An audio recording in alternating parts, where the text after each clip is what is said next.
Coffee in Tow is an interactive world news podcast, a dynamic and engaging live show that streams across multiple internet radio stations worldwide. This podcast brings you real-time news updates, in-depth analysis, and interactive discussions on global events, making you a part of the conversation no matter where you are. With a diverse range of expert guests and listener participation, it's your go-to source for staying informed and connected to the world. Coffee in Tow is brought to you in part by Lormel Skin Food. Log on to lormelskinfood.com. Discover the range of natural skincare solutions. Indulge in the radiance of natural and organic beauty with the best natural and organic soap bars, whipped soaps, body butters, and oils. All 100% natural products. Lormel Skin Food for a natural, beautiful you. The world's best coffee from our farms to your cup. It's Grant Coffee House.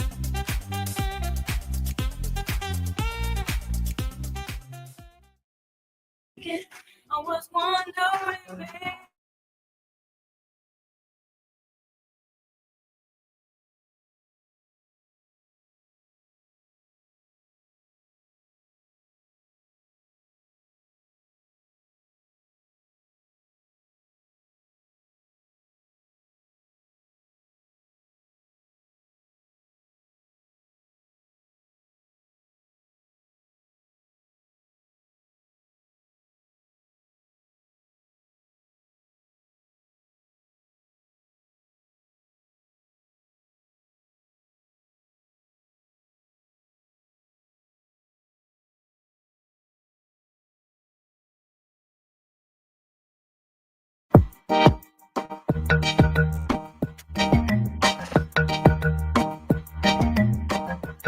It is Wednesday, April 16, 2025.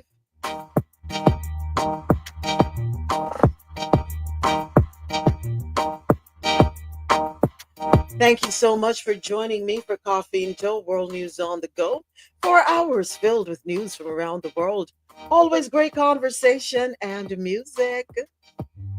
Coffee in Tow streams live weekdays starting at 9 a.m. to 1 p.m. Eastern on QMZRadio.com. For quality music while you work or play, keep it logged on to www.qmzradio.com for that good music to get you through your day.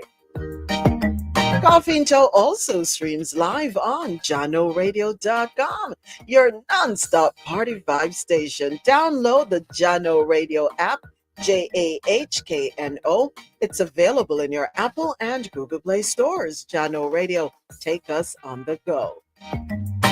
And we also stream live on MadMusicHouse.com for any genre, anytime. And you can join us on YouTube. The YouTube Live starts at 9:30 a.m. Eastern. Don't forget to subscribe. And a big welcome to our studio audience, courtesy of TikTok. I invite you to head on over to www.coffeeintow.com and follow Coffee in Tow on all your social media platforms. And there you can also buy a cup of coffee, donate a cup of coffee to Coffee in Tow. The links are all over the site. And Coffee in Tow is brought to you in part by Grant Coffee House. From our farms to your cups. Enjoy 20% off all coffee products at www.grantcoffeehouse.com. Use the code CoffeeInTow20 at checkout. And also buy Lormel Skin Food. Head on over to Lormel Skin Food, LAURMEL, lormelskinfood.com. Discover the range of natural skincare solutions. Indulge in the radiance of natural and organic beauty with the best natural and organic soap bars, whipped soaps, body butters, and oils. All 100% natural products. Lormel Skin Food for a natural, beautiful you. All right, all right, all right. Let's go ahead and do a quick check-in with everyone. See how everyone is doing. Internet radio land. Hope you're all doing good over there. YouTube, let me know how is it going. Put it in the chat. And TikTok, Ja, how are you this morning? Good morning, all. Good morning, C.I.T family. Good morning, Moments. How are you doing? I am well, thank you. I am well. I will not complain. No point complaining. Ain't nobody listening. They listening, they just can't do anything about it. This Oh, will good. probably be the only time I'll be with you guys today because I think I left all my AirPods Oh, good. You. because I woke up this morning and didn't have any water. Oh, yeah. Okay? You also you didn't get any from Claudia Scheinbaum? No, she Oh, didn't send any to my neighborhood. oh, So I had to take one of those bird baths. It's like it's a good thing, we're used to bathing at night and bathing in the morning time. Okay, oh, you had to so do the cold water thing? I had to do the bird, like when I say bird bath, like before the pipes was able to go up to the shower and you just was, back home in the Caribbean, you're at the pipe and you're washing up. Yeah. Okay. Why am I telling all my business? Because I'm stressed right now. Okay, shoot. Lord have I mean, mercy. you don't. For me, I mean, come on. How do you leave your house? But actually, you know what? Let me go back to my normal way. Let me not complain because there's many that don't even have a roof over their head, food to eat. So you know what? I am doing amazing. And there are many who Yes. have not had a shower in a long time. Exactly. So let me release all this. God, it's gone. Woo-sa, woo-sa, woo-sa, woo-sa. Okay. Remember, in everything we count our blessings, and in everything we give thanks. And I forgot that for a minute. I'm big at that. I forgot Human that for a nature. minute. It's okay, John. I'm Human sorry, nature. Lord. Human nature. I'm sorry, Lord. Yeah, that's it. You recognize it, you ask for forgiveness, and we keep on trotting. Oh, jeez. But happy to hear you for the little time that I'm able to. And I guess you'll check in again at lunchtime. Yes, if Okay. you guys are still on. If we're still on. If we're still on, indeed. Niece, what's going here? Oh, Niece is down there. Okay, Niece is in the bottom. Niece, good morning. Hope everything is going well. Alexia, what's up? Hope all is well with you in your neck of the woods.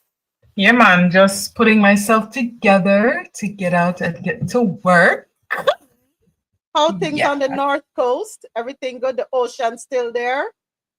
It don't go away. Rain didn't fall for 2 days, but we are seeing a little blue in the sky. A little sun a peep out through the clouds. So hope is a good I hope it's gonna be bright and sunny today. I hope so too. Yeah. All right. Well, happy to have you here. Kirk! If I shell down the place, Kirk, I've a buy the heap of coffee them. Wagwan, Kirk. What's up? What's going on this morning? How you doing this morning, Kirk? How you doing? Top of the morning, everyone. Good morning. It is a breezy Wednesday. Reaching out one to everyone. It's coffee in tow. It's only one, not two, not three.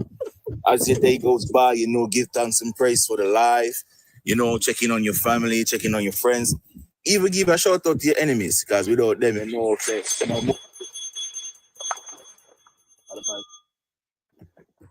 yeah. We got two of my ladies them in the place. We got two of listeners them as they come in, taps and roses. You know it go. Taps and roses. We're not begging anything. Taps and roses. Show the love. Production. Same. Gosh, Alexa says she love the voice. She love your voice, Kirk. Say no.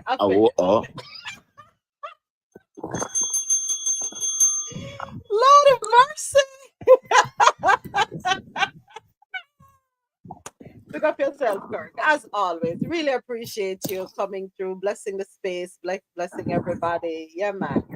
I want to You just don't know coffee in tollers are in charge, man. we really tried.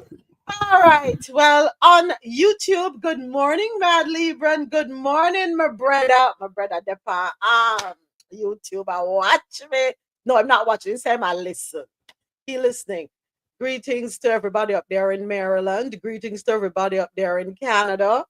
Wherever you are, greetings, greetings, greetings. Yes, be grateful that we have another day, another opportunity. And you know, Kirk, you said something here there when you say you have to big up your haters too, those who fight against you.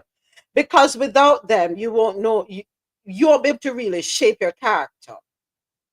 It is in the tough times that we are able to recognize and realize who we really are, what we're made of. You know what I mean? So, um, as hard as it sounds and as ridiculous as it sounds, we just have to learn to embrace everything. Everybody serve them purpose. Believe it or not, you know, there are lessons to be learned, and we can only learn them when we have certain encounters. So, on our way, but are the truth.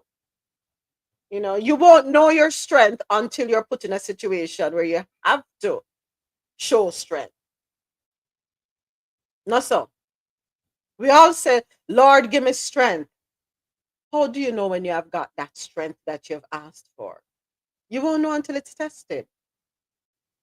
So embrace the challenges, embrace the obstacles, take the positive. Yes, there are lessons to be learned, and that's why I said take the positive out of them and keep it moving. I just saw the thing go. So a blessing. Sound ridiculous. We say certain things, but there if we really sit down and strip away the layers like an onion, we will find the deep meaning behind it all.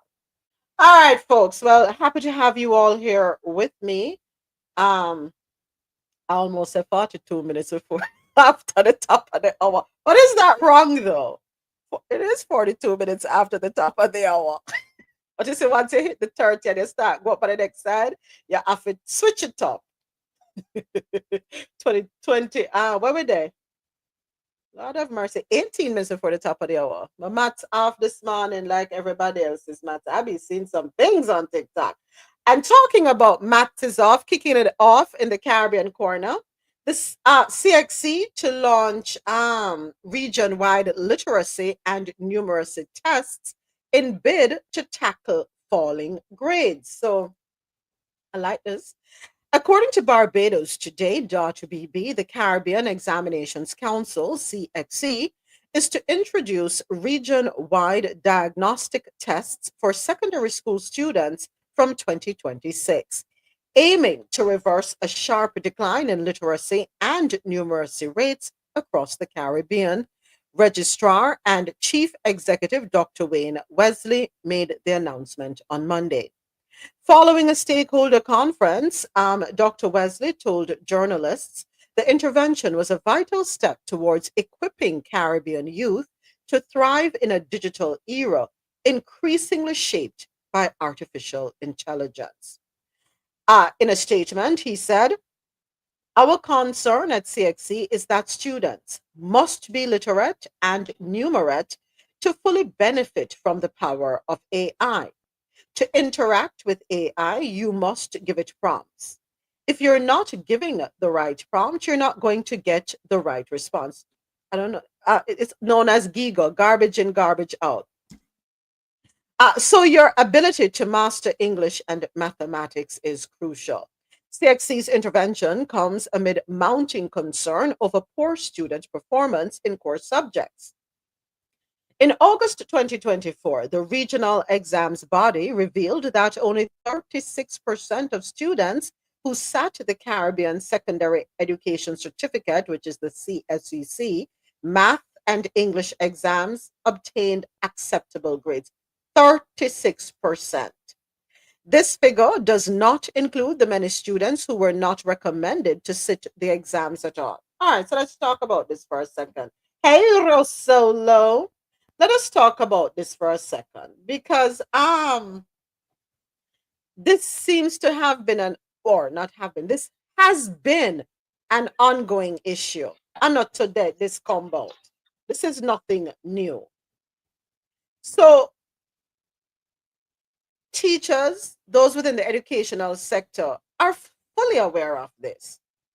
So the question then is, you recognize the issues. What have you been doing to produce a better outcome? Are you continuing to do the run of the mill, not changing the style of teaching? Because we have to remember that children learn in different ways.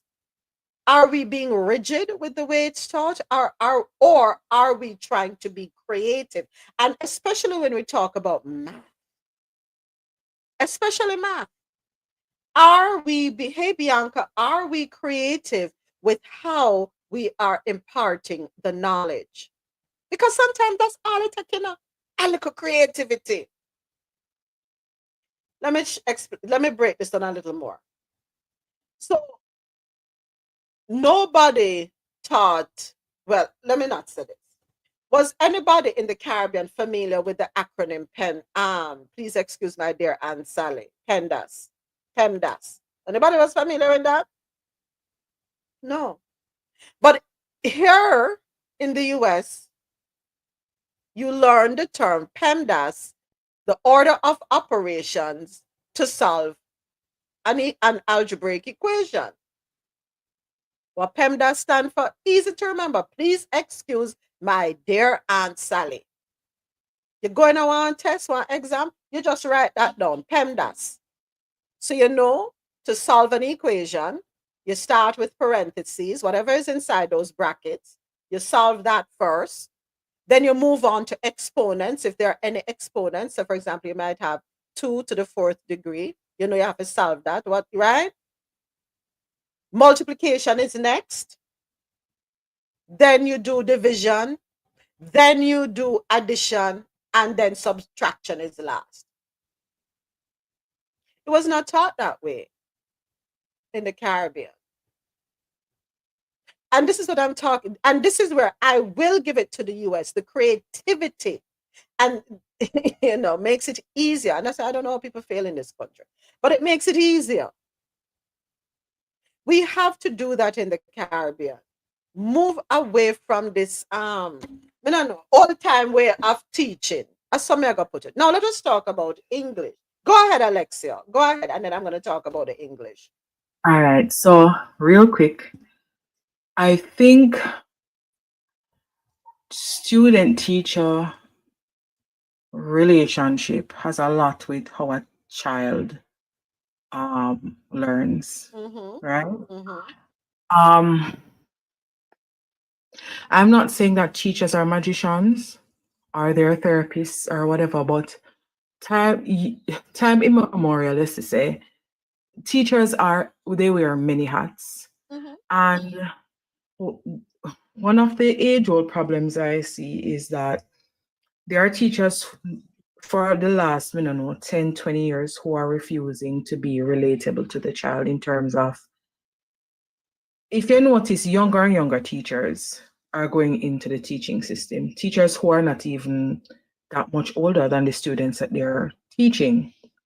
And it's as if they can't keep the students' attention long enough for them to learn. It's like it would have been easier for them to have a conversation about something from Outer Road more than what you are trying to teach. I don't know if I get the information. I understand what you said. It's hard. And then coupled with everything that's going on in the environment outside of school, too many times kids bring that to school. You get what I say? So the more we advance in societies, the more the distractions, the list of distractions is even more. So we take it's hard for enough for the students, because if you have a class of 50, maybe only 10 of them really get it, the next 40 get left behind. So that's a problem. If you have the majority being left behind, now we have to take a look at the teaching style. How does this child learn? How does this child learn? So 10 get it, 40 not get it, An adjustment needs to be done. Something needs to be done. When I was at school, if 10 got it out of the 50, the teacher would then use those 10 to teach the 50. So pair learning. Yeah. So, I feel like you say Jamaica should take a page out of America's book, but I say Jamaica should take a page out of China's book when it comes to education, to be honest. Okay. You see those Asian countries, I think that's where Jamaica should look to copy their blueprint when it comes to education, because they have a system, and they have a system that works. You understand? America's system for now is broken, right? So for now, that's why I said for now. For now. Because but there are a lot of people who have made strides with children in so many ways in America, and all of that is at risk right now. You understand me? So I would say look to the Asian countries for a blueprint. If you're not even follow everything, look for the key things that actually work. So interesting that you said Asia, right? So I pulled this up. The countries with the highest literacy rates in the world. Coming in, these countries rank number 1. 1, 2, 3, 4, 5, 6, 7, 8, 9. There are 9 countries with 100% literacy rate. Andorra, Finland, Greenland, Liechtenstein, I don't even know if I'm pronouncing it right, Luxembourg, Norway, Ukraine, Uzbekistan, and North Korea. So out of the Caribbean, Barbados comes in at number 21. That's it. Then you go down some more. You have Cuba at number 25. And for the next Caribbean country, I'm looking. So we probably need to look at those 9 countries: Andorra, Finland, Greenland, whatever that one is, Luxembourg, Norway, Ukraine, Uzbekistan, and North Korea. We could also look at Latvia, Belarus, Estonia, Lithuania, Czechia, Kazakhstan, Poland, Tajikistan, I hope I said it right, Azerbaijan, Guam, Armenia. Barbados. Okay, let us look at Barbados. What is Barbados doing? Thank you for the games. What is Barbados doing for them to be able to be 99.7% literate? Cuba, 99.67. I don't even think we have to go all the way around there to China. We right here in the region, we have 2 countries. Can we have a case study done on those countries and see what we can implement? There are a couple of things that before we talk about the social aspect of it, I want to stay with the teaching for a second, right? So I was talking about creativity with math. English.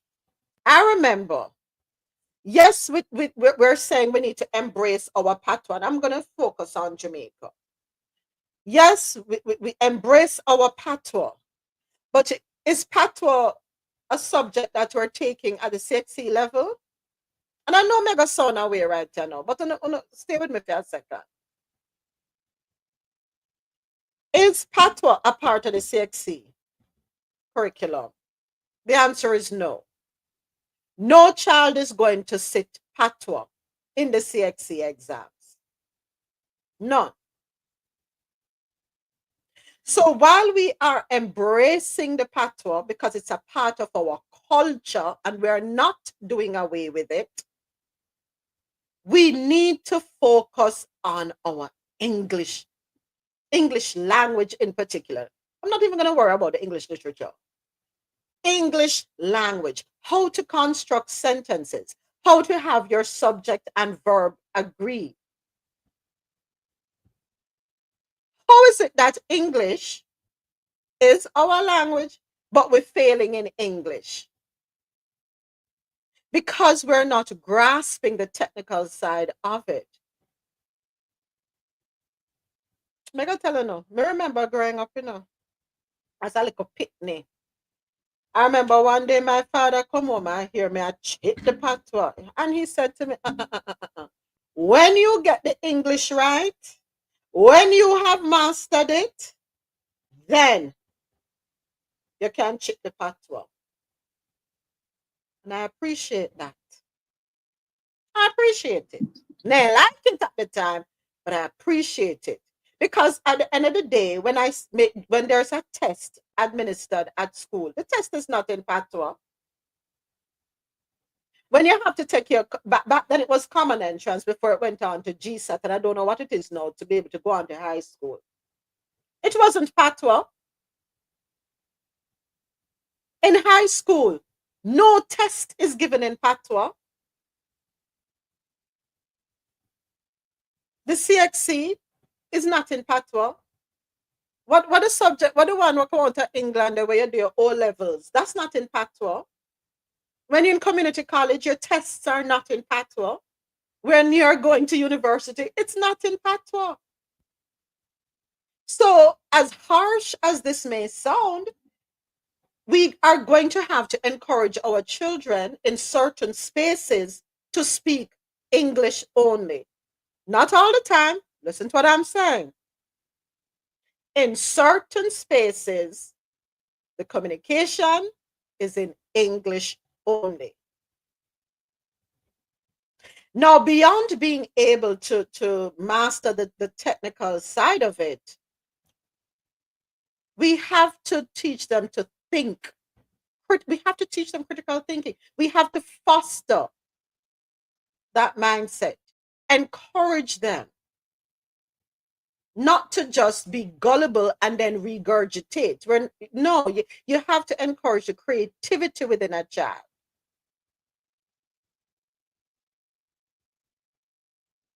And next thing again, I remember, I'm not talking about creativity with teaching children.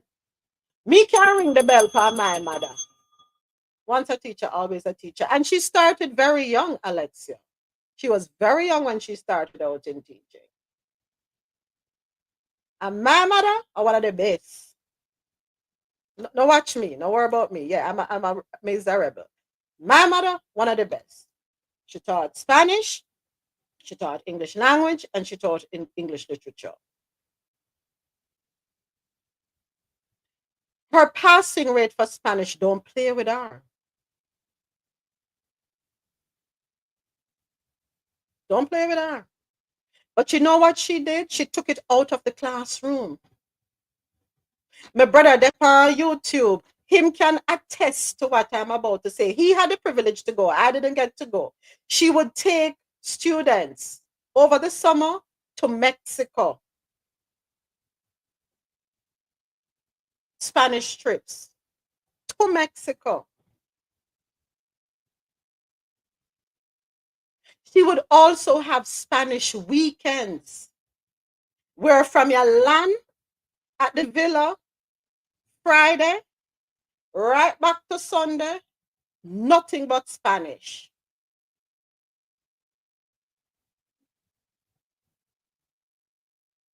She would also have them do sometimes cooking Spanish meals, and if you were in the flat, Spanish. You have to find creative ways to teach the children, to make it sink in. Her passing rate for Spanish was over 95%.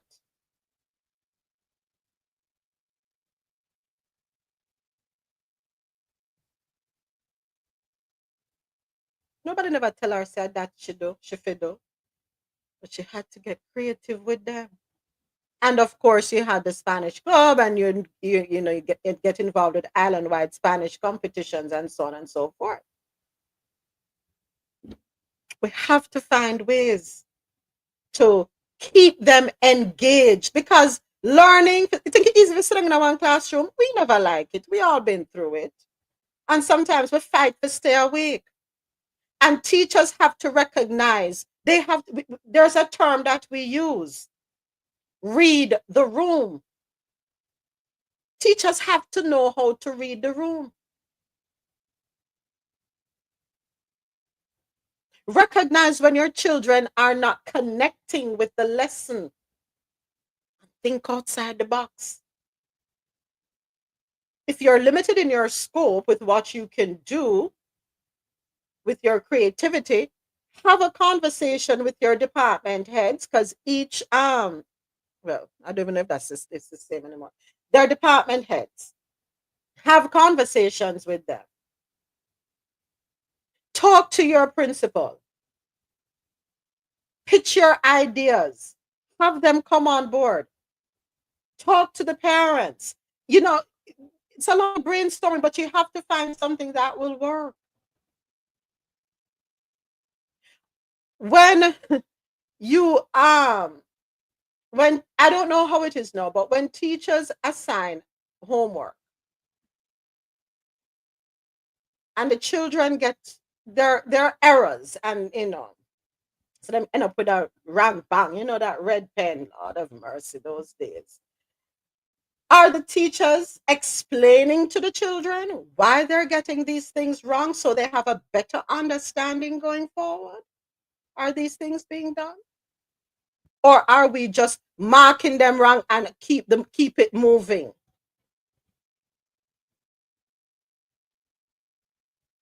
Rasola said no. Now, let's talk to the parents. Parents, even if you can't read and write, come and tell us something. You have some parents, who didn't have the opportunity, for whatever reason, to go through school, but they are adamant that them picnic now can feel upon their hand. They are involved.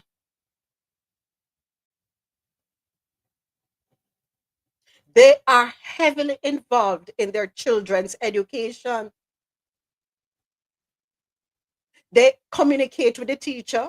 Them make sure the avenue is opening up. Them I tell the teacher, say, listen, Miss Thompson, make sure you call me if my pitney are going with no foolishness, Yes, there are parents who do that. You don't have to be an educated parent. You have to be an involved parent. A parent who cares about the outcome of your child. We don't need parents busy worry about hair and nails and lashes and the latest clocks on their foot and I got this dance, that dance. And no, parents need to be involved. You don't have to understand it, but show that you care. You can't depend on social media 24/7 and ignore the picture them. And the only time you want to acknowledge them is when the two on one go on social media together. What can go so? Rosola can tell you. When I grow up, Sunday, you got your bed by a certain time because you have school Monday morning. You see Monday, Tuesday, Wednesday, Thursday, not the name TV unless it's school's challenge. School's challenge and news. That was it. School's challenge and news. After that, you're the on one. Hey T, thank you for asking to come up. I brought you up just reminding you we are live on internet radio, live on YouTube, as well as right here on TikTok. Welcome to the platform. Go right ahead. T, Oh, Jesus. are you okay?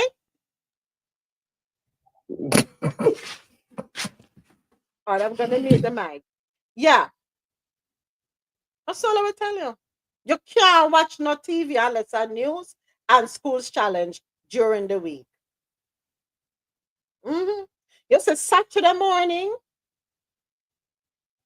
if we never have certain things to go to, Nobody even look on TV before 12 o'clock. You have your homework to do. If you don't have homework to do, if you don't have homework to do, you have review to do. Yeah. And if you don't have, trust me, we are getting the book them. So we had to do extra lessons.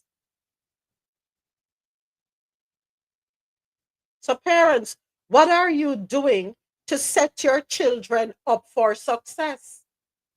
And I don't want to hear the excuse, me not have the money. Okay, you not have the money for the extra lessons. What about other children right there that they're friends with? Them remember the days when we used to go to library? When you have assignments that you have to do research on. Remember, no, we are from the stage where you never have computer, and no computer never exists yet.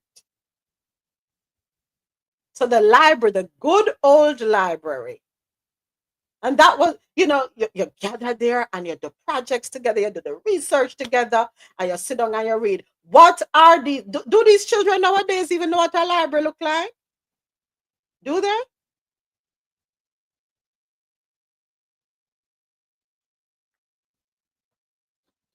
Library free. I don't know if you don't have to join the library to be able to go there and use. You can go there, take a book off the shelf, be be involved. What is Tasha said? Some of these parents rely too much on teachers for everything. Teacher pitting, yeah. Everything on the one the teacher for do. Teacher for do everything for no. What is your responsibility? Just to push them out? And then when the teacher asks for your involvement, you don't have the time.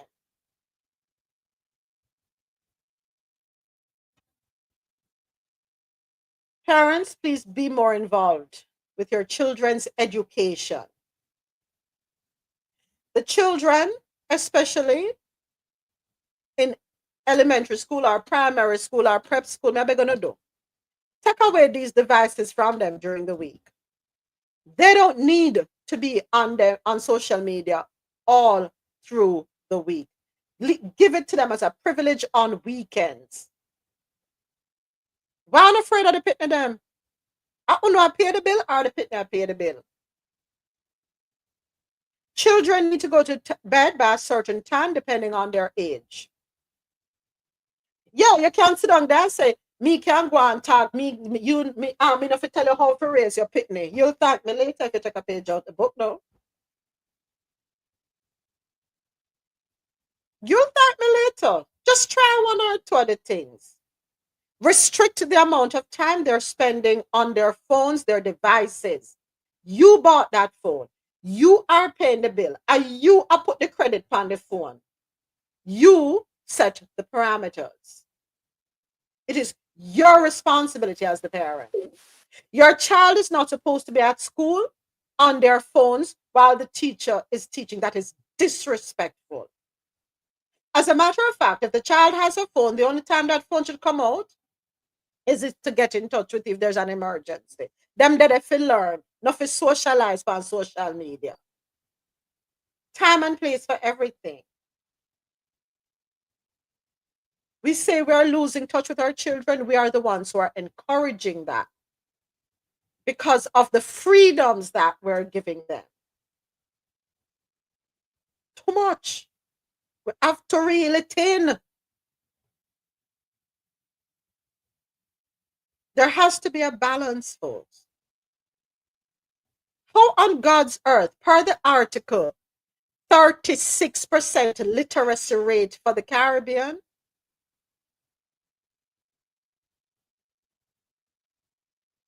%36? Moment. Where was the US on that list? This is about the Was Caribbean. it on that list? Oh, only the Caribbean? Okay. The article is about the Caribbean. The US on the list of most the highest literacy rates. The US ranks number 38. That's what I'm saying. I don't know how sure that is. I think it's lower than that. But But the article is with regard to the Caribbean, where only 36% of the students who sat the exams for math and English obtained acceptable grades. Wow. Well, I can't say what I ask about me. Teaching, encourage your children to speak English, because English is what the is what is. You know, stop. Stop it, woman. Stop. Encouraging them to talk English. Just like how to encourage them to embrace the patois, you have to encourage them to speak English, to be able to read and understand English. I mean, I want to hear no foolishness about colonization. I don't want to hear it. It is what it is. We ain't going back. Time and place for everything. When they go to and they know how, they have to know how to deliver themselves. It's public speaking up besides the debate club. Too many excuses, Kirk. I agree. Besides the debate club in schools, do they have a public speaking? They probably need buenos dias, mi gente. What's up, Ozzy? Besides the debate club, do we have public speaking clubs in the schools? It probably needs to be introduced so that children learn how to articulate, how to deliver themselves, how to bring their point across, how to hold the attention of their audience, be it one person or be it many. Prepare them for interviews, because as we know, some children, once they graduate high school, for varying reasons, whether it be to take a break, a gap year or two, it could be because of financial constraints, and they have to, save up the money, work so they can save money to continue with their education, to further their education, or they have to chip in now and help their parents. Whatever the reason is, prepare them to be able to interview well.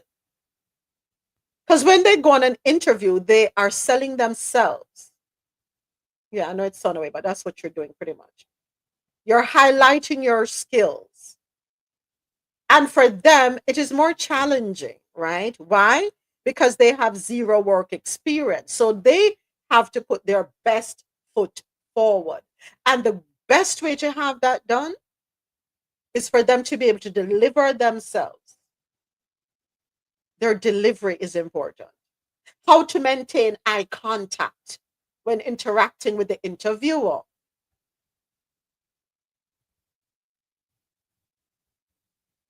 Because truth be told, if I call somebody in for an interview and the interview from start to finish is in patois, that's the only way they respond to me, I'm not calling you back. I'm not. No hard feelings. I'm not calling you But back. moments, is that fair? Yeah, it depends on the type of business I'm running. It is fair, ja. If I'm running a corporate business and you can only speak to me in patois or speak with my clients and everybody in patois, how are you helping me? So you're saying patois, not accent. You're saying the verbiage that is being used Patois versus that.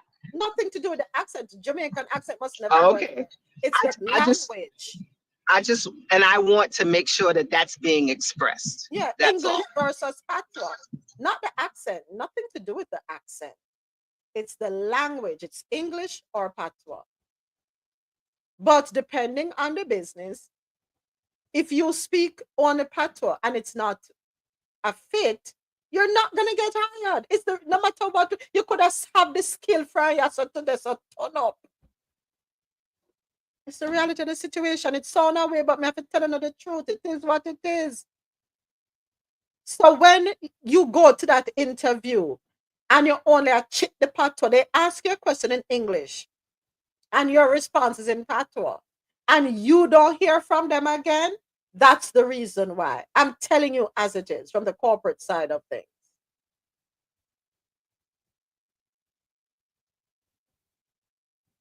So the thing goes, so I said, all right? So it's set. We cannot sit here and make excuses and complain. You want to get ahead? If someone wants to become a doctor, them have to do what them have to do. No, sir. Because even though they may shadow someone, learn everything, they will never get the certification. They will never get the permits. They will never be allowed to practice legally unless they go through they accomplish certain steps and they meet certain requirements. It is what it is. I just saw the cookie crumble. Talking about crumbling. I said there's something while going the Kardashian cookie them and everybody on Courtney's zone. Morning, niece. Morning. Hey, I wanted to just chime in a little bit. Morning everyone. I wanted to chime in a little bit because I remember an article came out a couple years ago where when WhatsApp blew up, this university came out in the US and they were complaining because their rate or their grading was failing.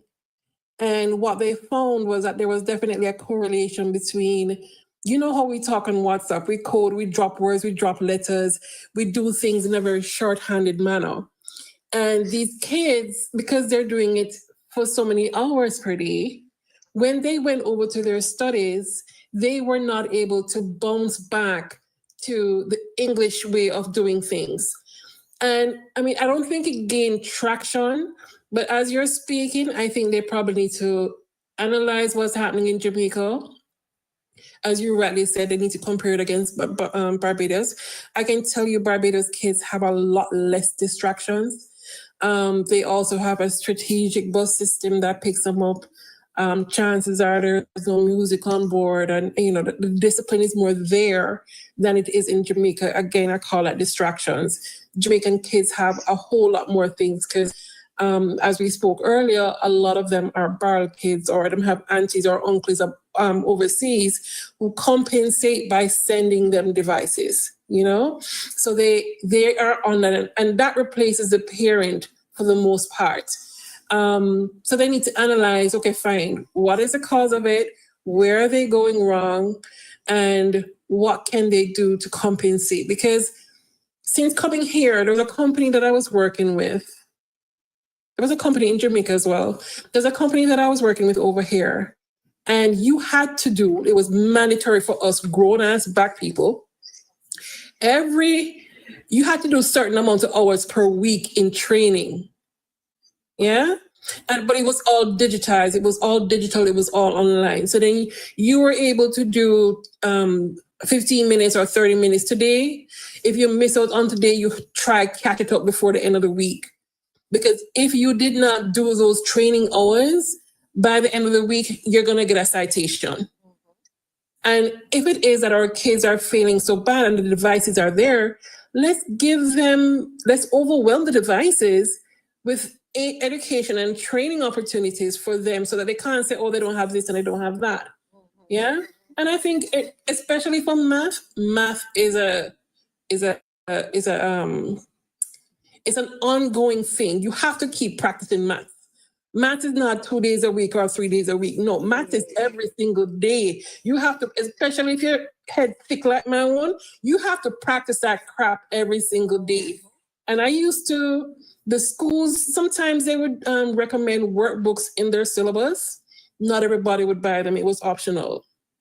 I made sure, because I saw value in them, I made sure that I bought for my kids. I bought for the year that they're in, the prior year, and the year that they're going into. Because I saw value in them. And when they came home in the evenings, outside of their playtime and their whatever chores that they would do, that's what they would work in. Not saying they got 100%, but their grades were higher than normal. Right. Yeah? So the opportunities are there for them to assess what is going on and put in more systems. Okay, fine. The internet is there. Have them do it. As you said, the library is underutilized. Okay, fine. Here's an opportunity. You can come here and do your stuff. SBA is at the end of fifth form. Some persons can do it at fourth form. Guess what? they can start doing SBA from first one. Do it break it or something similar to SBA for grades between 7 and 9, you know? The opportunities are there, Liz. And people Thank just you, Auntie. we just need to be more creative and be more interactive. We need to be more involved. It's not a hard fix. We keep reading these reports, and we don't know what it is that the various educational offices are doing in the countries. Are they fixated on a particular thing? They don't know how to hold on a second. They don't know how to do trial and error. Let's try this, see if it works. We could try something else, see if that works. They don't do that.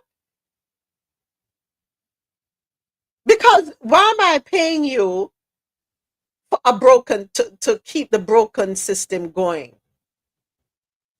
But Lord forgive me for saying this. Lord, please forgive me for saying this. But some people who work within the public sector need to go. Because if you are in a position for a certain number of years and you're yielding the same results year over, and these results are not good, then I have to look at you. What have you done to change the trajectory? What have you done to take us off the hamster's wheel so we can, show me what you're doing every year? So at the same 36%. So I have to question your skills, your abilities, your capabilities, and probably you're not the fit to lead a certain department. I saw a thing. I don't know, but APIs, I will forever say, is the answer, because key performance indicators, it helps you to chart a path of where you need to go. I remember there was a department I was running. It was a regional department. And one thing I never did, because persons came to me from different areas and they had different strengths and they had different level of understanding. Yes, I had a standard blueprint of what needs to be done and when, but how they executed it, I never stifled them from doing that. Right? I just made sure that the standards were met.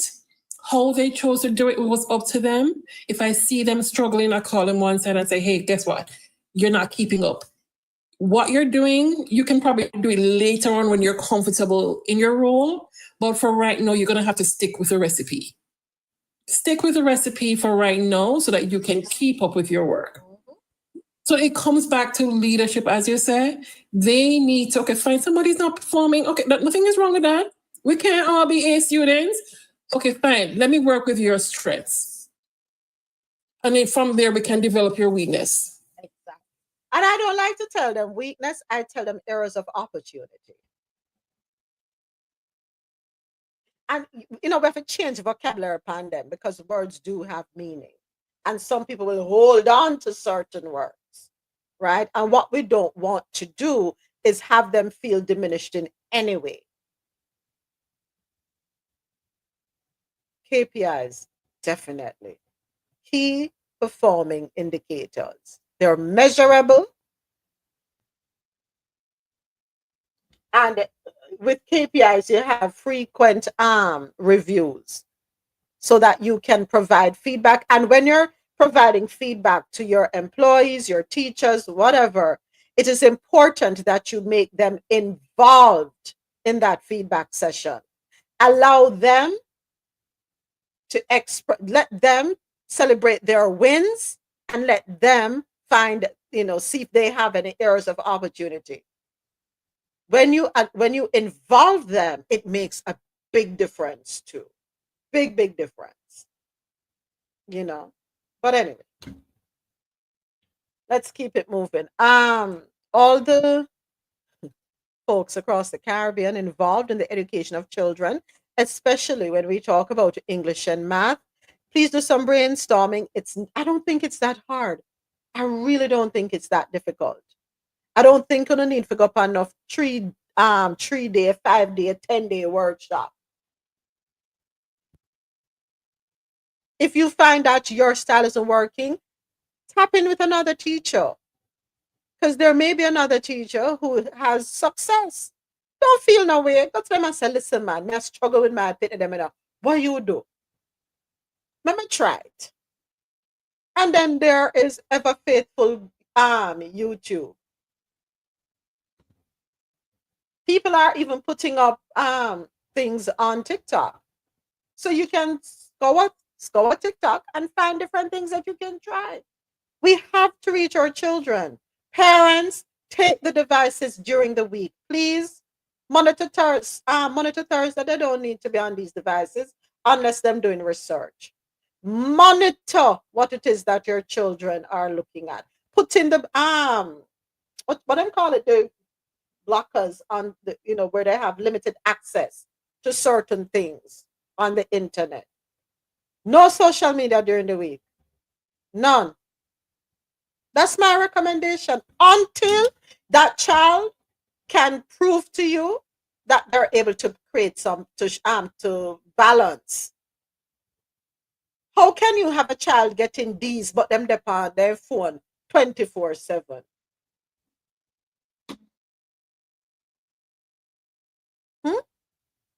If your child has a social media account, they should not be allowed to access it unless they are producing certain results. And I'm not saying A, if you know your pitney is a B student, make sure they maintain the B them then. And then they will have the privilege. Yes, I'm calling it a privilege. All right. Let's keep it moving. Next up, Bahamas. Oops, cancel this. Sorry. Bahamas opens domestic violence unit within police force. This is interesting. Okay, Bahamas making some strides. According to CaribbeanNationalWeekly.com, in a powerful address marking the launch of the Royal Bahamas Police Force's new domestic violence unit, Prime Minister Philip Davis pledged a renewed national commitment to support survivors and transform how the country responds to abuse. He said, today we take a step forward, not a fix, not a finish line, but a real step. In saying to the people who are hurting, we are here and we're doing something about it. The new unit, staffed by specially trained officers, is designed to offer a more empathetic and coordinated response to domestic abuse cases. Officers will work alongside social workers, shelters, and other partners to ensure survivors aren't re traumatized by having to repeat their stories and navigate the system alone. The unit was not created for statistics or for press release. It was created for that woman who has packed and unpacked her bag a dozen times, trying to find the right moment to leave. It was created for the child who flinches at raised voices because they've learned what comes next. The Prime Minister emphasized that while the unit is a major step, it is part of a broader national strategy. That strategy includes legislative reform, more resources for shelters and safe housing, and prevention focused education initiatives. This is a country where your safety matters, your voice matters, and your pain will no longer be ignored. You're not invisible, and you are not alone. Let me get in that. But I do have a question, and I'm not trying to put a damper on the situation at all, Prime Minister Davis. But I think it was last year, or if not last year, definitely the year before. But I know we had a case in Bahamas that was tossed out. It was a marital situation, and trigger warning. The wife um suffered essay, and Una can remind me if I'm wrong. Remind me, tell me, and remind me how it go. But if my memory serves me well, I remember in that case that it was dismissed because it was said, per the law, a husband cannot take advantage of his wife. Want to remember that story then? So I'm taking it now that you have this domestic violence unit. Thank you, Rosolo. Thank you. We are reconsidering the whole DV issue to include SA. And I'll never forget, it was a female judge. And I remember being very distraught about it. And I'm saying, how can a female judge dismiss a case brought to the court by a woman whose husband has been GRAPing her, and say that the law, because of the law, which has been there from Wapikil Philip,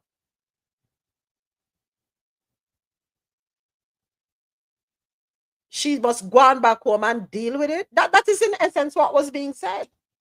Because he's your husband, it is not recognized as such. I hope they did an amendment. I really hope they did, because it's important. Okay. So I'm now get too old and Rasola. So Rasola remind me. Thank you. So congratulations to the Bahamas. And whilst you're doing this, and so by the way, before I forget, yes, the strategy includes legislative reform, more resources for shelters and safe housing, and prevention focused education initiatives. Interesting enough, I saw, as I'm reading that, I came across a video on TikTok, and I want to play it.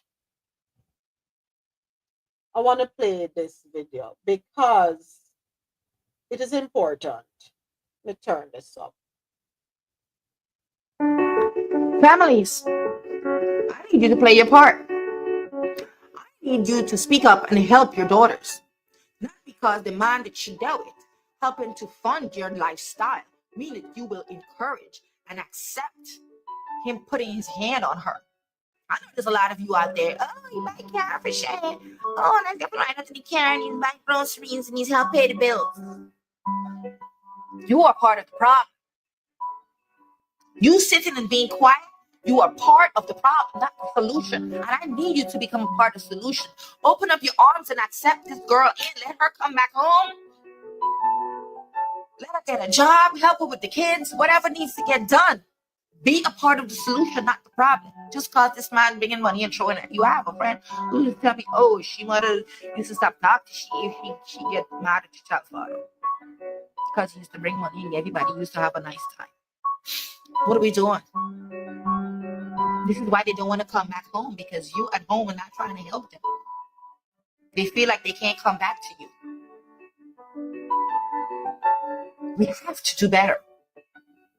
Just because this man's sustaining this lifestyle, that, oh, you're next time. No. While he's beating up on her, she's unhappy. But you're okay with it because she's driving and she get to drive you around and they go out and they buy drinks and they buy events. Blah, blah, blah. You are part of the problem. Make yourself a part of the solution. I beg of you. Let's be a part of the solution and not the problem. And that video is on TikTok. Leslyn Bob Semple is the handle. She's Guyanese. And it is true. A lot of parents, a lot of relatives, a lot of friends have a hand in what happens to their daughters, granddaughters, nieces, cousins. Yeah. Stay with him because of the tangible things that they are able to afford you, because of the lifestyle that he is able to afford you and I can benefit from. Go on, take the abuse. How do you sleep at night when you tell your daughter to go stay with the person? Oh, sir.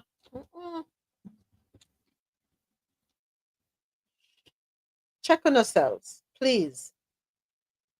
So what if she don't have the Benz or the BMW or the Lexus to roll around town in? You will still get, if you have to take a taxi, you'll still get to where you're going. So you would rather her take the financial physical, mental, emotional abuse just so that she have a car, as them say, name brand car for driving her. You'd rather her put up with all of that just so that she can go shopping and go to brunch and go to all of this and all of that? No, man. Check on ourselves. Check on ourselves.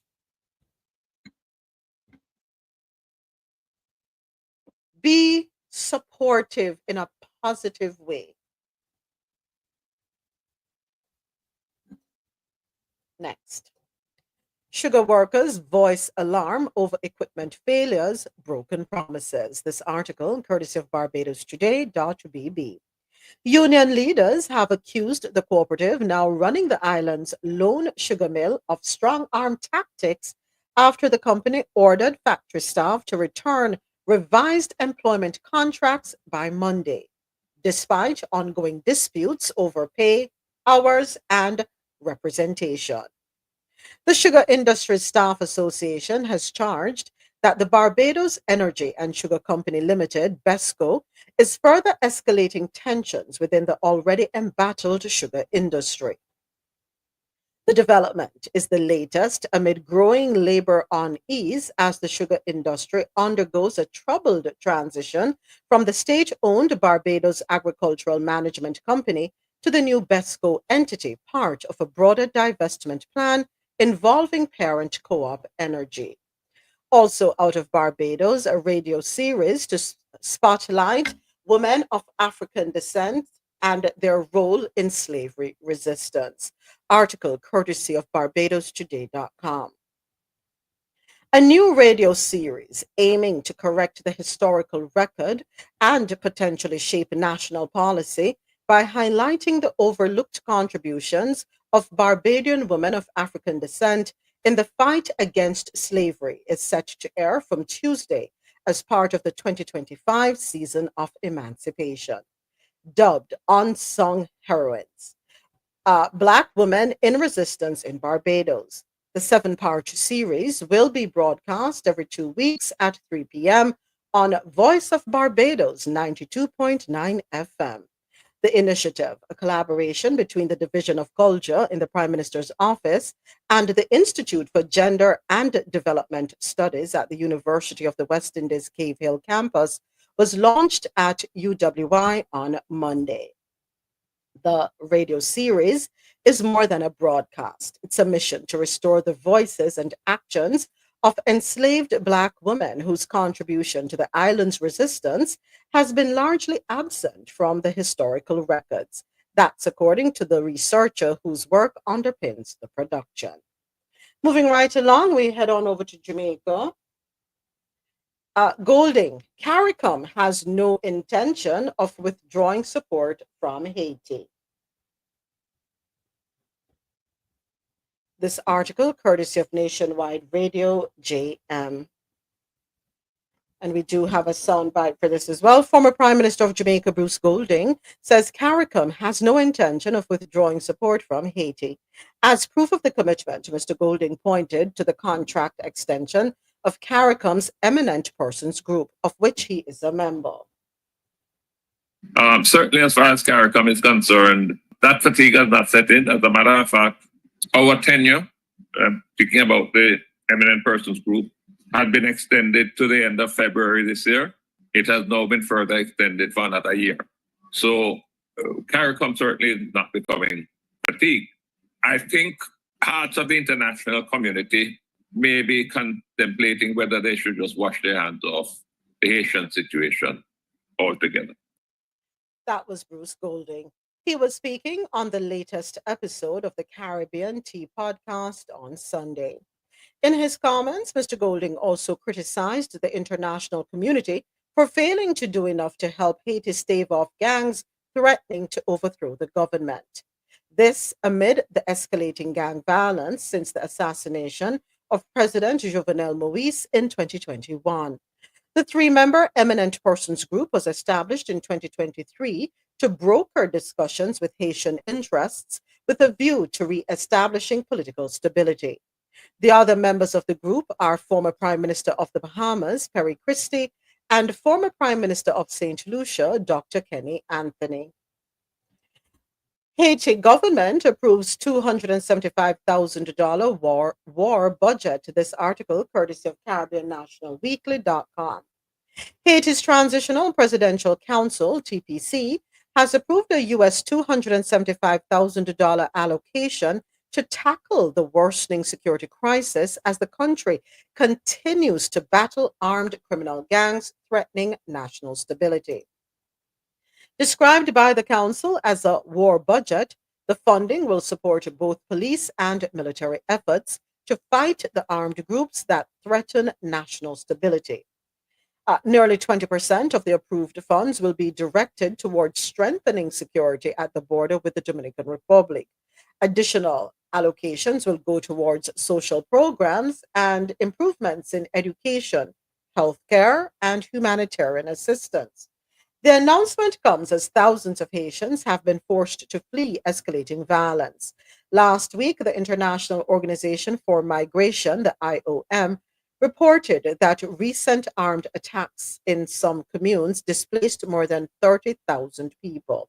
Most of the displaced have remained within the same department, with IOM and partners providing critical assistance, including food, hygiene kits, clean water, and psychosocial support. I want to go back to the other article, the previous article with Mr. Golding. So he is criticizing the international community for failing to do enough to help Haiti stave off gangs threatening to overthrow the government. One, I'm not sure because I didn't listen to the podcast, nor do I have the transcript for the podcast to know the details. However, it would be good if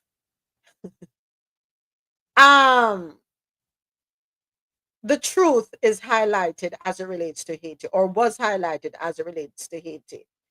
It's all well and good to criticize the international community for failing to do enough, but we have to hold them to the flames, so to speak. We have to call out the we have to call out the names of those countries who are involved. It is important because if we skirt around the issue, if we tiptoe and we dance around the issue, we're not going to fix it. We have to then have a saying, you have to call a spade, and I strongly believe in that. I agree with that. Call a spade a spade. We need to stop prettying things up as it relates to Haiti. Yes, feelings are going to get hurt. Nobody likes the truth. Isn't that the case? Nobody likes the truth. Nobody wants to be faced with the truth of the situation. But it is an important part of the whole process to restoration. If we are wanting restoration within the country, we have to hold ourselves accountable. The countries that cause this issue, that have created this perfect storm where there has been no quelling for a while now. And it didn't just start with the assassination of President Jovenel Moise back in 2021. It has been going on since forever and ever. Amen. So we're throwing 275,000 US dollars, calling it a war budget, Haiti. And it is to go towards social programs and improvements in education, healthcare, and humanitarian assistance. It will strengthen, 20% of it will strengthen security at the border with the Dominican Republic. Okay. All right. Keep it moving. AI pilot program introduced in Jamaican schools. This article, courtesy of CaribbeanNationalWeekly.com. The Ministry of Education, Skills, Youth and Information has launched a series of ambitious initiatives aimed at transforming Jamaica's education system with artificial intelligence, playing a central role in the ongoing overhaul. Portfolio Minister, Senator Dr. the Honorable Dana Morris Dixon, revealed that a pilot program is already underway in several schools where AI is being used to assist teachers with marking papers. We're actually piloting this with some of our schools to see how it works. And the interesting thing is that we at the ministry can actually see the results real time. So as it marks, we can see how the schools are doing. According to the minister, technology is being integrated as much as possible to strengthen the education sector. She emphasized that Jamaica must keep pace with global advancements, particularly in AI, which is reshaping the workforce. The global workforce is rapidly changing, and AI is at the forefront of that change, and Jamaica cannot be left behind. That is why we have had our National Artificial Intelligence Task Force set up. And it gave us a report, and our Ministry of Education is one of the first in the world to have an AI policy in education. That is a big deal. What that says is that we're not afraid of the new technology, we are using it and we are encouraging it. Senator Morris Dixon also announced that Jamaica's first state of the art AI lab, which will launch this year in partnership with the Amber Group. Many countries are just dreaming of that. We are partnering with the Amber Group, where developers, researchers, and students can create Jamaican led AI solutions. All right. And yes, new STEM schools. This was brought up in the article as well. New STEM schools are to be built in Jamaica. And I know we had an article, was it last week or this week? I think it was last week, with STEAM. And I remember we were saying we should look at, how we can retrofit existing structures. But anyway, beyond AI, the government is expanding its investment in science, technology, engineering, and mathematics STEM education. 6 new STEM schools will be built across the country, each outfitted with cutting edge technology. We're not building 6 STEM schools for just a few elite people. It is very important to note that STEM is a part of our national standard curriculum. We have infused STEM in every single way that we teach. Now, and I know there was something I wanted to say when the article was brought to the forefront last week with regard to the 6 new institutions. Um, we're not going to be reaching everybody when we go that route. This is my humble opinion. I think if we retrofit every school across the island rather than build 6 new schools from the ground up, we stand a better chance of being more effective, of reaching more students, giving more students the opportunity to be involved in STEM education. That's my thinking. That money, I believe, I'm not sure what the cost is going to be. I'm not sure if we're getting grants. Japan sends a lot of money to Jamaica. They're heavily involved in the education system in terms of infrastructure, buildings in Jamaica. I would prefer for every school to be retrofitted, or if the school has the space to probably just put a building rather than a whole new school, and then only 6 across the island. No, I don't think that's my humble opinion. But what do I know? She also highlighted ongoing support for STEM labs in Jamaica's 14 technical high schools. Okay. In our STEM education, we have given laptops, a lot of interactive panels. Approximately 700 of our schools have internet, and we are now rolling out Wi Fi so that the students can get access to the internet and not just the office. Efforts to digitize and streamline education administration will continue with the rollout of the Education Management Information System. The minister also reaffirmed the government's focus on improving literacy and numeracy, calling it a very important concern. She said, we are using more teaching hours, more hands on interventions, and more technologies to give our students that extra helping hand. Targeted support, such as extended learning hours and personalized interventions, are already being implemented in 56 high schools and 189 primary schools across the island. Advent Health, Andrews Memorial Hospital, donate 27.7 million in hospital beds to Jamaican Health Ministry. Article courtesy of Caribbean National Weekly.com. In a move to bolster Jamaica's healthcare infrastructure, Advent Health and Andrews Memorial Hospital have officially handed over 70 fully functioning hospital beds valued at approximately 27.7 million Jamaican dollars. This was handed over, or these were handed over to the Ministry of Health and Wellness. The donation took place on April 10, and it marks the second time the Seventh day Adventist healthcare institutions have made such a contribution to the ministry.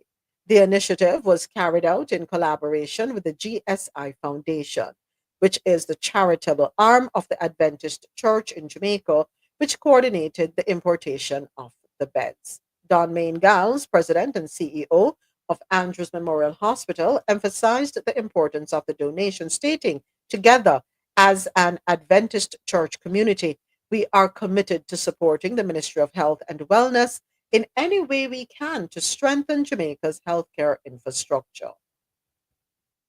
All right, good job. All right, next up. Was it you who sent me this one? Yes, niece, you sent me this one. You sent me this one. So and I think you sent it because of the conversation we had yesterday. Jamaica received this article, and it is to further support an argument that we had surrounding Mandeville market improvement versus park improvement. Right, niece, so this article goes back to 2017, where Jamaica received a US $300,000 grant from UN Green Climate Fund. Right, Jamaica has received a US $300,000 grant from the United Nations Green Climate Fund, the GCF, to strengthen the island's capacity to develop and implement strategies, to respond to climate change. The funds will allow for engagement of consultants in climate and development finance to provide technical support to the Ministry of Economic Growth and Job Creation's Climate Change Division in the development of a country program for engagement with the GCF. Minister without portfolio in the Ministry of Economic Growth and Job Creation, Honorable Darrell Vaz, said that another $580,000 US grant has been approved for Jamaica, which will be used to crowd in the private sector to strengthen their capacity in accessing GCF resources for climate change action. So correct me if I'm wrong, niece. I think the article that you submitted seeks to further substantiate the argument that when grants are given, when money is given to the various islands, there are stipulations in place. And we might not understand, we the public might not understand, but why you do that for? That don't make no sense. Why them not do this instead? However, we cannot, the government cannot deviate from the intended purpose of the funds that were given. There are stipulations and they have to follow those, unfortunately. So it could be the situation with Mandeville. Could very well be the situation with Mandeville as it relates to the park where people can, children can play and what have you, versus looking at the economic aspect of it and the market. I wonder if it's a grant them they'd get. I don't know. But thank you for sending this over, niece. Makes sense. A lot of times, folks, when money is given, them can't just do as them please with it. All right. We also, before we get to that one. Sorry, let me close out these. My apologies, folks. So we're done with that. All right, let's head on over to St. Lucia. According to loopnews.com, ICE.gov, U.S. Immigration and Customs Enforcement announced the capture of a fugitive wanted for murder, for unaliving, sorry, TikTok, unaliving, who escaped custody twice in the Caribbean. Orville Andrew Purnell, a 32-year-old Jamaican citizen, was apprehended by ICE Homeland Security Investigations and the Bureau of Alcohol, Tobacco, Firearms, and Explosives. And this was by their special agents in Savannah, Georgia, following an extensive investigation and multinational manhunt on April 4. So Purnell is accused of committing a brutal unaliving in St. Lucia in 2020 and had been a fugitive for several years. He escaped from custody in St. Lucia. This was during his unaliving trial, and he fled to Jamaica. In 2021, he was arrested in Jamaica and escaped from custody there as well. U.S. Border Patrol agents encountered Purnell on December 7, 2022, near San Isidro, California, after he attempted to enter the United States using a fake identity. He was paroled into the country and given a notice to appear. A lie, Geely. Oh, Geely said he unalived a guy that was dealing with his baby mother, the mother of his child. Oh, so Purnell is wanted by St. Lucian police for the murder of Cleos Alfred of Ravine Macaque in McCann pronouncing a little town over there in St. Lucia on August 25, 2020. Alfred's body was discovered in a pool of blood on the road after residents reported hearing the sounds of pew-pews. He was arrested and was in custody when he reportedly used a sharp instrument to cut through steel bars and made his escape from a cell which he shared with 3 other detainees. Huh? Huh? So where we get the sharp instrument from? Behind these walls. Eh? Where him get the sharp instrument from? Who gave them? I'm not gonna say him. Who gave them the sharp instrument so sharp that he was able to use it to cut through the steel bars? So when it must it have to make noise.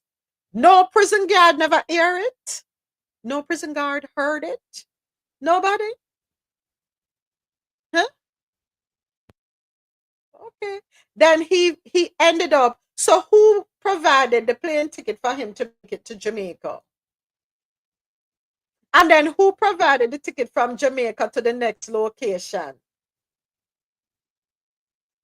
And he made it all the way to Savannah, Georgia from California. Is the word elusive? That's the right word? Wow. Well, you might end up in El Salvador, my friend. I don't know what to tell you. Sounds like a movie script. It does. An action. Me can't feel sorry for him now. I just told you if they ship him straight to El Salvador. Me can't feel sorry for him. Look what I'm doing. No, that El Salvador is not fit for anyone. So you say, it's that bad? Okay. Well, my friend, your journey has come to an end. That's all I can tell you. Next up, hundreds screened, dozens received surgery from Handhelp Inc. mission. This article comes to us courtesy of loopnews.com, and I do believe we have a soundbite for this one as well. Where you did? Yes. We do have a soundbite. Loop News, step up and on. I can't talk to Loop News now. Enough. Loop News have people. I don't want move away from me. Okay. Can't talk to Loop News. Loop News have them correspondents. No. In a continued effort to make quality healthcare accessible to all, the Ministry of Health, Wellness and Elderly Affairs has partnered with a team of international medical professionals from Handhelp Inc. to provide free hand surgeries to St. Lucians. For the past 25 years, Hand Help Inc. has specialized in delivering expert hand surgeries to both children and adults with missions spanning across various countries. This latest initiative brings their life-changing services to St. Lucia, offering much-needed medical attention to hundreds of individuals who may not otherwise have access to such specialized care. The mission was officially launched on Monday, April 7th, with an opening ceremony held at the Millennium Heights Medical Complex. The event brought together key stakeholders, including representatives from the Ministry of Health, MHMC officials, and the visiting team of health professionals from Hand Help Inc. During the ceremony, officials underscored the significance of this collaboration in meeting the healthcare needs of the population. The Alliance reflects our shared commitment to excellence, compassionate care, and the belief that through collective effort we can achieve remarkable outcomes. And that is why from yesterday we had the remarkable outcome of the teams coming together, St. Jude, MHMC, Hand Help, Surgical Mission, to take care of approximately 300 people within the space of one day.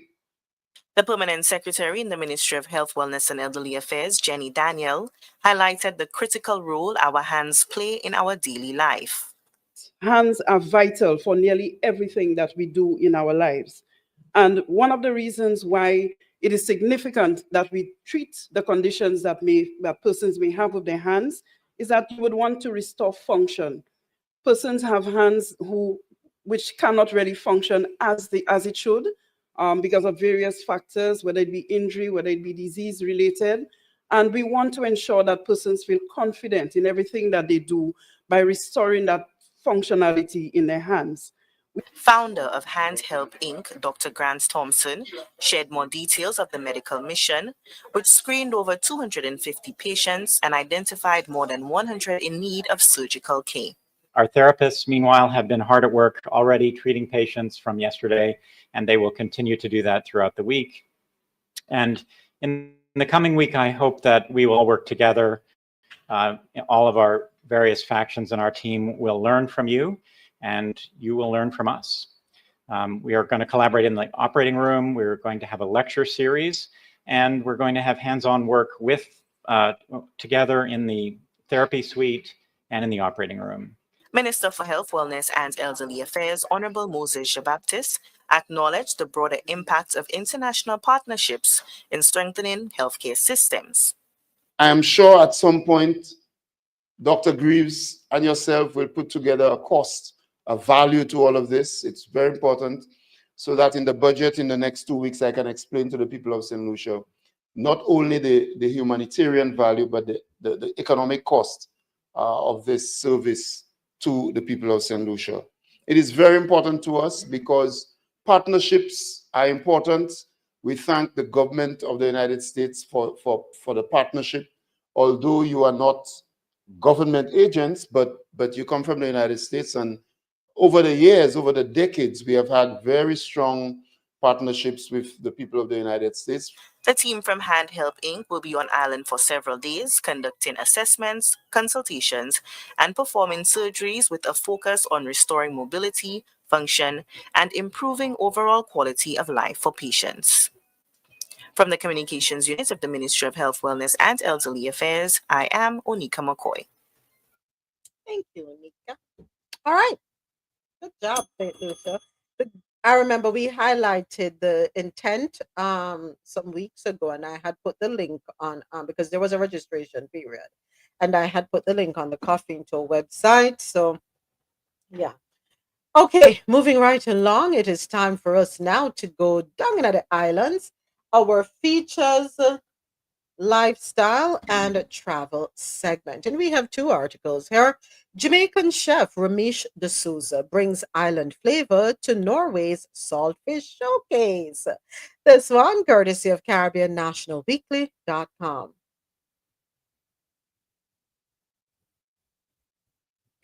Rising Jamaican culinary star Ramesh D'Souza has recently represented the island in Norway at the Norwegian Seafood Council's International Saltfish Showcase, where he brought his signature Jamaican creativity and flair to a global stage. D'Souza, known for his viral takes on classic Jamaican dishes, was one of 6 chefs invited to the event, joining culinary professionals from Portugal, the Dominican Republic, Brazil, the Democratic Republic of Congo, and Mexico. Each chef brought their own cultural influence to the showcase, highlighting salt fish, a staple ingredient in several cuisines across the globe. At just 23 years old, D'Souza was the youngest participant selected, a fact that surprised many of his peers during the trip. The moment everyone found out that I'm 23, everyone was surprised, he said. They thought I was in my late 20s or early 30s, judging by how I carry myself and how focused I am about my career. But it was a good feeling knowing that my talent brought me to cook amongst older chefs. The showcase, which previously hosted Jamaican journalists last year, immersed the young chef in the depth of Norway's seafood heritage. From touring and cities and saltfish factories to visiting fisheries museum and taking part in the main culinary presentation, the experience offered both cultural and professional growth. D'Souza originally planned to share Jamaica's national dish, ackee and saltfish, but those plans were derailed when airport security confiscated the canned ackee from his carry-on bag. I brought canned ackee in my carry-on bag and they were thrown away at the checkpoint. Them know how expensive ackee be. Well, here in the States, Lord of mercy, me feel it for you, Ramesh. During my layovers in Atlanta and Amsterdam, I searched, hoping to find a replacement, but had no luck. When I arrived, I knew I had to switch gears.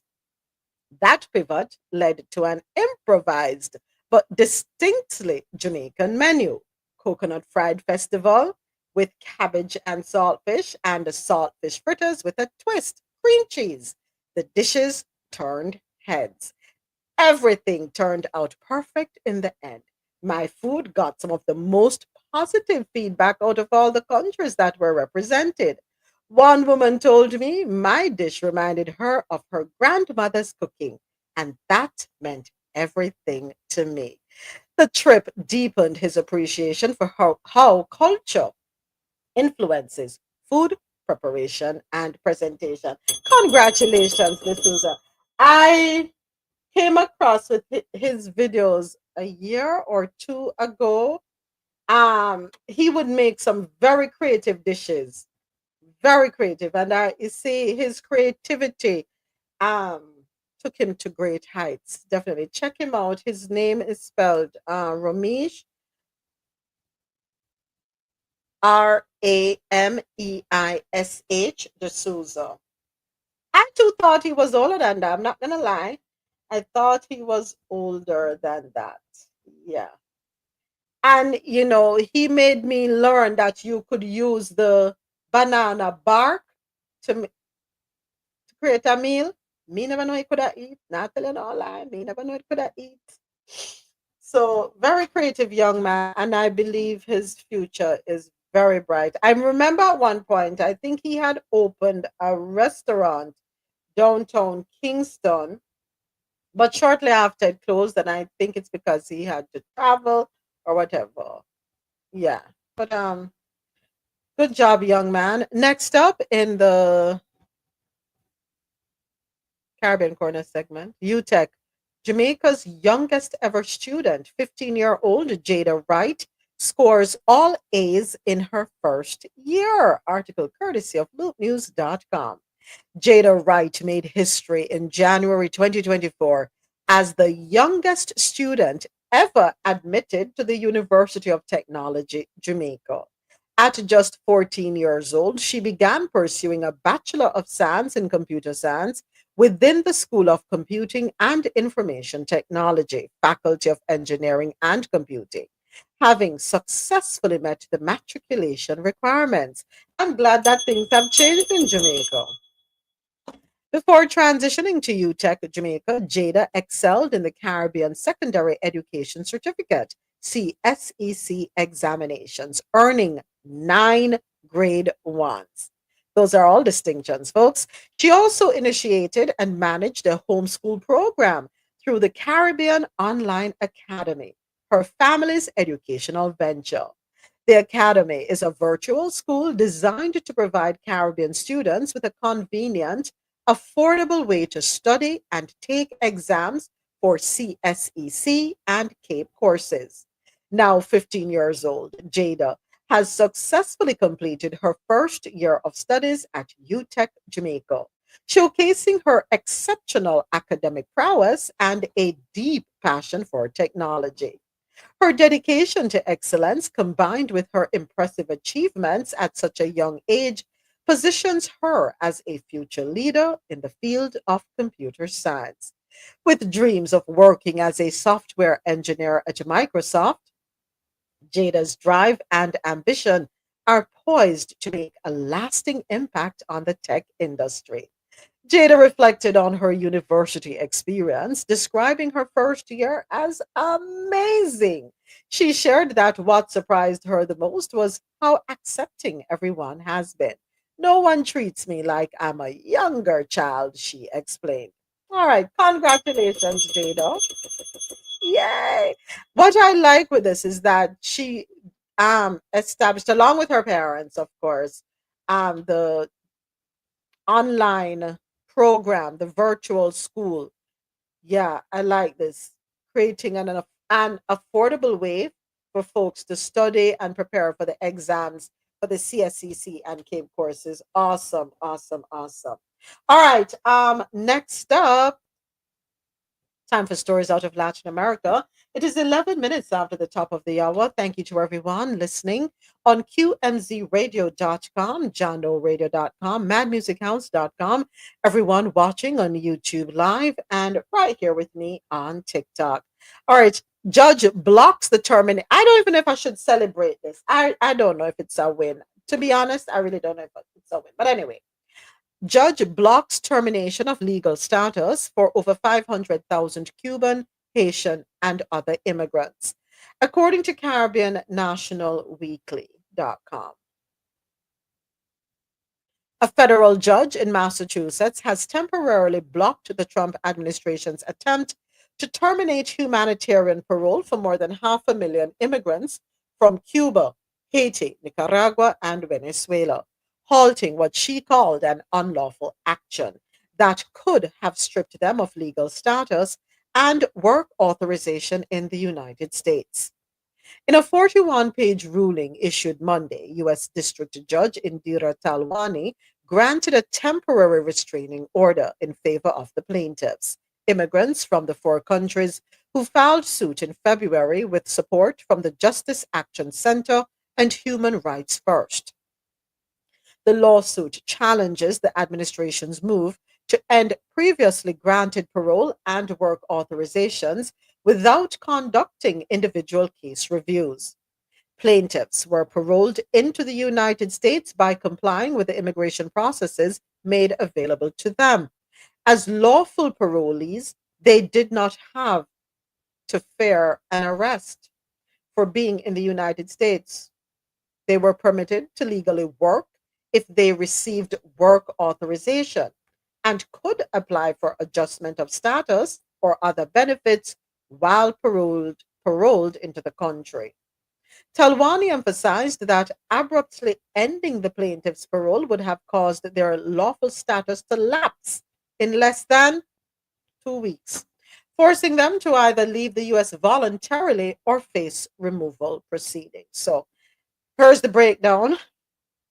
110,240 Cubans, 211,040 Haitians, 117,330 Venezuelans, and 93,070 Nicaraguans have entered the United States under the CHBN parole program. Many of them have settled in South Florida, often under the sponsorship of relatives who are pursuing asylum or other legal representatives. I'm going to tell you something. If 70%, if 70% of them are in Florida and you take them out, they're not empty. So Florida empty. Oh, it's nobody not go there. We won't have any traffic. We won't. I mean, we're going to tank the South Florida economy. They're lawful. They're here lawfully. They got their work authorizations. And yes, with the work authorizations and them working, they are paying taxes. Here's something I don't understand as it relates to immigration. Why is it dragged out for years? And people have to keep showing up every couple of months or every year for an interview. Can't we put a cap on that? Can they? A 2 year, within 2 years, a determination should be made. If you say to them they have to show certain qualifiers and you give them a 2 year time frame, why is it taking for some people 10 years for the process to be complete, leaving them open to unfortunate circumstances? And if they are here legally and they are contributing to the economy, they're staying out of trouble, they're towing the line, abiding by the rules, the laws of the country. Why are we wanting to force them to leave, whether voluntarily or face removal proceedings? I don't know. Counterproductive in my opinion, but hey, I know nothing. Let us see. Should we celebrate the temporary arm block? Because this is from a federal judge in Massachusetts. This is not coming from the Supreme Court. And even if the Supreme Court were to hand down this decision, would it still be honored? That's another question.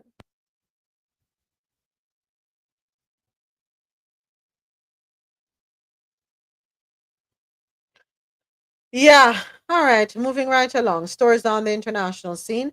BYD expands in Brazil as China outmuscles US rivals. This article courtesy of semaphore.com.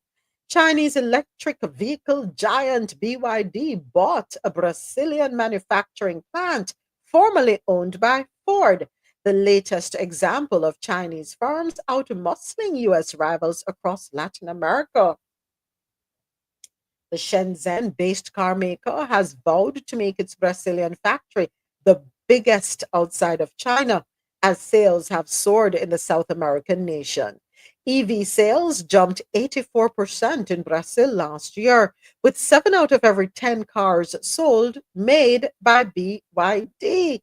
US President Donald Trump, I don't know why, it's Alexia Faltina, Alexia and Adesoji have me saying Trump because of that song that is in my head as I'm reading this article. Anyway, US President Donald Trump has vowed to crack down on China's influence in the region as the two superpowers battle for control in Latin America has left leaders struggling to pick sides.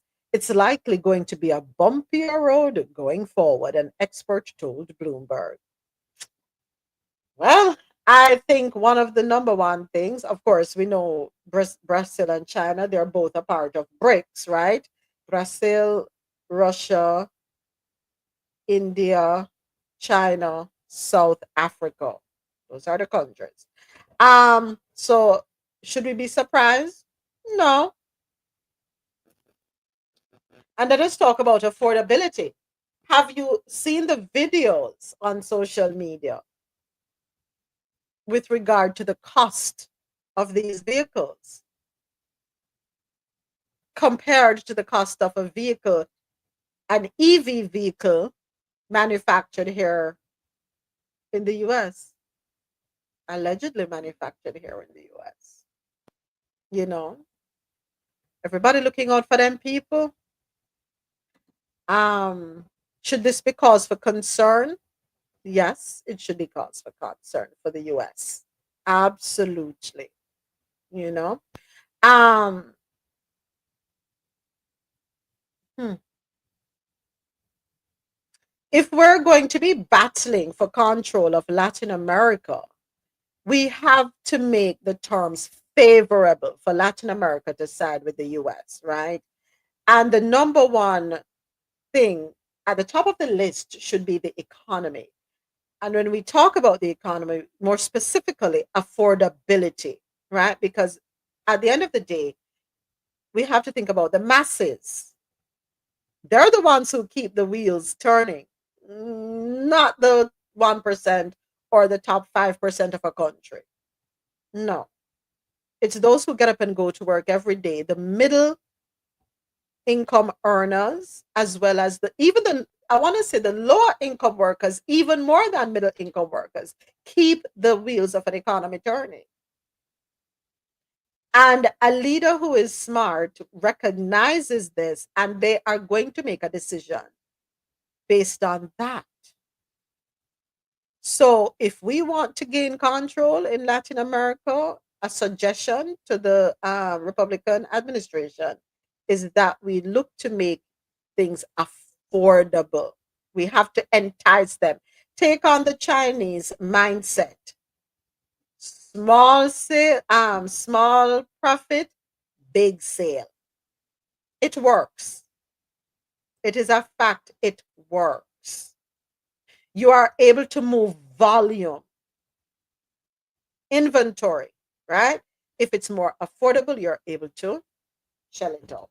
Enough said. We're done.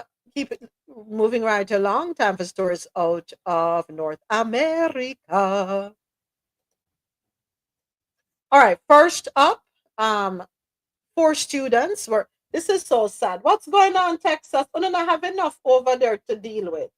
We don't need no pew-pewing at schools over there in Texas. Oh boy. And still, do we have anything? Have we heard anything about pew-pew control laws? Anything? Have nothing? Have we heard about any legislation to be tabled? I know Texas is that kind of country. You know, they think it's a wild, wild west over there in Texas. Literally, that's what they think. We have an update here. Okay, the person is in custody. Okay, that's good to know that at least they have that. Oh boy. I'm dying to hear. No. Wrong word. I'm anxious to hear about amendments. Developing now a shooting at a Texas high school. 7's Joe Rotes at the Satellite Center with more on this. Joe. Well, Belky's Dallas Fire Rescue telling Fox 4 in Dallas that 4 people were taken to the hospital from the school, all with non-life-threatening injuries. Dallas's mayor told that station that 3 of those people had been shot. It's unclear about the extent of their injuries, though. The chaos unfolding this afternoon at Wilmer Hutchins High School. It's a campus of about 1,000 students there. Law enforcement sources tell the CBS affiliate out that way that police are searching for a student believed to have opened fire on school grounds. Officials have said there is currently no active threat at this time, and the campus has been secured. A reunification process center was to begin shortly, with parents arriving to pick up their children. For now, we're live in the... I thought I said they have somebody. Hold on. So how do have that headline but the wrong video? Y'all make your mind up, please and thank you. Yeah, because y'all said let's try this.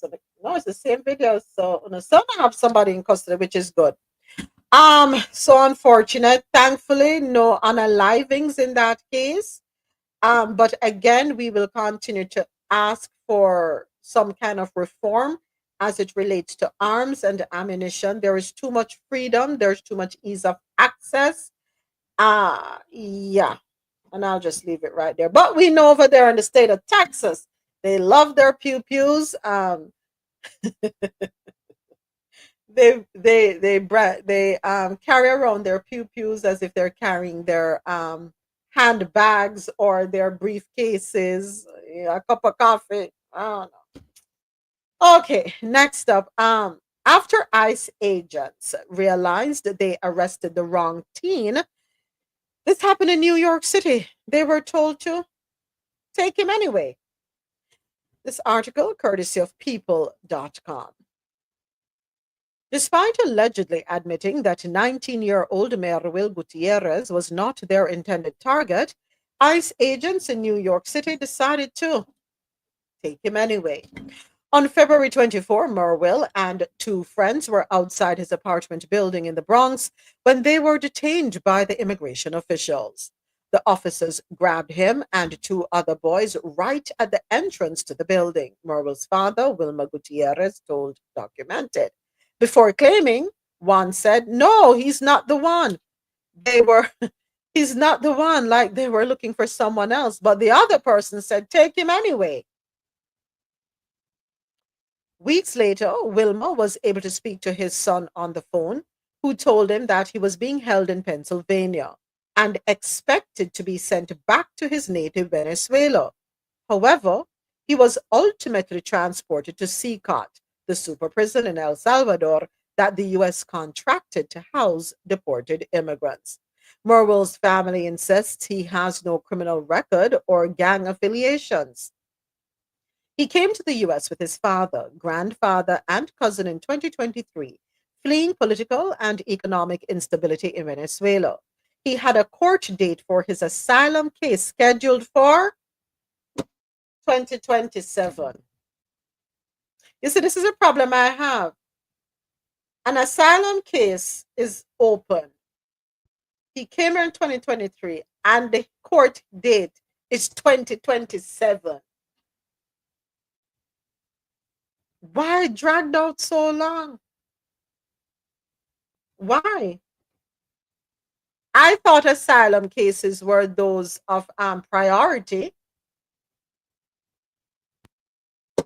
William Parra, an immigration attorney from Imigración al Día, said Merwil was detained for hanging out with friends and was at the wrong place at the wrong time. ICE was not looking for him, nor is there any evidence whatsoever that Merwil was in any gang. Despite his clean record and by-the-book immigration attempt, Merwil has become one of hundreds of Venezuelans deported under the Alien Enemies Act of 1798. President Donald Trump signed a proclamation invoking the act on March 15. It has only been used 3 times before, all during wartime, and that was in order to target non-citizens who can then be apprehended, restrained, secured, and removed as alien enemies. His administration's first targets under the act were suspected members of the Venezuelan Tren de Aragua gang.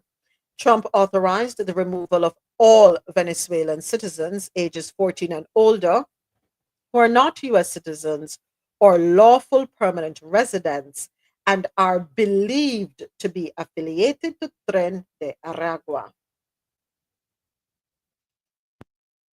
Well, right away, a federal judge in Washington, D.C. issued an emergency order to stop the deportations. However, senior officials in Trump's Justice Department responded the next day saying the order came too late. Next. Florida governor signs bills to rename the Gulf of Mexico to Gulf of America.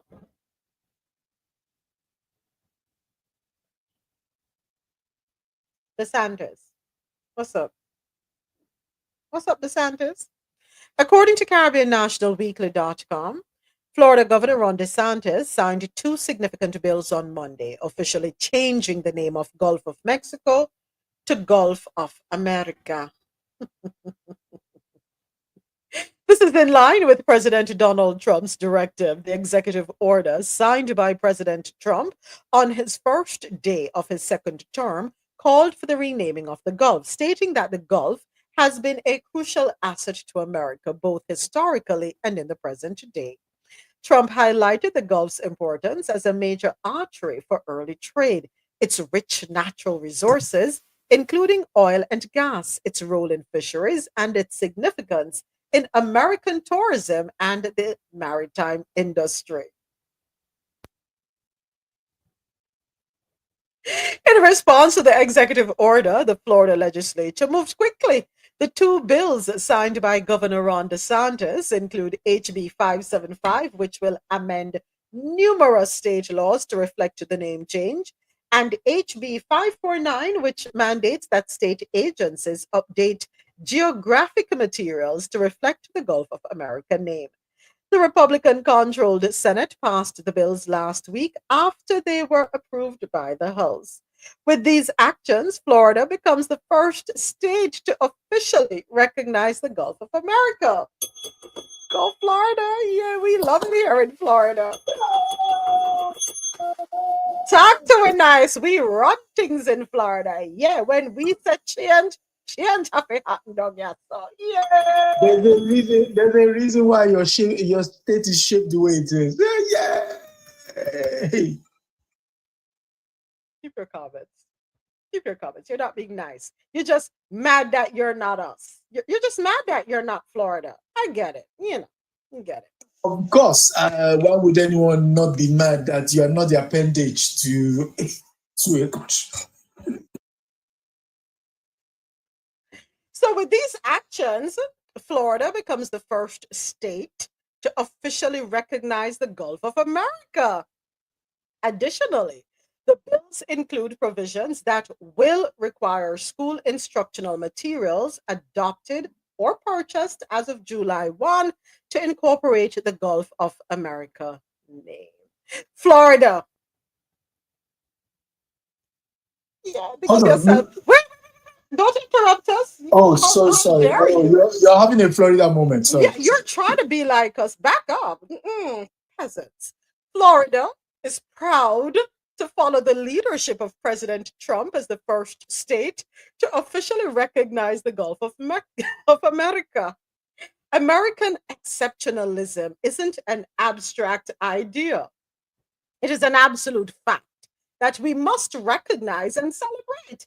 In Florida, we always and we will always put America first. Okay, I just told you, you're allowed to speak. Yeah. Do you have something to say from across the pond? What's the name of that place again? The place you just changed its name? What's the name of it? The Gulf of Mexico. Oh, so it's not the Gulf of America. You see, even you don't.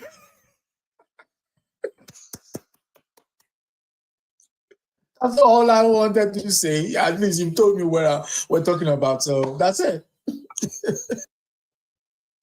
Here's what I would have done, right? The Gulf is so wide that it could be split in two. The part that borders Texas.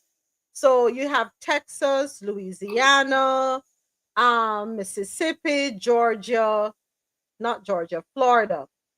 They could have named that top half of it that goes up to the Mississippi Delta, Gulf of America, and then below it, the part that starts right where Texas and Mexico meet, all the way across to Cuba. They could have called that part Gulf of Mexico, no? I mean, it could be a win-win. So, go on, Miss. Go on.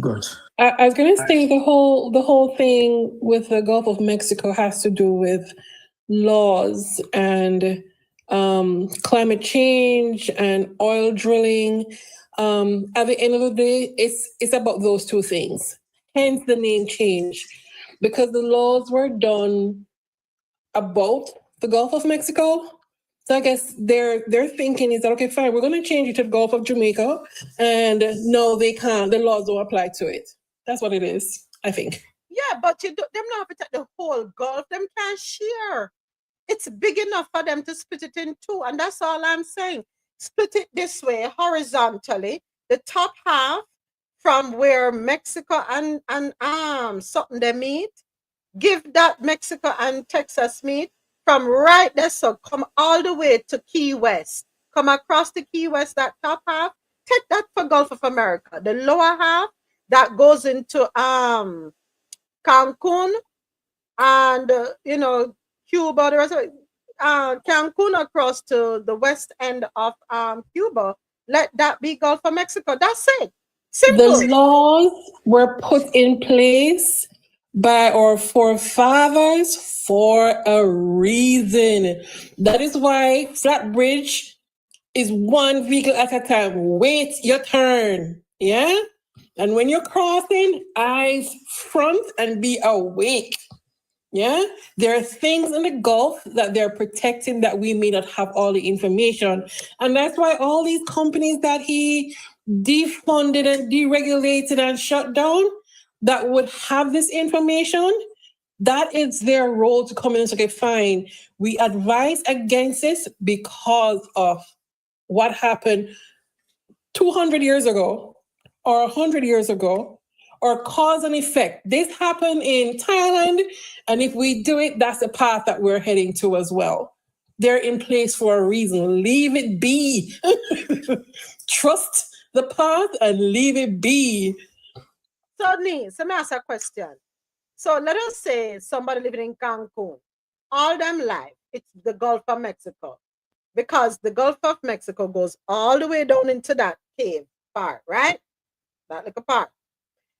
So now I wake up, levántate, ay, buenos días. Go for what? America. But I'm not in America. I'm in Mexico. Is it fair for them now for those folks in Mexico to embrace Gulf of America?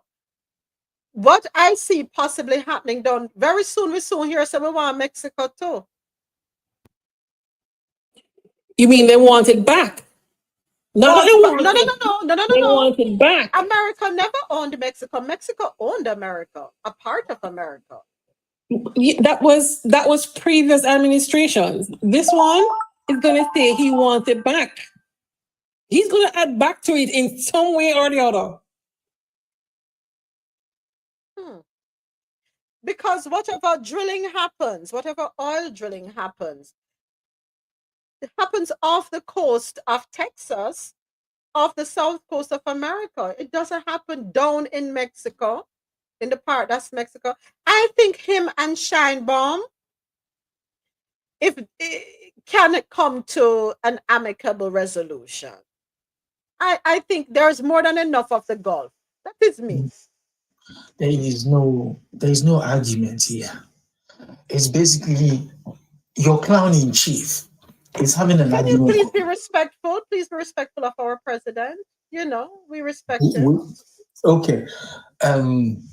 The clown you elected, your elected clown, is just having a moment.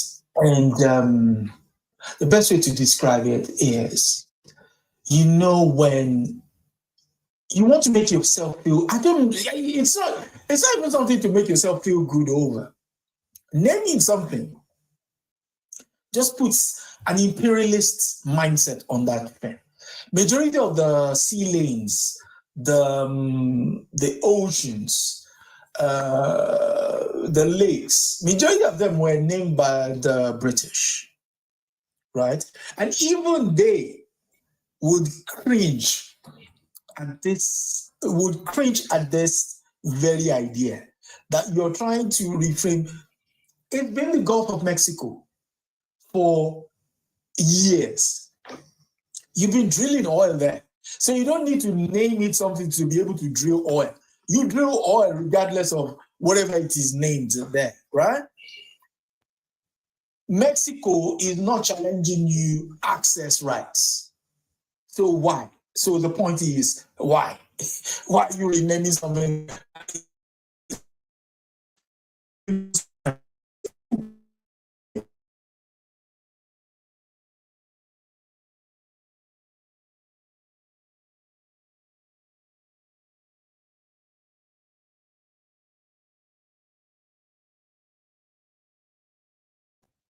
A second. Okay. Okay.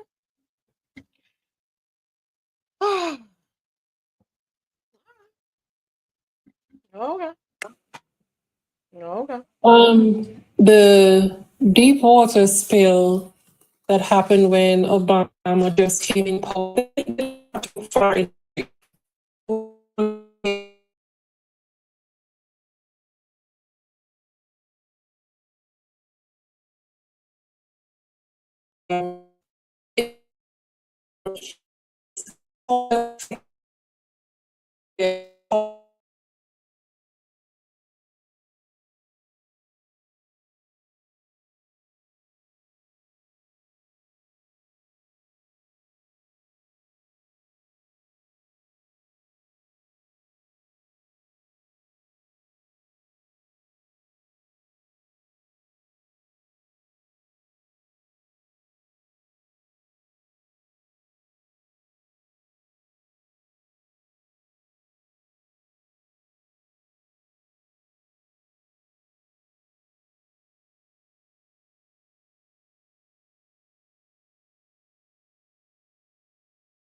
they're not preparing strategically over there, I have a bridge to sell him, which is the tagline.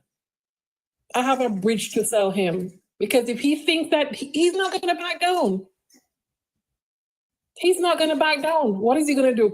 Send his January 6th team over there?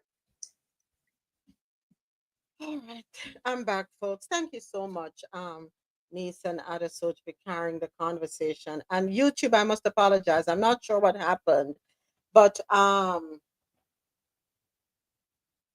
hey, Mr. President, talk to me. What's up? Oh, sorry. Yeah, I had to step away for a second. And then YouTube, I'm not sure. No, I had to step away, Mr. President. Just accept. I wasn't here. Hold on, send it again. Me accept you. I don't know what's. Hold on. Try this again. I'm not ignoring you. I could never ignore you, Mr. President. I could never. But YouTube, hold on. One second. YouTube, my apologies. I'm not sure what was happening. I know we went down a while ago, but we are back up again on YouTube. All right, sorry, Mr. President. Go right ahead. Go ahead. I was sending the request since before. I thought probably I hit your white fall. I thought I hit your white fall. I don't understand. Like we had noise. You probably did. Have you up? Have feelings? May I carry basket for your job? I'm so sorry. I didn't see that. My apologies. Oh, Lord. Nah, don't worry about that, man. On this point about China have no reason to relent, ever. You understand? And the Chinese are much smarter than we give them credit for. Somehow we think nobody else has brains. You see how they're targeting the red states? Where they're not putting tariff on you, but they're rejecting you of beef because they said, oh, it has genetically modified organism in it, or they're just coming up with all the other scheme not to do it without overtly saying, we're not buying your stuff. And who the pressure falling on? The same states that depend on all the Chinese to buy their stuff. When it comes to the 15 or 20% market stuff that Chinese sell to us, they could hold it for a while. The Chinese could hold it much longer than the US because everything in the US made in China. So I don't understand what game they're trying to play here. And you would not win a trade war against the Chinese. Meanwhile, they're expanding everywhere else. For instance, you ban their car. Now they have a plant in South Brazil, right? They took over the Ford plant. So this is an American company that literally giving up market space to them. When they start manufacturing full-fledged in Brazil, how will you compete with them in South and Central America in that space? They're already underpricing you for a superior product. How will you get back that market share? I mean, we're talking about bringing jobs home. To whom and how? You think it's, as a matter of fact, if you're bringing human jobs back right now, you already lost. Because the Chinese factories is robots. And they're doing other things with the humans, like education and stuff. We taking out books from schools, they're educating them, their children. They're specializing more. And that is why they are the manufacturing capital of the world. It's the expertise, the skill set. We do not have the skill set that the Chinese have. We don't have the artisans they have. So I don't know how. I don't know who come up with this brilliant plan, but I thought they would have never go through with it. But they're proving me wrong all the time. I yield. Thank you, Mr. President. Go ahead, Adesoji. Thank you. Yeah, so quick one to what Mr. President just said. To buttress what Mr. President Yeah, to buttress what Mr. President See, I know your terminology. Yeah, so there is, until the cows come home, yeah, you're not going to win this game with the Chinese. I kid you. First and foremost, if you did that in 1975, you might stand a chance.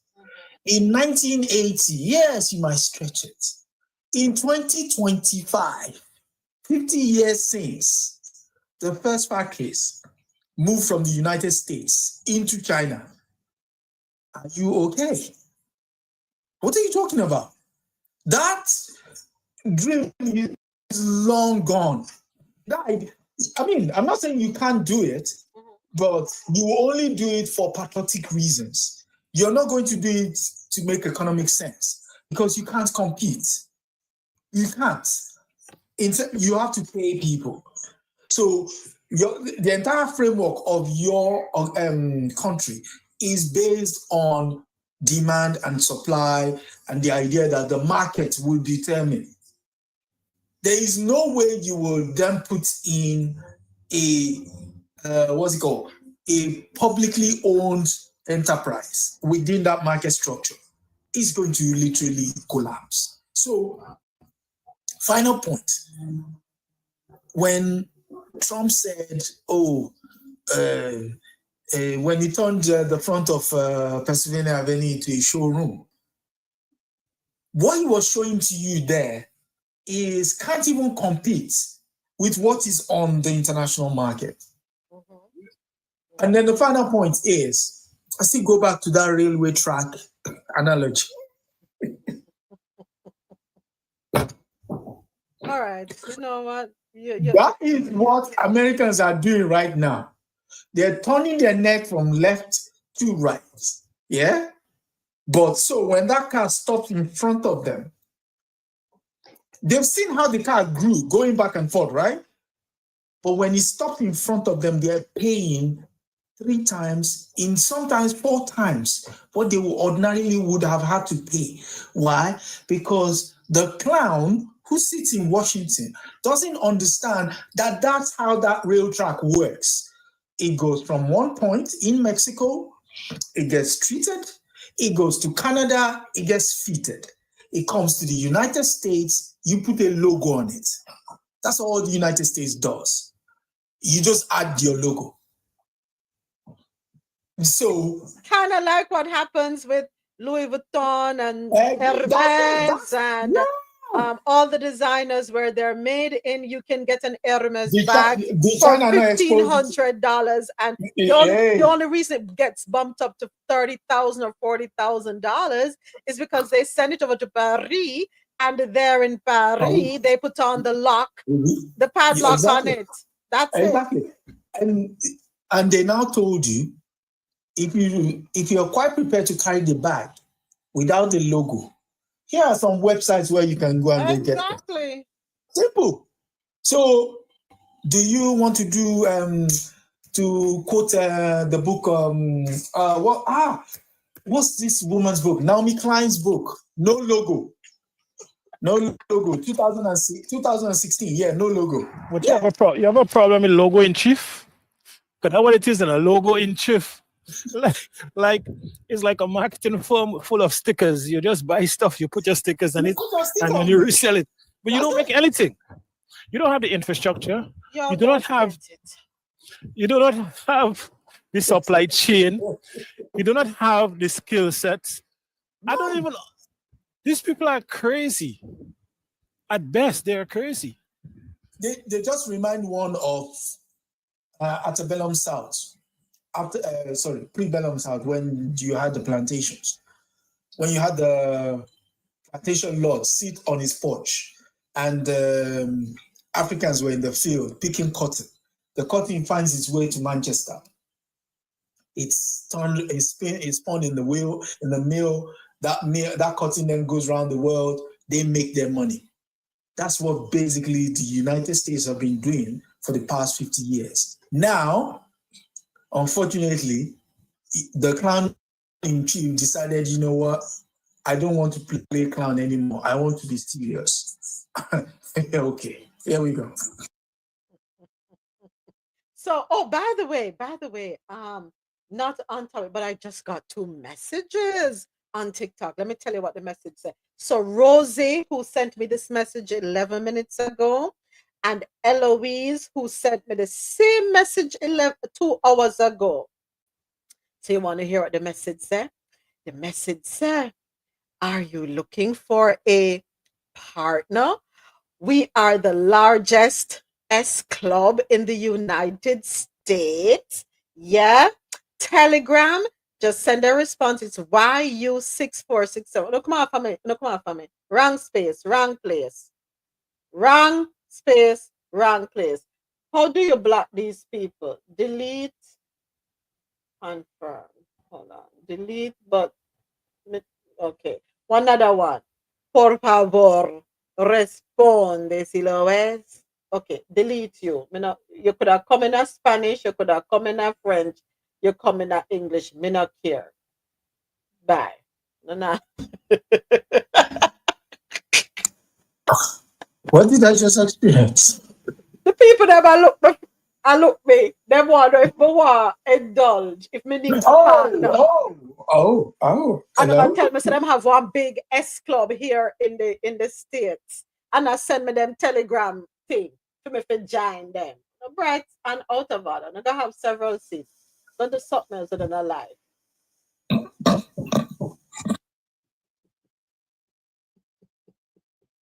I'm sorry. We get to laugh. We get to laugh sometimes. Let me tell you something. Not to James, 3 letters in the word. Whatever you did to produce your children, that's what the kind of club them talking about. Without being very explicit. That's the best way we can put it. You know? Oh, you mean spinning glass? That's what you did to procreate other soldier? Spin. Dr. Sharon, what you eat? Beg you something now. What kind of chips you eating? It's a rice cake. Okay, well I was close. Is it flavored or the daddy rice cake? No, plain. That's boring. I hope you're not giving Joel any of that. For the backside. Jewel eat better than me, because even if I don't eat, she eats. We were delayed last night getting home. So I got it.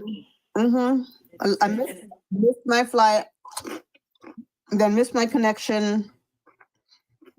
So but we got in. It was fine. Got in, so I fed her.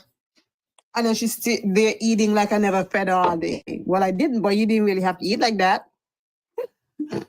I have questions, and I will talk. I'll have a one-on-one with Joel, and I need to have the one-on-one without you in the room, because I think there are things that she needs to tell me. She ain't gonna tell you nothing. Don't worry, I speak dog. She will tell me, and then we'll take it from there. Breakfast and treats all day. That don't mean anything. You're trying to bribe her. Don't worry. I'll take it from here. Thank you. I call Animal Protective Services. Where's Ja? I need Ja to get me the number for Animal Protective Services over there in Texas, so I can go get that rescue dog. Put the dog in foster care. We'll have a wolf-to-wolf conversation. A wolf-to-wolf consultation. When I took her to the emergency room last week, she getting a whole pound in a month. I'm like, well, then, are you eating good? I'm like, am I overfeeding you? Keep looking after her. That's all. Or it could be that dog across the street. Hello? Yeah, no, but I'm glad you made it home safely. I really happy. Why make you add something? I'm glad you made it home safe. Happy to have you. Happy to have you. By the way, tonight is that thing, right? I have the clip coming up. I'm going to be playing the clip shortly. Yep, it's Black Women's Maternal Health Week, folks. Yes, it's a crisis. It is a crisis. It's a crisis, and especially here in the US. It's global. It's a global crisis. But there are certain spaces and places it shouldn't even be a thought. Which link you want, my brother? Send me a link, please. Okay, my brother said send me a link. Link for what? Put in a chat. What you want a link for? Or you need to text me. Text me one away, my brother. Text me one away. My brother is here with me over on YouTube. Lord have mercy. Yeah, but happy to have you. All right, folks. So what we just finished talking about a while ago. We did the golf. Oh, Ada Soldier, this is from your country. You sent this to me. TheGuardian.com is reporting the UK Supreme Court That will please James. I'm sorry, I'm not sure who you are. 03, whatever. Not sure who you are. Sorry, so I will not be accepting the request to come up on stage. The UK Supreme Court has ruled that the terms woman and sex in the Equality Act refer to a biological woman and biological sex, in a victory for gender critical campaigners. 5 judges from the UK Supreme Court ruled unanimously that the legal definition of a woman in the Equality Act 2010 did not include transgender women who hold gender recognition certificates. In a significant defeat for the Scottish Government, the court decision will mean that transgender women can no longer sit on public boards in places set aside for women. It could have far wider ramifications by leading to much greater restrictions on the rights of transgender women to use services and spaces reserved for women, and prompt calls for the UK's law on gender recognition to be rewritten. The UK government said the ruling brings clarity and confidence for women and those who run hospitals, sports clubs, and women's refugees. Adesoji, you care to expand on your article? No, I mean, it's there. The government statement is quite appropriate. It brings clarity. That's what we wanted. We wanted clarity so that when we do look at you and we do fancy you, we can, ask the question without fear of recriminations, because there have been lots of women adjacent types that have, So, I mean, it's been a long running conversation here that's finally seen the head, And the thing I like about it was this. There are 2 of the 3 Supreme Court judges, there are 2 women judges on there and 3 men.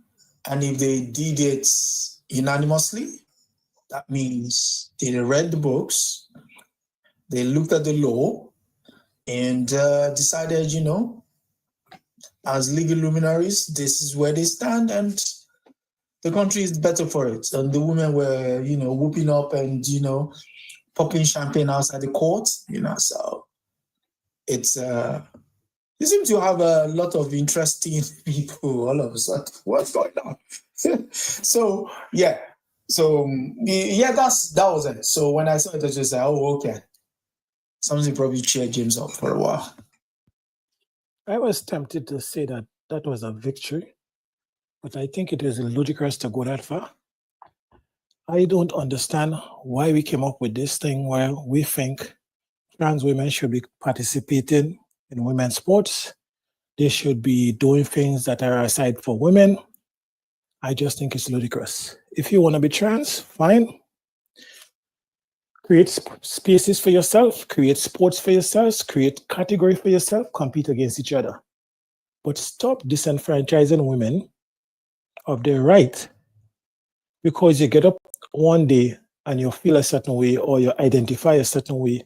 Come on, it is ridiculous. It is ridiculous. It's a catastrophe and it has to stop. Mm-hmm. Create spaces for the people that identify in that way. You can have special categories in Olympics and whatever. Fine, that's what you choose to be, fine. But stop, imagine you're a failed male weightlifter and you switch category. And I can't even imagine the mindset of somebody who would celebrate beating the women. Come on, that's not fair. You want to go to women's spaces? You want to go to spaces with kids and girls and because you identify like that? Come on, man, it has gone too far. And I'm happy they make the ruling. Not only that, the clarity of the ruling I like. They didn't go around give no opinion. As per the law, this is what it is. Blanket. That's it. Nothing to discuss, nothing like that. trans women, or however they refer to themselves, do not qualify to be categorized as women. Case closed. I like it. Yeah. We have to draw the line at some point. What was interesting, you remember a couple years ago when what's his name? Jenna, right?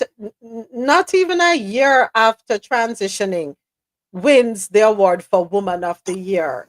And I was like, That was a slap in every woman in it America's was a face. big disrespect to every woman. He don't even look like a woman. But I mean, come on. How disrespectful can you be? All this powerful, beautiful, like educated, accomplished women in America, you give it to a man? Give me a break. it was a disrespect to women, a huge disrespect to women. And again, I want to be very clear. I don't care how you choose to live your life. That is not my concern. It is not my concern. I don't discriminate. I don't hate, none of that. But when you talk about disrespecting a woman, I have an issue with that. Making a natural born woman feel less than, I have an issue with that. I do. No, I mean the key word there is the key phrase there is I don't care how you choose to live your life. Yes, you can choose to be you want whatever it is you want to be. In fact, I mean there are people who pay, to indulge. So there is all of that. But asking people to suspend their own reality so that you can be whatever, that's totally unreasonable. It is unreasonable. It's unreasonable. Are you? By the way, this just popped up. Is there any truth to this that we know are and well 245% tariffs on imports from China? Is that true?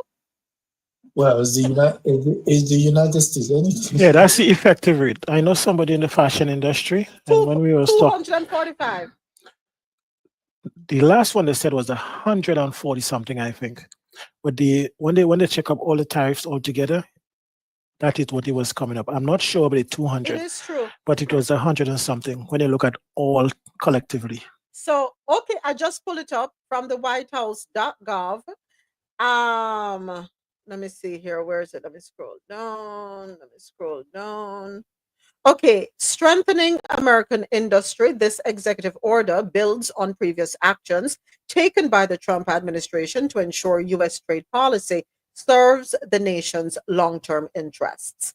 On day one, President Trump initiated his America First trade policy to make America's economy great again. On Liberation Day, President Trump imposed a 10% tariff on all countries and individualized reciprocal higher tariffs on nations with which the U.S. has the largest trade deficits in order to level the playing field and protect America's national security. More than 75 countries have already reached out to discuss new trade deals. As a result, the individualized higher tariffs are currently paused amid these discussions, except for China, which retaliated. China faces up to a 245% tariff on imports to the United States as a result of retaliatory actions. This includes a 125% reciprocal tariff, a 20% tariff to address the fentanyl crisis, and a Section 301 tariffs on specific goods between 7.5% and 100%.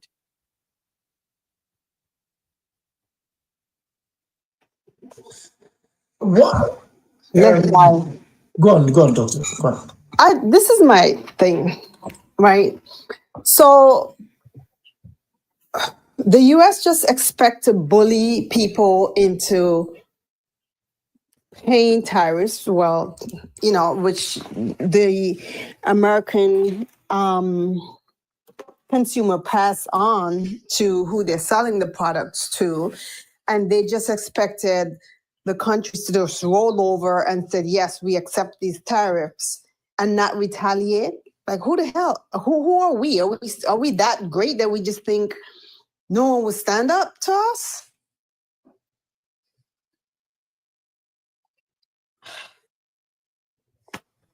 And tariff does, I mean, it hurts us, the consumer. Right. I even saw I saw a notice from Amazon the other day. They're gonna pause some imports from China also because you're not gonna be able to afford them. Exactly. So okay, now was Jeff Bezos at the inauguration? Was he there? He was there. Okay, so I want to hear what the conversation is going to be. He has to step up because it is going to hurt his pocket, because Jeff Bezos wants to know that he'll be able to keep his 3 yachts floating. And yes, it's 3 yachts at a time that move in tandem, right? You have the main yacht on which he and his significant other limes. Then you have the yacht, which is a pantry, and then another yacht for his staff. That is going to impact his dock fees, right? As he moves around the globe, right? He has to dock his yacht. Even if he anchors a couple of feet, a couple of feet away from shoreline, he still has to anchor and he still has to pay, right? So I don't think he's going to take that very well. Plus his helipad on his yacht for his private helicopter, which will take him from the yacht, inland, that is all going to be impacted. So Bezos, yes, and we pay for all of that, folks. Those of us who like to put things in the Amazon carts, we pay for all of that, the 3 yachts and then some. Yeah,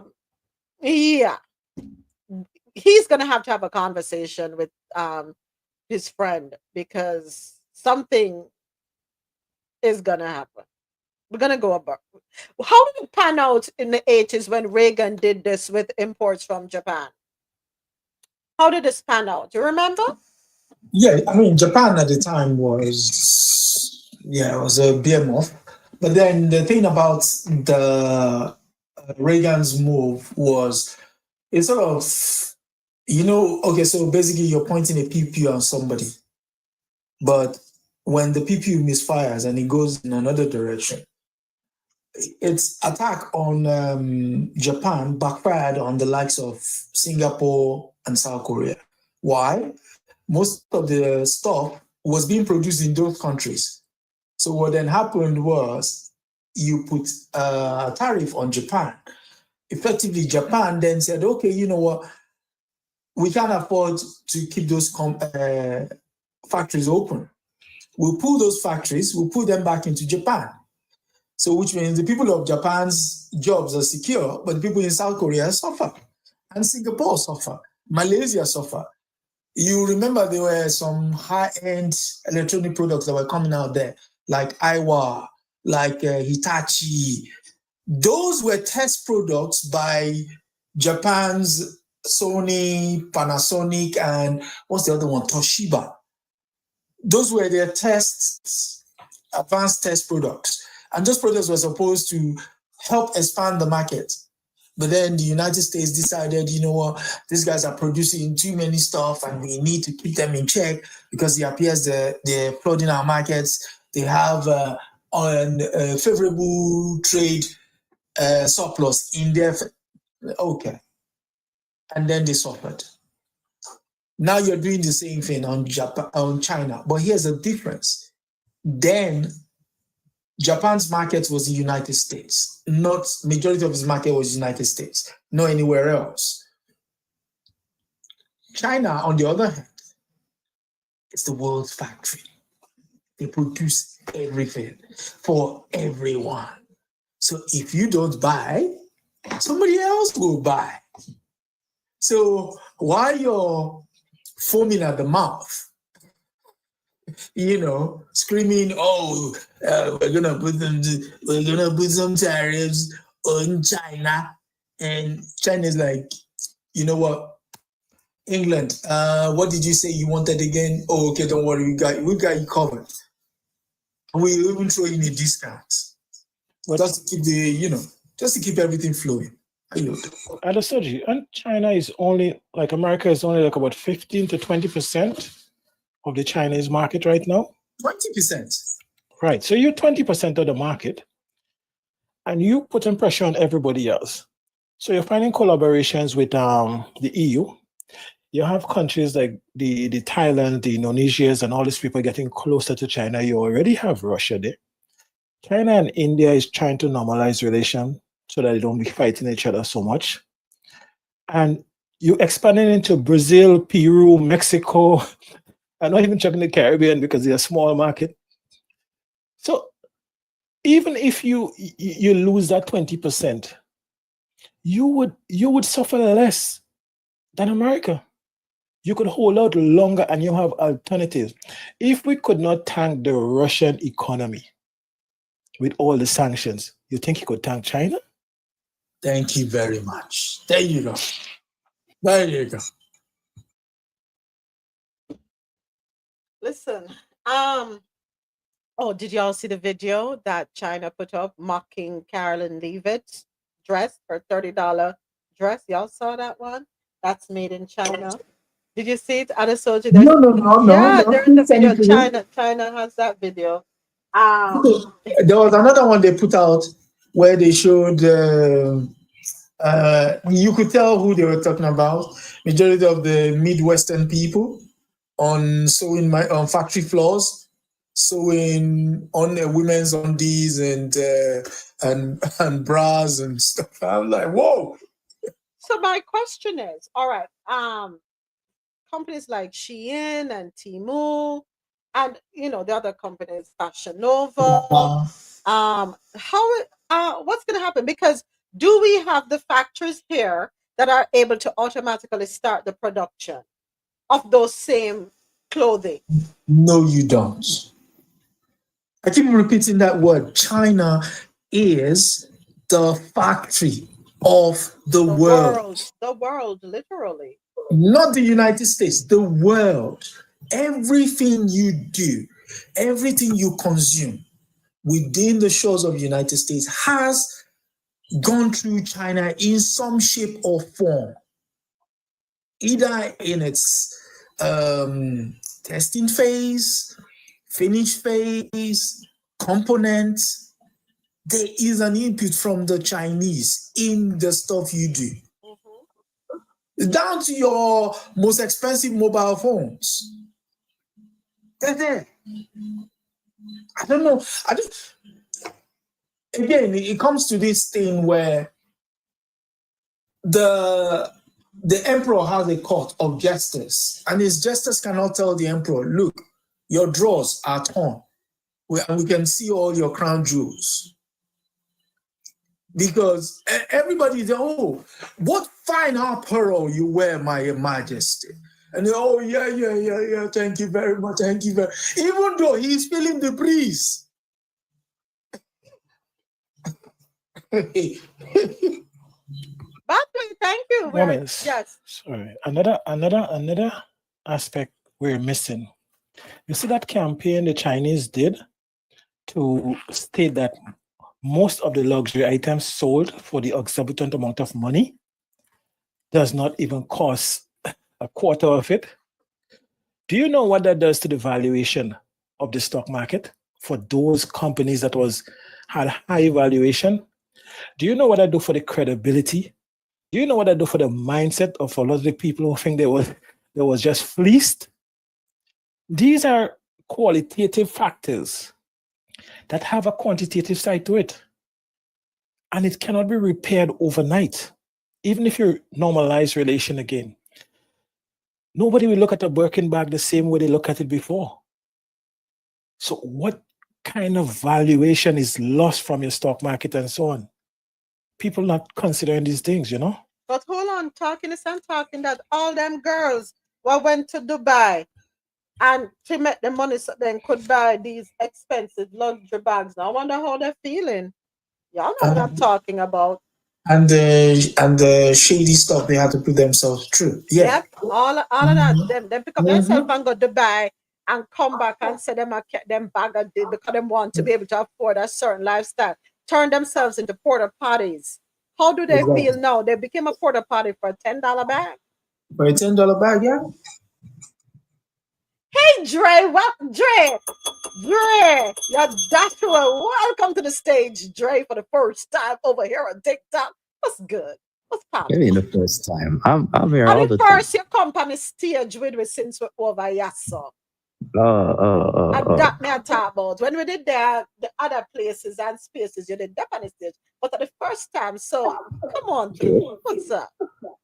Nothing much, man. Happy to be here with you guys. Well, I the voice also. Oh, Dre, we are. Let me Maybe scan. you're going about the voice. Different medium. Something else. You don't know who's listening. Come on. Moments like you have a new voice coach, you know? Dre, hold on there. Dre. Hold on there. Dre, are you with that? Blink twice. So yeah. Gotta stop the show now. the show shall go on, man. I said, Dre, come through. Let Dre be. Did you do plastic surgery for your throat, Dre? Because you come out with that new voice, Dre. Who this? New voice. Who this? Yeah. The early morning voice, man. Oh, you over. You know? Okay. Rosolo said, why is he whispering? I'm not whispering, Rosolo. He said, Rosolo, basically, Rosolo said, wait, Dre, she let you out? I'll be back, Rosolo. I'll be back next week, you know? Rosolo. Why you sound like when she feeling so? Yeah. All right, the show shall go on. Enough, guys. Dre, what's up? Talk to me. Can the people can leave you alone? I don't know what am I mess with you for. Talk to me, Dre. We like the new voice, Dre. We like it. All right. Anyway, I like what you're doing. You know, I tune in all the time. You know, just decide to bless the stage.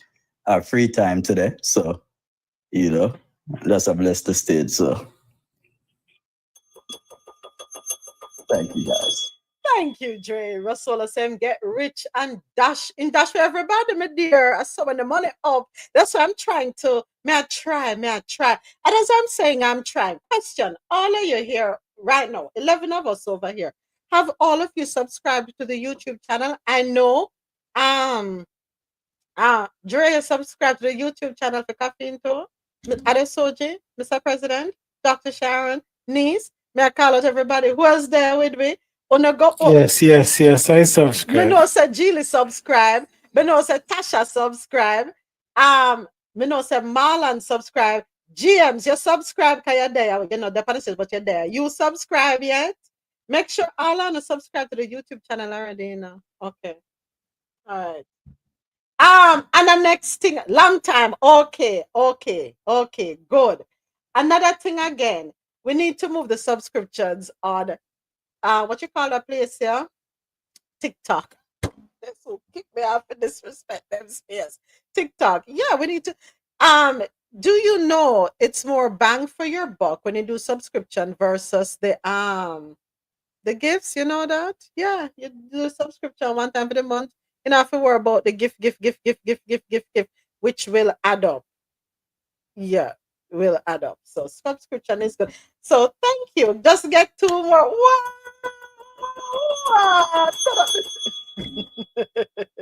All right, folks. Yeah, but so it's noon, my bad. You know what, Dre? All right, moving right along. Here's the next one. Higher ed war heats up as Trump threatens Harvard's tax-exempt status. Oh, boy. Let's take a listen to this one. The battle between the Trump administration and the world's wealthiest college, Harvard University, just kicked up a notch. Late last night, the administration cut $2 billion in federal grants to the school. This was after Harvard rejected what it saw as illegal government demands.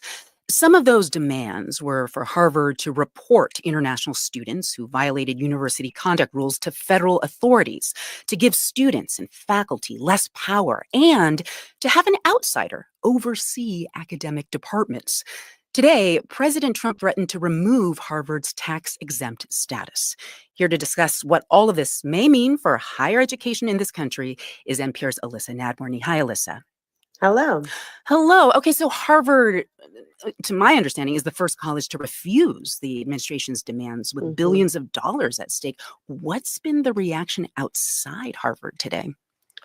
So, on college campuses across the country, academic leaders and professors are breathing a sigh of relief. One college president told me he applauded Harvard's action and believed all university leaders must resist compromising their core missions. Even former President Barack Obama weighed in, saying, quote, Harvard has set an example for other higher ed institutions, rejecting an unlawful and ham-handed attempt to stifle academic freedom. Earlier today, I reached Michael Dorf. He's a law professor at Cornell University. Harvard really had no choice, given the extent of the demands the Trump administration had made upon it. If you're going to sell your soul, you should at least get a good price for it. Now, even President Trump was also following along. On his Truth Social platform, he posted today saying, quote, perhaps Harvard should lose its tax-exempt status and be taxed as a political entity. So also the battle is indeed far from over. Far from over. Okay, so to the extent you understand, Alyssa, why is the Trump administration doing this? Well, the White House maintains that this is about rooting out anti-Semitism on campus. Back in March, they announced that 60 universities were under investigation by the Education Department for allegedly failing to protect Jewish students. And also, it is within the federal government's power to ask universities to make changes to campus policies and then to withhold federal money if they don't comply. Right. Although I must say there is very clear procedure on how to do that, which involves Congress. You know, it is also true that the Trump administration has repeatedly said it wants to curb what it sees as far left bias in academia. Here's President Trump speaking at an event in Florida in 2023. We are going to choke off the money to schools that aid the Marxist assault on our American heritage and on Western civilization itself. The days of subsidizing communist indoctrination in our colleges will soon be over. In the last month, the administration has canceled or frozen about $11 billion at a handful of some of the most elite colleges in America. Right. Okay, so this isn't just Harvard. Will we see more colleges, you think, start to push back against these kinds of demands from the Trump administration? Well, I asked that exact question to Ted Mitchell. He's the president of the American Council on Education, which represents hundreds of colleges and universities. If Harvard hadn't stood up, it would have sent a chill across higher education that would have really hampered the ability of other institutions to define for themselves where that red line is. He says Harvard basically allows room for others to stand up, and it tells other colleges what's possible. And he expects other colleges to follow suit. Okay, well, it's Harvard's argument that these actions by the administration are illegal. So what would you say is the role of the courts here? Well, legal scholars I've talked to agree that the way the government is going about freezing this funding is not following civil rights law. But it's risky, right? Like even the threat of eliminating their tax-exempt status is very scary for schools. That said, I am following two lawsuits. One filed late last week by Harvard's faculty, along with the American Association of University Professors, over this exact battle, and another, including Brown University, Michigan State, and the University of Rochester, over the administration's cutback of federal grants from the Department of Energy. That is NPR's Alyssa Nadworny. Thank you so much, Alyssa. You bet. So, yeah.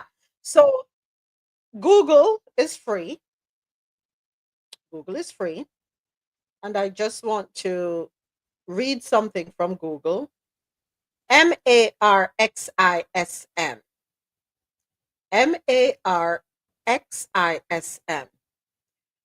It is a socio-economic and political ideology and theory developed by Karl Marx and Friedrich Engels, primarily based on the idea that history is driven by class struggle and that capitalism is a system prone to exploitation and internal contradictions. So MARXISM envisions a future society where the means of production are collectively owned, leading to a classless and more equitable society. The key concepts of MARXISM: class struggle. It emphasizes the historical conflict between different social classes, particularly the bourgeoisie, owners of capital, and the proletariat, workers who sell their labor. There is historical materialism. This theory posits that material conditions, particularly the mode of production, are the primary drivers of social and historical change. Surplus value. He argued that the bourgeoisie extracts surplus value from the labor and lead to exploitation. Dialectical materialism. The philosophical approach, views the world as a process of constant change and development through conflict and contradiction. He also believed that there would be a need by the proletariat to seize political power through revolution to establish a socialist society before ultimately driving toward a classless communist society. So,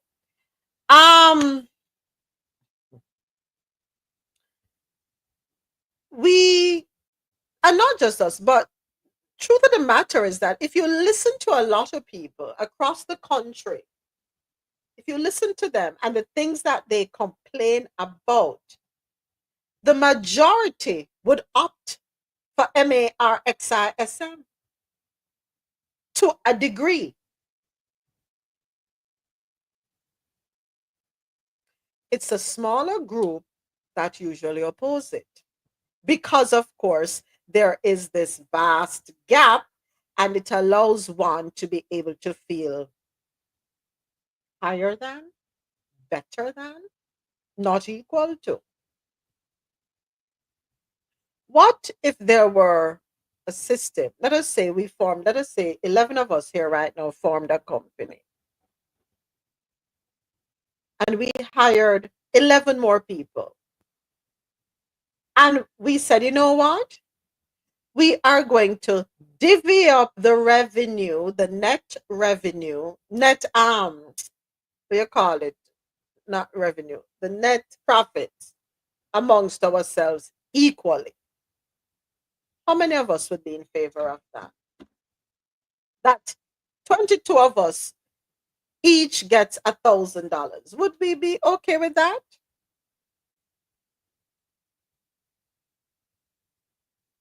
Or would we prefer where the 22 that are hired get $100 and we take $1,000 plus the difference that we would have given to them, that we could give to them?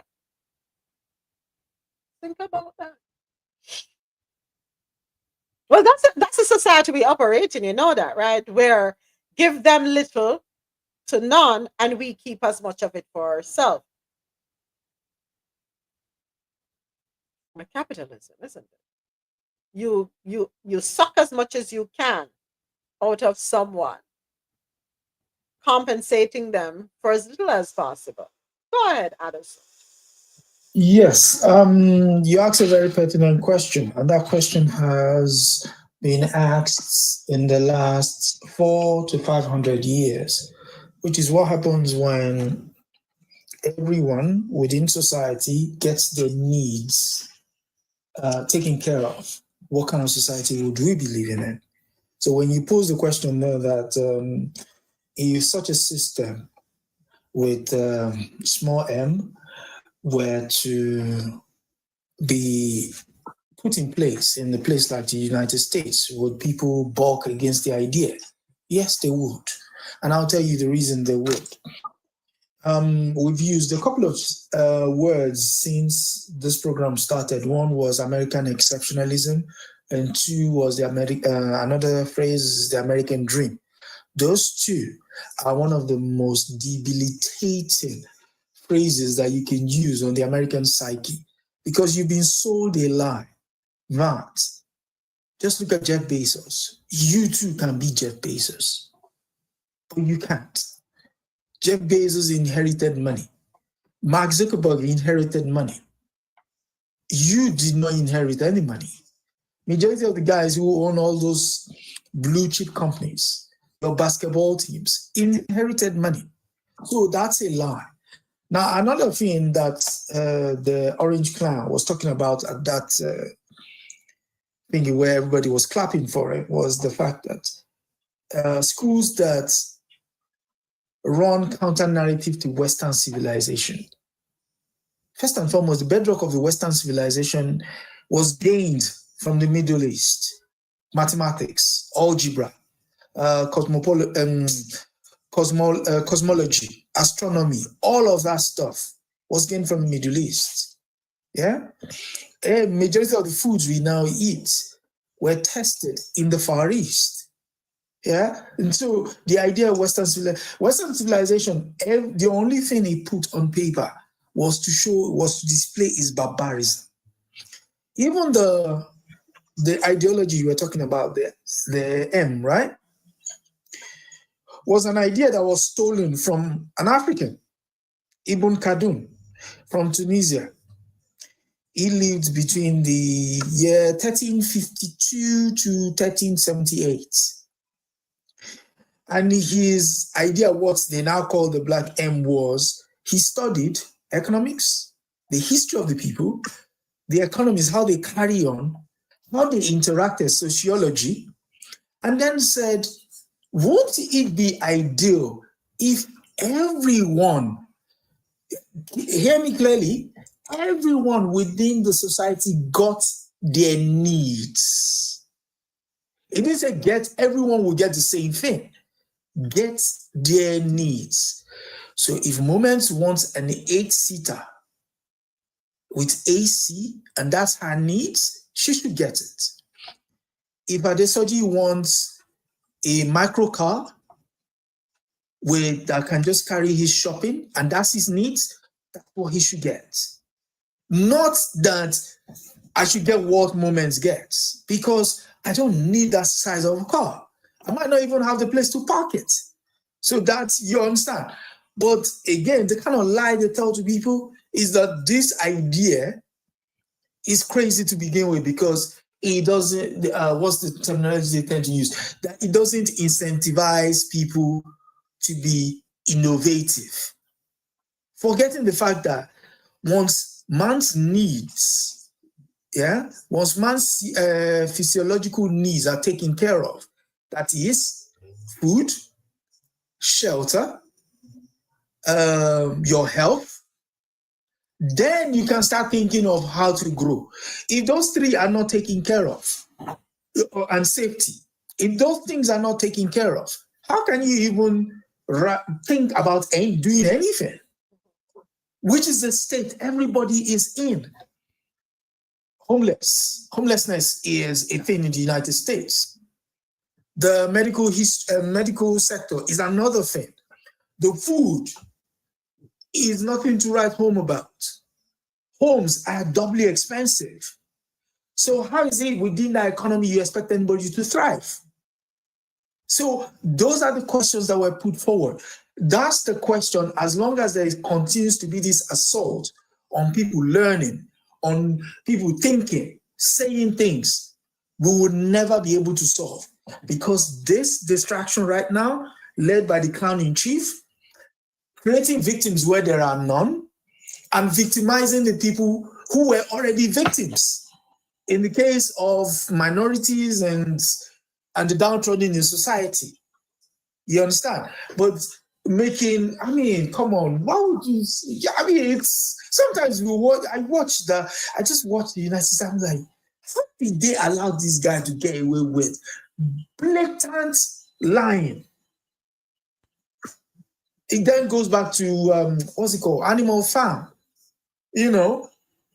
Once you give them power, not just Animal Farm, combine Animal Farm in 1984. That's the United States right now. Another George Orwell book, huh? Hold on, this is the wrong one I touched on. Okay. Yeah, so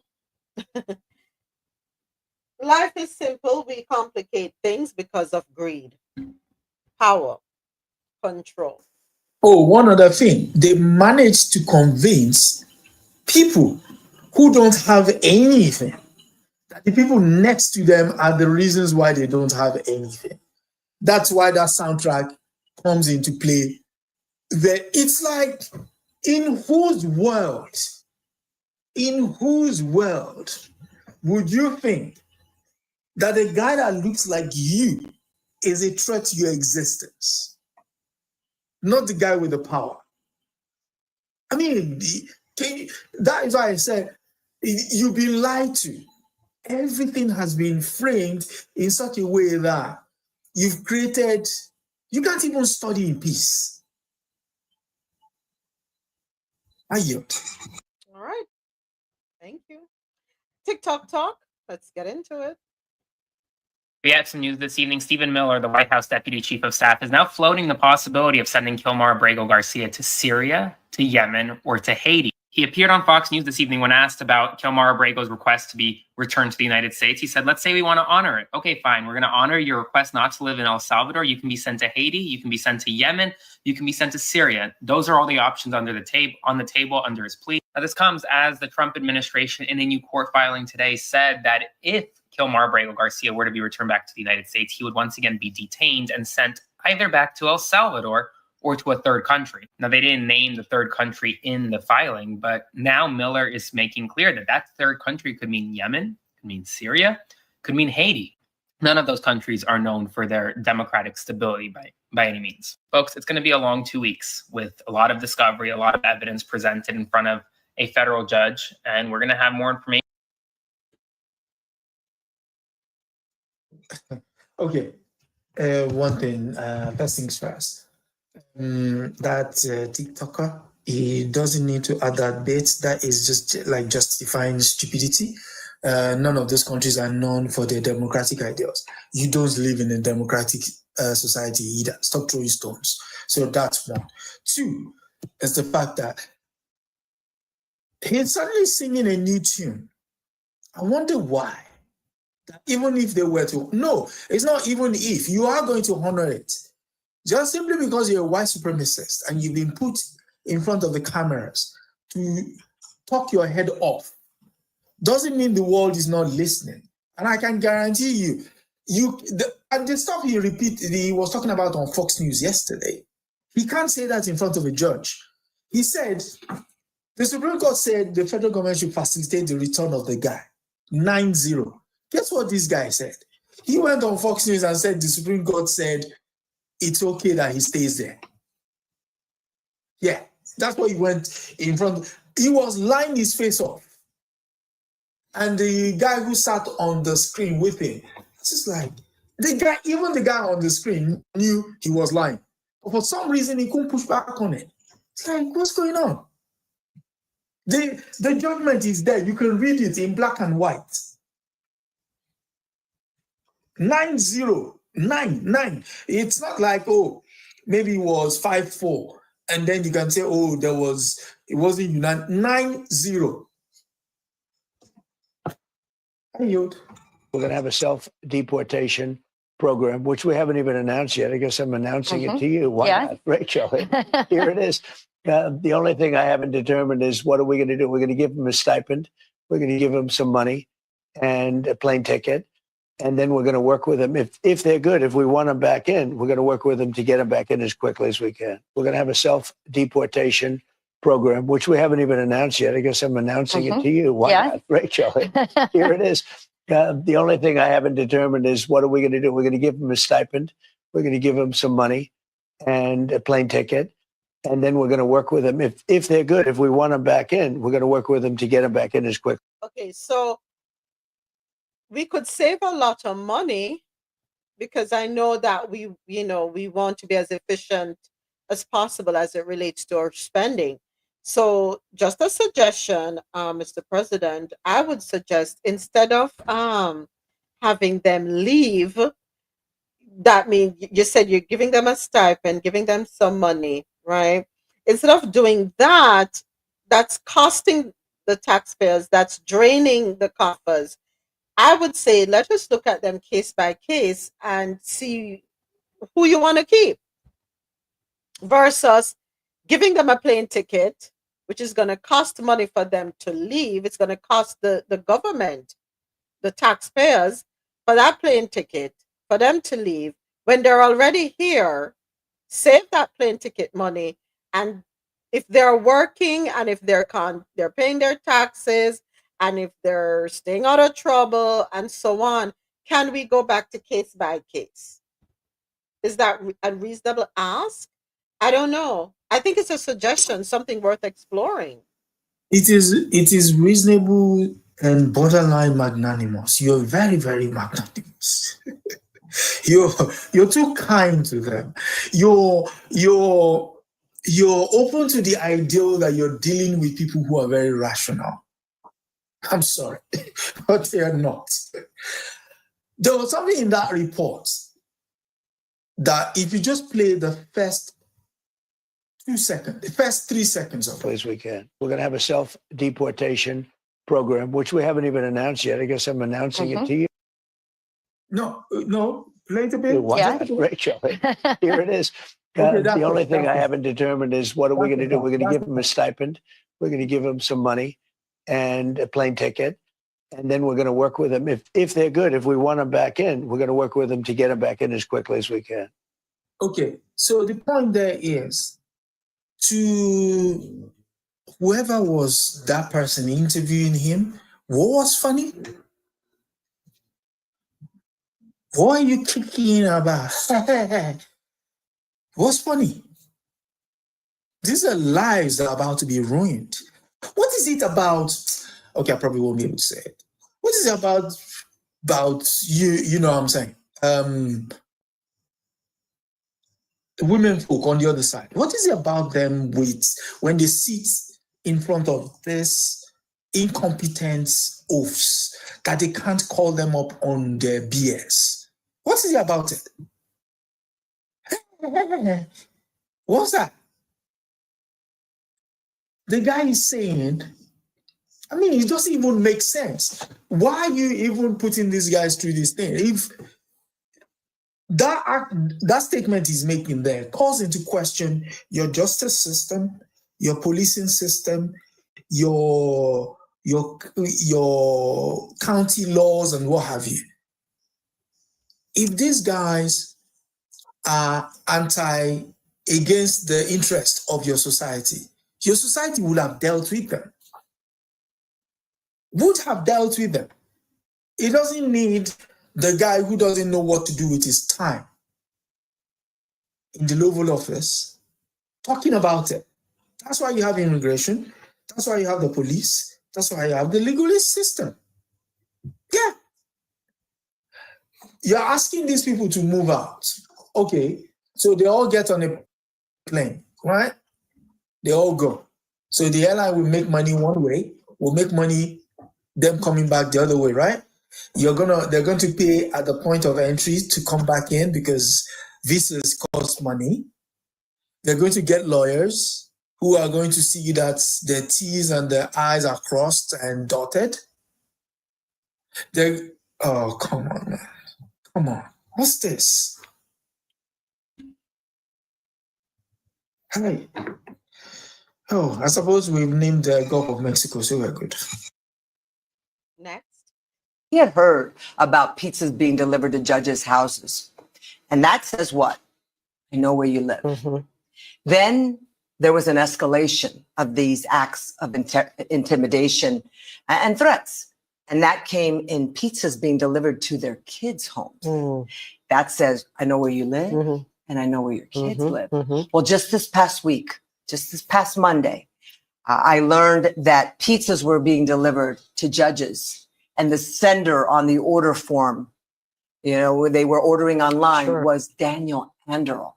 My son is now being used to really send threats mm-hmm. to judges. And that is just so painful as his mother. And Mark, my husband, and I were just trying to wrap our heads around this idea. Now, before I got here, I was advised by U.S. Marshals that there were more pizzas delivered in Daniel's name. We're up to 10 and counting.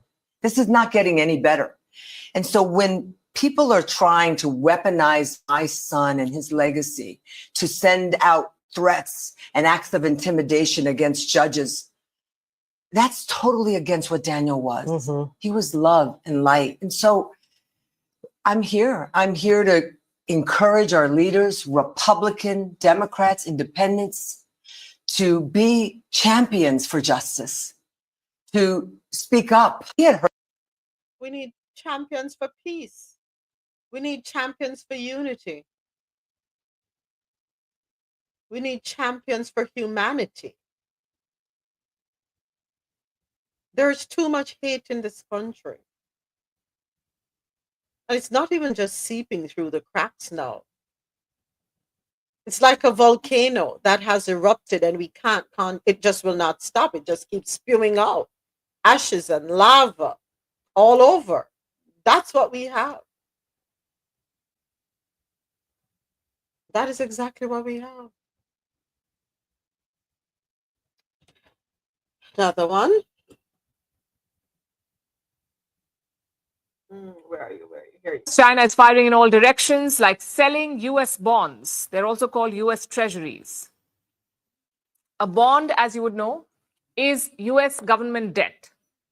And China owns US bonds worth billions of dollars, about 760 billion at this point. Now, China could sell these bonds. Why does it matter? And how can China weaponize these US bonds? Let me explain. Think of the US government like a trillionaire businessman. Let's name him Uncle Sam. Every year, Uncle Sam needs money. He has to build new roads, new schools. Uncle Sam runs hospitals as well, and they too need funding. And of course, he has to pay salaries.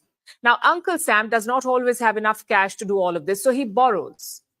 He asks others to lend him some cash. And he promises that he will pay back the loan. The loan amount plus a little extra as interest. He will pay all of it back. Now, for this loan, Uncle Sam issues a special contract. A contract that spells out how and when the loan will be repaid and how much interest will be paid with it.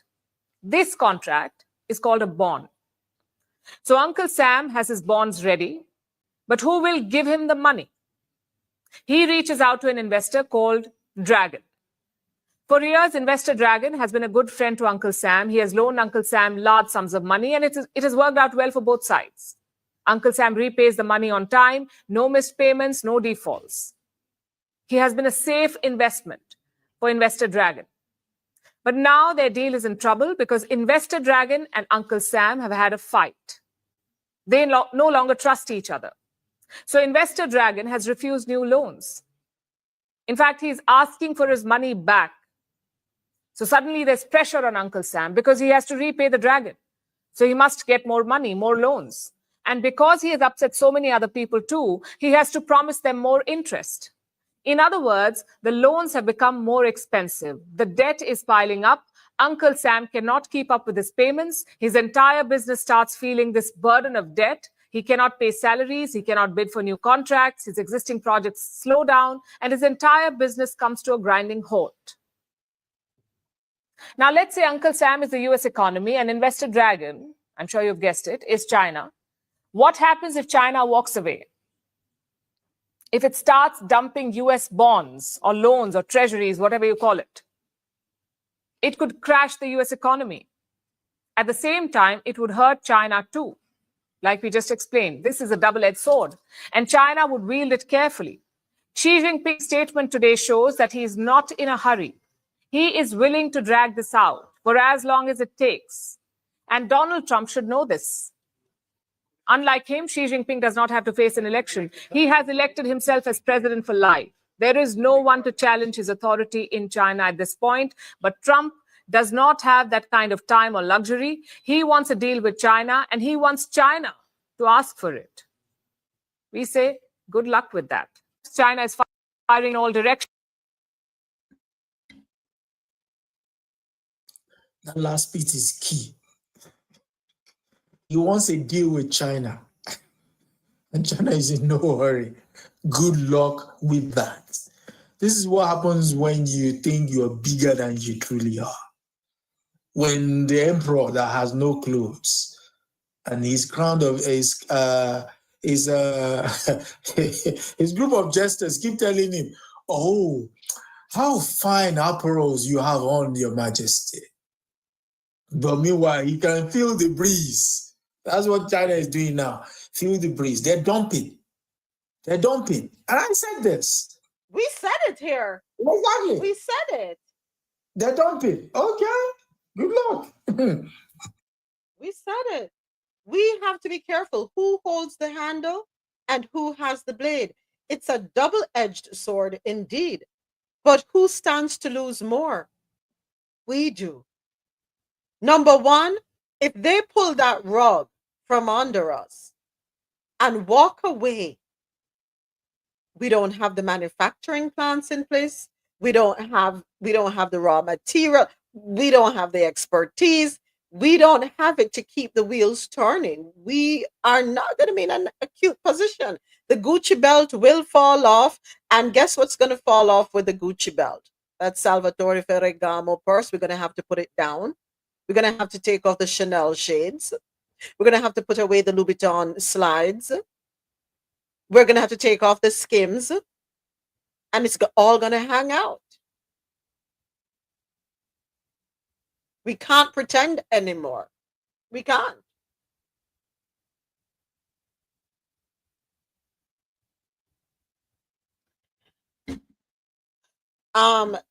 This can be dealt with. We can adjust sails. We're going to have to swallow our pride. We're going to have to, the only way we're going to be able to make America great again is to put the American people first. Yes, nobody likes to be the one to say, to wave the white flag. I get that. But sometimes we have to take some steps back in order to be able to move forward. We're going to have to cut our losses, accept the defeat in some things, and just say, you know what? I was wrong. Moment. You could demolish a house in a day, but it's highly unlikely you could build it back in a week. So while we Where are you? One of the two, Mr. President. we're destroying the fabric, that while we define, sorry.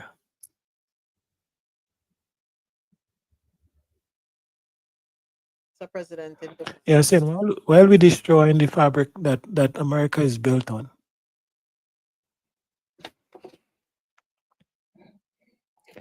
it would not be easy to build it back like that,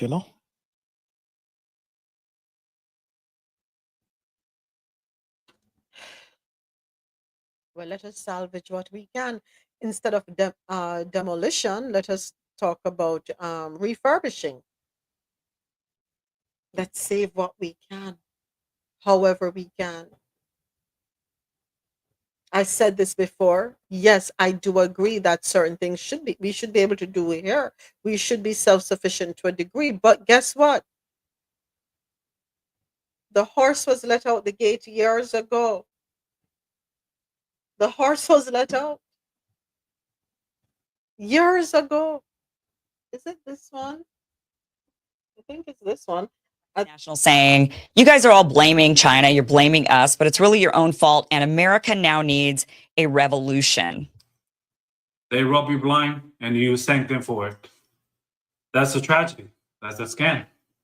That's why I'm saying this right now. Americans, you don't need a tariff. You need a revolution. For decades, your government and oligarchs won't ship you. All right, I do have to pause it here. I just realized the time, 2 minutes to the top of the hour. I have to wrap up the internet radio live stream, and we will be continuing to the bottom of the hour on YouTube and on TikTok. So please bear with me while I do the on-air wrap up. Appreciate your patience. Thank you to everyone listening on QMZRadio.com. For quality music while you work or play, keep it logged on to www.qmzradio.com for that good music to get you through your day. Thank you to our listeners on JanoRadio.com, your nonstop party vibe station. Don't forget to download the Jano Radio app. It's available in your Apple and Google Play stores. Also, a big thank you to everyone listening on madmusichouse.com for any genre, anytime. We invite you to listen along on YouTube or TikTok. Coffee and Toe will be back with you Monday, the 28th of April. Yes, we're taking a well-needed break. We will be back with you Monday, the 28th of April at 9 a.m. Eastern. Until then, have yourselves a wonderful rest of the day and happy Easter.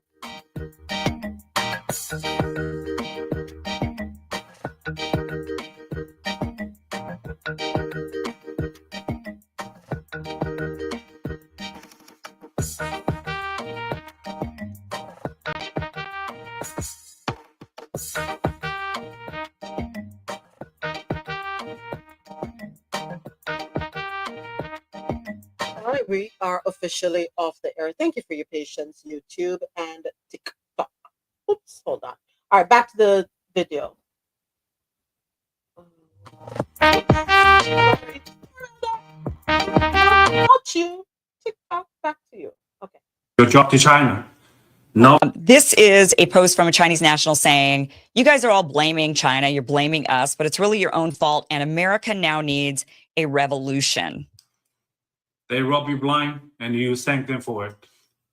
That's a tragedy. That's a scam. That's why I'm saying this right now. Americans, you don't need a tariff. You need a revolution. For decades, your government and oligarchs won't ship your job to China. Not for diplomacy, not for peace, but to exploit cheap labors. And in the process, they hollowed out your middle class, crushed your working class, and told you to be proud while they sold your future for profit. And yes, China made money, but we used it to build roads, lift millions out of poverty, fund healthcare, raise living standard. We reinvested in our people.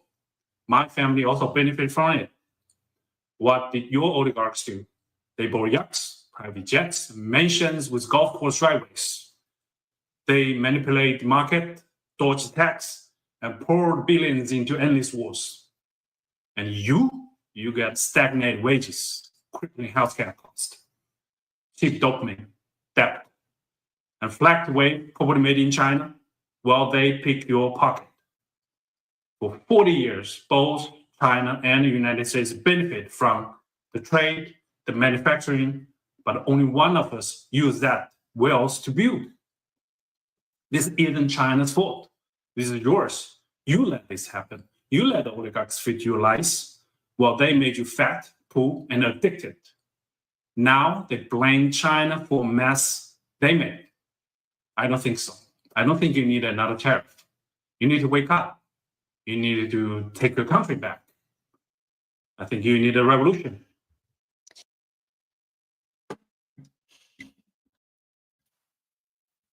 No lies detected. None. No lies detected. None. None. Remember, when you're pointing one finger, how many pointing back at you? 3. And depending on how you tilt your thumb. No, we have to look within ourselves and see what we have done wrong and how we can change. And the change is not going to be immediate. Our oligarchs, our 1%, you're gonna have, if you say, if you know, we're saying to the 99%, you need to care about your country. But what about the 1%? Do you care about America? Because if the 1% have heard this video, it should ruffle something or arouse something in them for them to look within and say, something, he's right. We were busy fattening our pigs, getting our turkeys ready, and ignoring everybody else. The country could have been further ahead had we not kept so much of the profits for ourselves, had we reinvested in education, healthcare, infrastructure, economies. But we didn't do that. Go right Wake up ahead, moments. Doctor. Wake up, wake up, wake up, wake up. You're sleeping on yourself there. That's a dream. They would never think those things. Right? And those oligarchs were where? Right at the inauguration. Doing what? Donating big dollars. Giving the non-smiling first lady 40 million to do a documentary on her life. Yeah, that's true. Whereas her life is already on the internet. In living. We can save America. We can save America. But all hands have to be on deck. All hands. It is not some doing it. It is everybody doing it. Everybody being honest about caring for the country. It's about those whose pockets have been lined because of capitalism saying, you know something? I don't need another $100 million. I don't need another $1 billion. You know what? Here's what I'm going to do. Let's have a Dennis the Menace moment. I already have $200 billion in personal assets. I have enough money in the bank account that I could literally put dollar for dollar and go around the globe, if it's round and not flat and a sphere instead, whatever, however you want to think of it. You know what? The next 5 years profits, I don't need a dollar from it, and I'll still be okay. I am going to take the next 5 years profits to improve this country. Mr. Trump, I want a meeting with you in your office. Me and my friends, we want a meeting with you, and this is what we're coming with to make you look good, to make America look good, so that America can be in its glory, so that America can be a beacon for the world.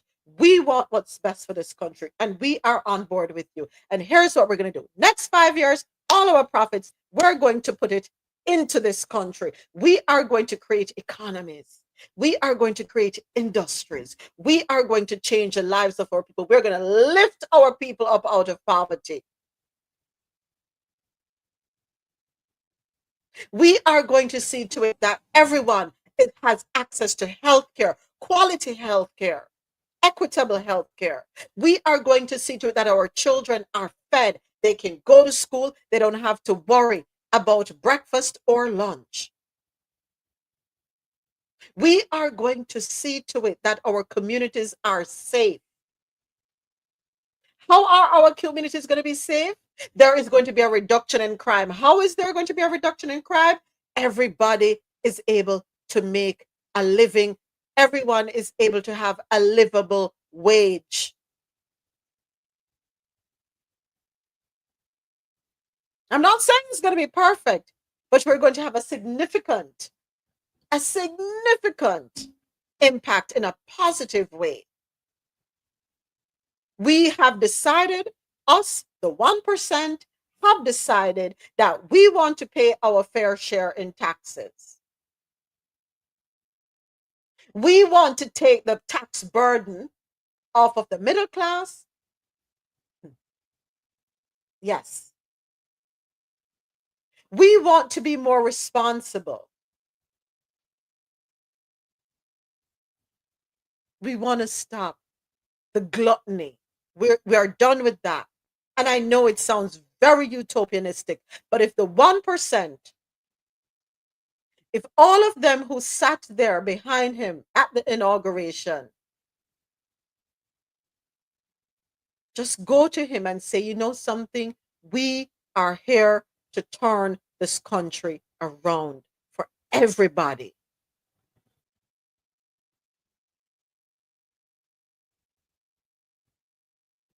They're laughing at me. It's all right. I know I have a utopianistic mindset. It can be done. If they say they are his friends, all of them that go to Mar-a-Lago or wherever they're having these galas really cared about him as a leader and his position and the country and the country's position, their conversation would be different.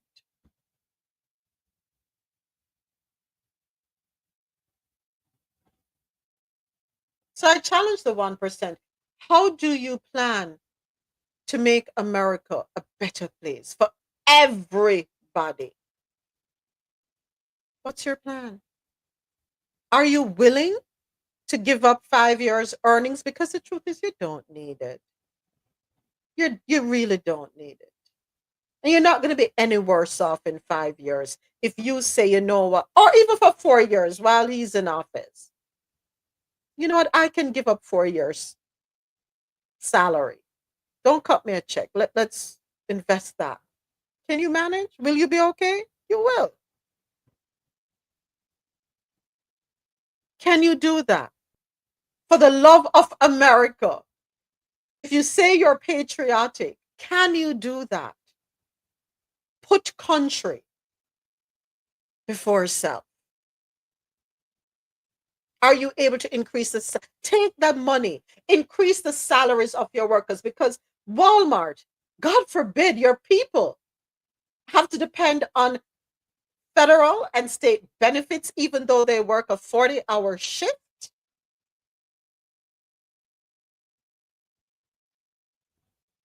No one in this country should have to do 2 jobs. Nobody. Everybody should be able to earn a livable wage where they're able to live stress-free. Them not have to mad out because they can't and go take up one next job because when they make a barely enough to pay the rent, then I have no more money left to pay water bill, light bill, phone bill, put food on the table.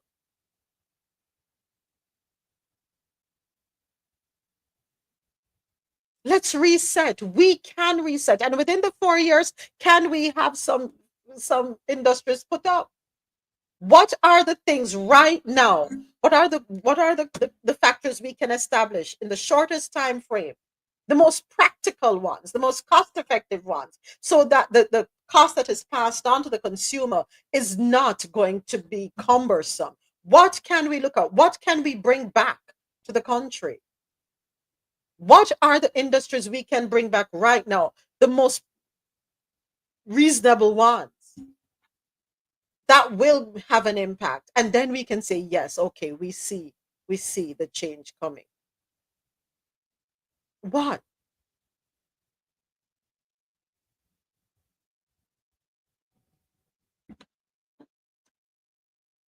We here at Coffee and Chill, we don't have all the answers, but we have made many a suggestion, many that will be beneficial for everyone. Go ahead, niece. Look, I think it starts with, okay, this is my humble opinion. I think it starts with, we see those companies that are buying up all those housing developments. They need to be limited. There needs to be a cap on how many houses they can buy in any particular area. You see this thing with, what's the name of it? Housing tax? What do you call it? Is it housing tax? That just sounds weird right now. But the tax that they put on property tax. Property taxes. I'm sorry. The property tax, yeah, that needs to be capped at the first year, and it needs to be reduced. In China, other countries, let me not say China, other countries have managed to do it. This thing where you're paying taxes on a property that you have purchased, which is the equivalent of rent per month, that's absolutely crazy. I mean, that's gentrification by itself. That's a definition of gentrification. And the fact that the government is involved in this process, it's just very, very shady. So they need to start with property taxes, and they need to put a cap on how many houses you can buy and rent out. Yeah? Give back these houses, these small houses, back to the community and make them more affordable. I think this is where it starts. Because after that, persons who are earning third income, it would be more affordable to them. I yield. Mm-hmm. That's a start. That's a start. What about our farming or agricultural sector? I label that one health, because I mean that's a whole package. We're talking about local farming. We're talking about organic farming in both husbandry and as well as crops. And going over to the hospitals, ensuring availability to citizens and all persons alike, regardless of. Yeah, affordable healthcare is a term, and this thing where if you go and you don't have insurance, your bill is $100. But if you have insurance, the bill is $4,000. Yeah, they need to stop that. They need to cut that out. They need to cut out that option and make the whole, even what happened with the unaliving of that CEO for the insurance. I mean, that should have been a message that there needs to be an overhaul on how insurance is handled. I don't know if it's because of the case, but I've not heard or seen anything being done by the government to try and prevent or to deal with what led up to that? I saw something pop up. Hold on a second. I saw something pop up here where President Trump is going to be signing something related to the cost of healthcare or pharmaceuticals to lower the price. I don't know if I was seeing doubles. I have to go back and look for it. But I saw something along those lines. So I hope what I saw was not what you call that thing in the desert? How would you get to it in the water and a dead end? What's the name of it again? You know, when you're out in the desert and you think you see water, but it's not. Mirage. Mirage, right. I hope it's not a mirage or an oasis. I hope it's something real. Because I'm sure when I was scouring through, I glimpsed it somewhere and I did not grab it. But yeah, we can America can work for everybody. It can work for the oligarchs. It can work for the ones who are in dire straits. If everybody has a commitment to this country, nobody should be impoverished in this country. Nobody. There is too much opportunity here for everyone in this country. All right. Moving right to, oh, by the way, I guess I'll wait until I get to the health and science news segment because uh, I'm here dying with laugh. I'm here cracking up. I have to be so careful with the words I use. Oh my gosh, forgive me. All right, so in that's it for stories out of North America and TikTok Talk. Up next, it is our business and tech news segment. Business and tech news is brought to you by Grand Coffee House. From our farms to your cups. Enjoy 20% off all coffee products at www.grandcoffeehouse.com. Use the code CoffeeInto20 at checkout. So good news. Good news. Got some good news for you all. Hold on. Okay. IRS extends tax deadline to May 1st, 2025 for all Florida residents. So if you are in the state of Florida, you have until May 1 of this year to file your taxes. All right. So according to CaribbeanNationalWeekly.com, as Florida, but tell us at Florida, we real special. You can't talk to us. We're getting it right all the time. As Floridians mark the traditional tax deadline of April 15, the Internal Revenue Service, IRS, has announced a major extension for residents and businesses across the state still recovering from Hurricane Milton. The IRS has pushed the federal filing and payment deadline to May 1, 2025, offering relief to those impacted by last October's storms. So, who is eligible? The relief is automatic for individuals and businesses whose official address is in the disaster areas. So, this includes major population centers such as Miami-Dade, Broward, Hillsborough, Orange, and Duval counties, among others. The extended deadline applies to 2024 individual and business tax returns, normally due in March and April of 2025. 2023 returns on valid extension, but not their payments, which were due in 2024. Quarterly estimated tax payments due January 15 and April 15, 2025, and quarterly payroll and excise tax returns due October 31, 2024, January 31, 2025, and April 30, 2025. The IRS is also giving additional time for other time-sensitive filings, such as contributions to retirement accounts and like-kind property exchanges. Taxpayers in the affected counties do not need to contact the IRS or apply for the extension. It's automatic based on your address of record. For more details on eligible filings and disaster-specific tax relief, visit the IRS Hurricane Milton relief page. And let me see if I can access that website to see it is irs.gov, and it's irs.gov. Just go there. Now, as it relates to other states who may have been impacted by hurricanes, for example, Texas, Louisiana, Mississippi, Georgia, North Carolina, South Carolina, I'm not sure if your states has something in place. I would strongly recommend you head on over to the IRS website and see if they have any such facilitation for you. Go ahead, niece. I have a silly question. What does the hurricane have to do with filing your taxes? Why are you Is hating? it, yeah. No, I'm not hating. I'm thinking to myself, do you want an extension or you want a payment plan? Because if the hurricane was how long ago, you don't have it now. Why do you think you're gonna have it between now and May 1st? We have a hater in the building because they don't live in the state of Florida. It's not an extension. Y'all need a payment plan. We got a hater in the building because they're not in the state of Florida. Don't hate on us down here.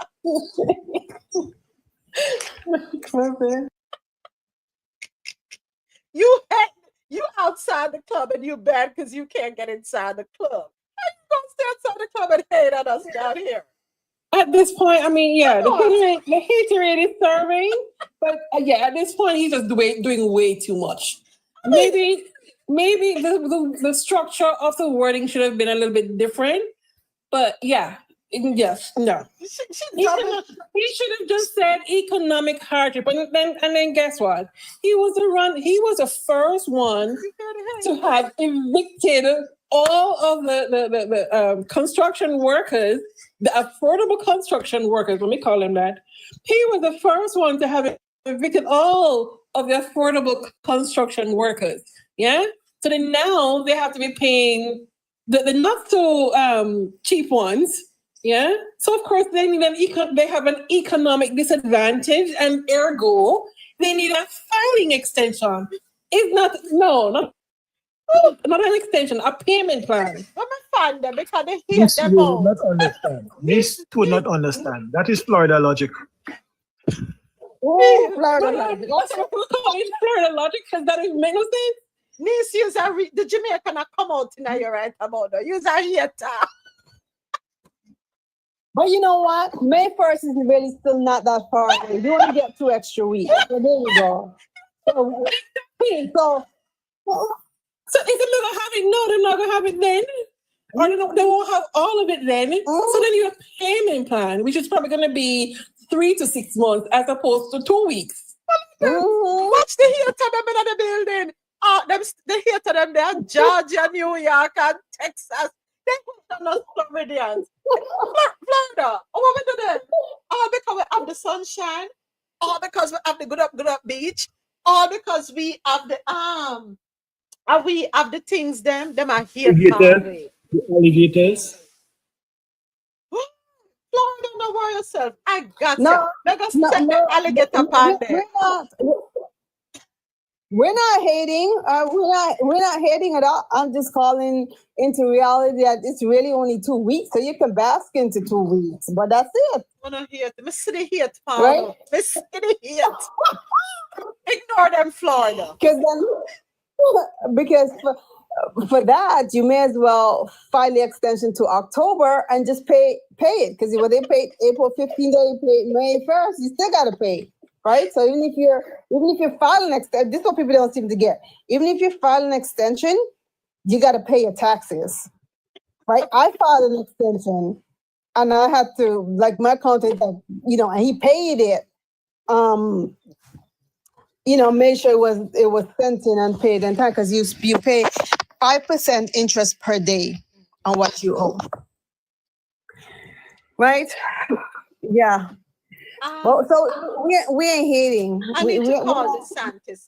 I'm going to call DeSantis. I would like them to put a bill in so we can separate Florida from the rest of the U.S. Because, we need a division. You know what? We need a division.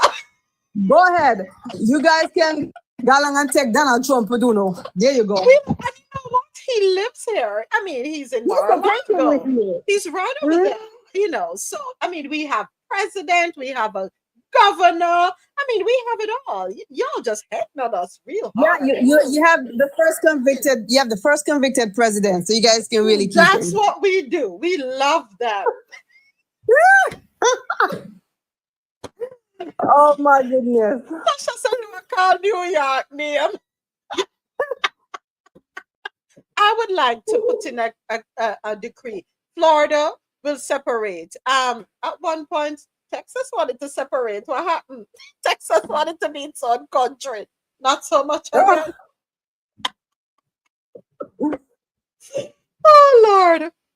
Never mind, you're Florida. Gonna get 2 more weeks on the money, right? So gonna have 2 more weeks to file on a thing. Don't worry about the haters them by the outside. Take advantage of the 2 more weeks. And if 2 weeks come round and still not recover or have the money, then gonna go ahead and ask for a payment plan for the people them things.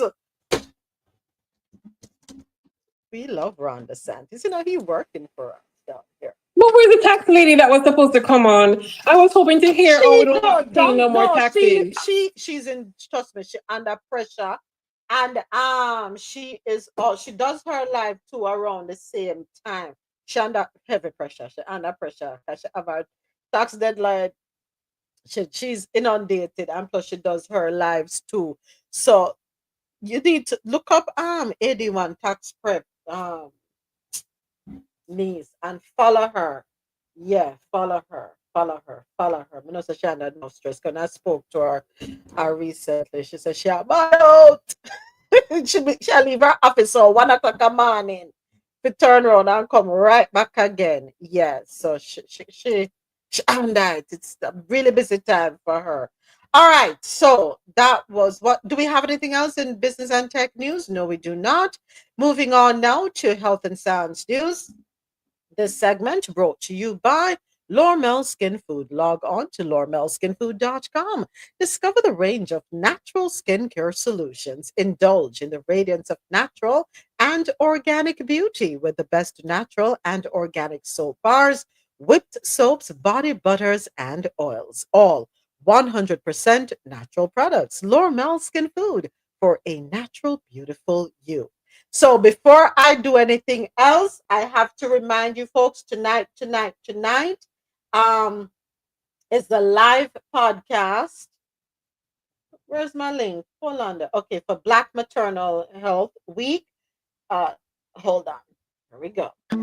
April 11th kicked off Black Maternal Health Week, and this year it's all about advocacy.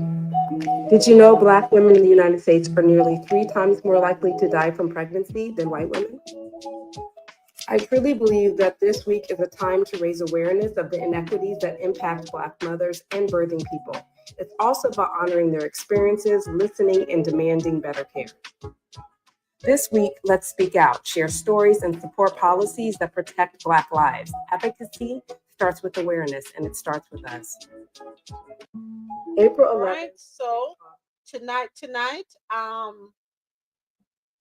we have the podcast, and I know Dr. Keisha sent me an update a while ago. Hold on, let me jump into TikTok.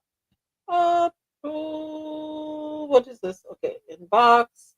Okay, so we go live tonight, and we would love all of the support and questions we can get while recording the podcast. So tonight on the panel, we'll have Dr. Cynthia Wesley, Dr. Nikki Rowan, and Dr. Sharon Smith, along with Dr. Keisha Davis. Streaming tonight, 8 p.m. Eastern, 7 p.m. Central. The Medical Collective will be on YouTube, LinkedIn, and Facebook. So the 3 places you can participate on or you can watch: Facebook, LinkedIn, YouTube. It starts at 8 p.m. Eastern, 7 p.m. Central. The Medical Collective, Black Maternal Health Week live discussion hosted by Dr. Keisha Davis with panelists Dr. Sharon Smith, Dr. Nikki Rowan, and Dr. Cynthia Wesley. Come with your questions, right? Come out with your questions.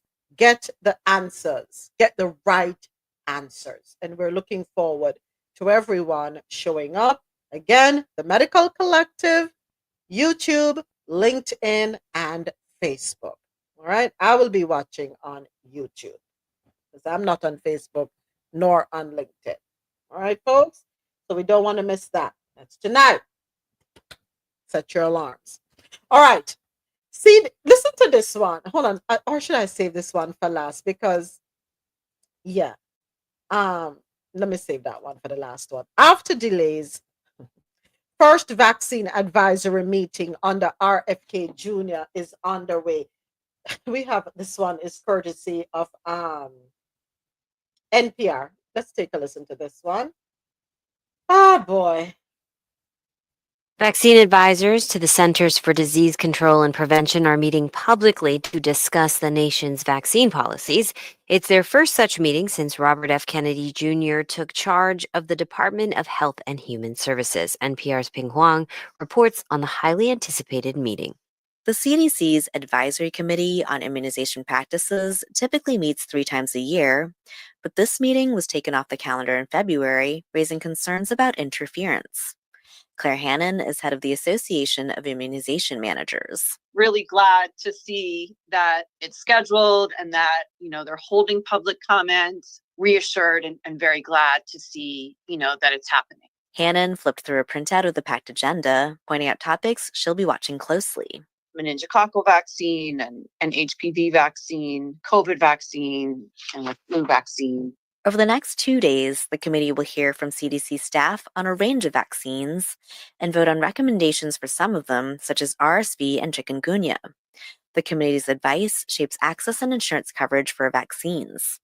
Dorit Rice, a law professor at UC San Francisco, says she expects the independent advisors to act as they usually do. I'm not as sure about the CDC staff, which are in a much more vulnerable position after extensive layoffs that already happened. There have been deep cuts to CDC staff since President Trump took office, including some officials who would have participated or spoken in today's meeting. It's had a chilling effect on those who are left.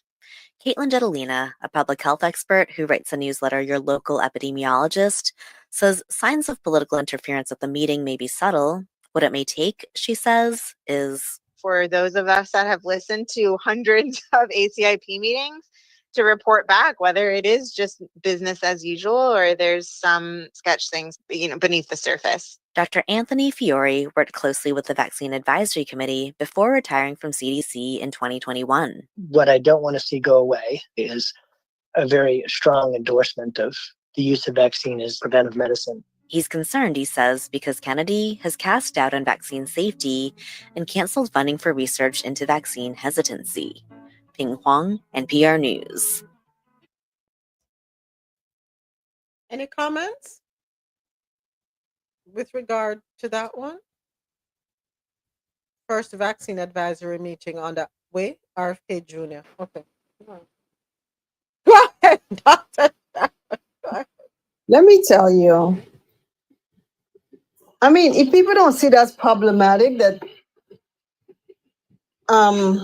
because of the delay, right? Even the, I think the, the Society for Allergy and Immunology had actually even had their own separate meeting, right? Because of the cancellation of it was the one particularly for the flu vaccine. And then I think they did have it, but you have other societies out here trying to piece things together because of who heads HHS now and the fact that we don't have confidence in him that it's one thing that he doesn't know what he's doing. The next thing is that he's not going to do the right thing, right? He peddled anti-vaccine rhetoric for a long time, developed the website that peddled it. So I'm not sure how people are expecting now that he's going to make a 360 turnaround and and really support vaccine programs. He may say it now on camera, like he said, for the measles vaccine is, is the only way to prevent measles. But after how long did it take? How many people how many kids unalived? And it's people like him that help develop these anti-vaccine communities. And now people have to suffer and people have to unalive to see that the true value of vaccine programs. Right? So, we didn't have to be here at all. No, we didn't. No, we didn't have to be here. But finally, we're having meetings. Okay. Well, let's hope they're productive. Let's actually hope that they help people. Let's actually hope we can enact things that actually help public health, right? And that's all I can say for now. Thank you, Dr. Sharon. Listen to this next article. Europe deplores America's chlorinated chicken.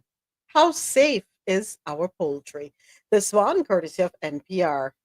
I think some of us, must say, I wonder, what did Moments just read? Yeah. Chlorinated chicken. Europe deplores America's chlorinated chicken. How safe is our poultry? President Trump wants countries to buy more American chicken. That's just one of the issues to surface in an escalating global trade war. NPR's Will Stone explains why. For decades, Europe has been at odds with the U.S. over chicken, and politicians overseas are not jumping at President Trump's challenge. Here's what Darren Jones, chief secretary to the UK's Treasury, had to say recently during an interview on Sky News. I think we can get a good deal on both sides. You can't both have chlorinated chicken and not have chlorinated chicken. And I've been really clear that we are not having chlorinated chicken in the UK. That's right, chlorinated chicken. It's become a sort of buzzword over the years. In the late 90s, the European Union placed a ban on poultry meat that had been rinsed with disinfectants, including chlorine. Using chlorine was once common in the U.S. for preventing sources of foodborne illness like salmonella and campylobacter. But it turns out times have changed. The vast majority of chicken processed in the United States is not chilled in chlorine and hasn't been for quite a few years. Diana Barassa is an applied poultry microbiologist at Auburn University. She says now poultry processors primarily use an organic acid known as peroxyacetic or peracetic acid, basically a mixture of vinegar and hydrogen peroxide. It extends shelf life. It very significantly reduces the number of bacteria on chicken carcasses. This has let the U.S. export poultry to other countries that prohibit chlorine, but not the EU and UK. They don't allow any chemical washing. While it may be a perception issue for consumers, the chemicals themselves are not the primary concern. Regulators in Europe and the U.S. have concluded they don't pose a danger. Sarah Sorsher says it's more what those chemicals represent. Are these really a Band-Aid that's covering up some deeper issues with the food safety practices in the industry? Sorsher is with the consumer advocacy group, the Center for Science in the Public Interest. Our hygiene practices are essentially, in their minds, inadequate. And she thinks Europe has a point here. If U.S. producers really want to compete with Europe, they should think about elevating their food safety practices. But others in this field disagree. Byron D. Chavez is a food microbiologist at the University of Nebraska-Lincoln. I would be very cautious about pushing that narrative. He says fundamentally, the regulations are different. Europe relies on pre-harvest interventions. Pre-harvest means when the animal is still alive. Things like vaccination and different types of additives that are used in feed. The U.S., on the other hand, focuses more on interventions after the chicken is slaughtered. Chavez says it's difficult to compare the U.S. and Europe on foodborne illnesses linked to poultry because of differences in how the data are collected. His view? The bottom line is that Salmonella and Campylobacter continue to be significant foodborne pathogens on both sides of the ocean. Neither approach, he says, is 100% effective at eliminating this risk. Will Stone, NPR News.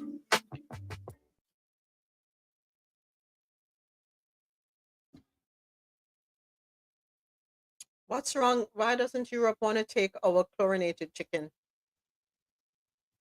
What's wrong with our chicken that's washed with hydrogen peroxide and vinegar? What's the problem? And chlorine. What's the problem?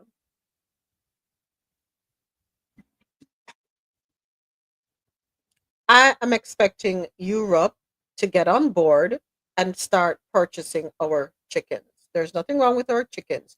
You choose to vaccine while the chickens are alive. We choose to cleanse after the chickens have been unalive, right? Look at our population. We have 300 and something million people. Our chickens. Yeah, with our obesity rate at 40%.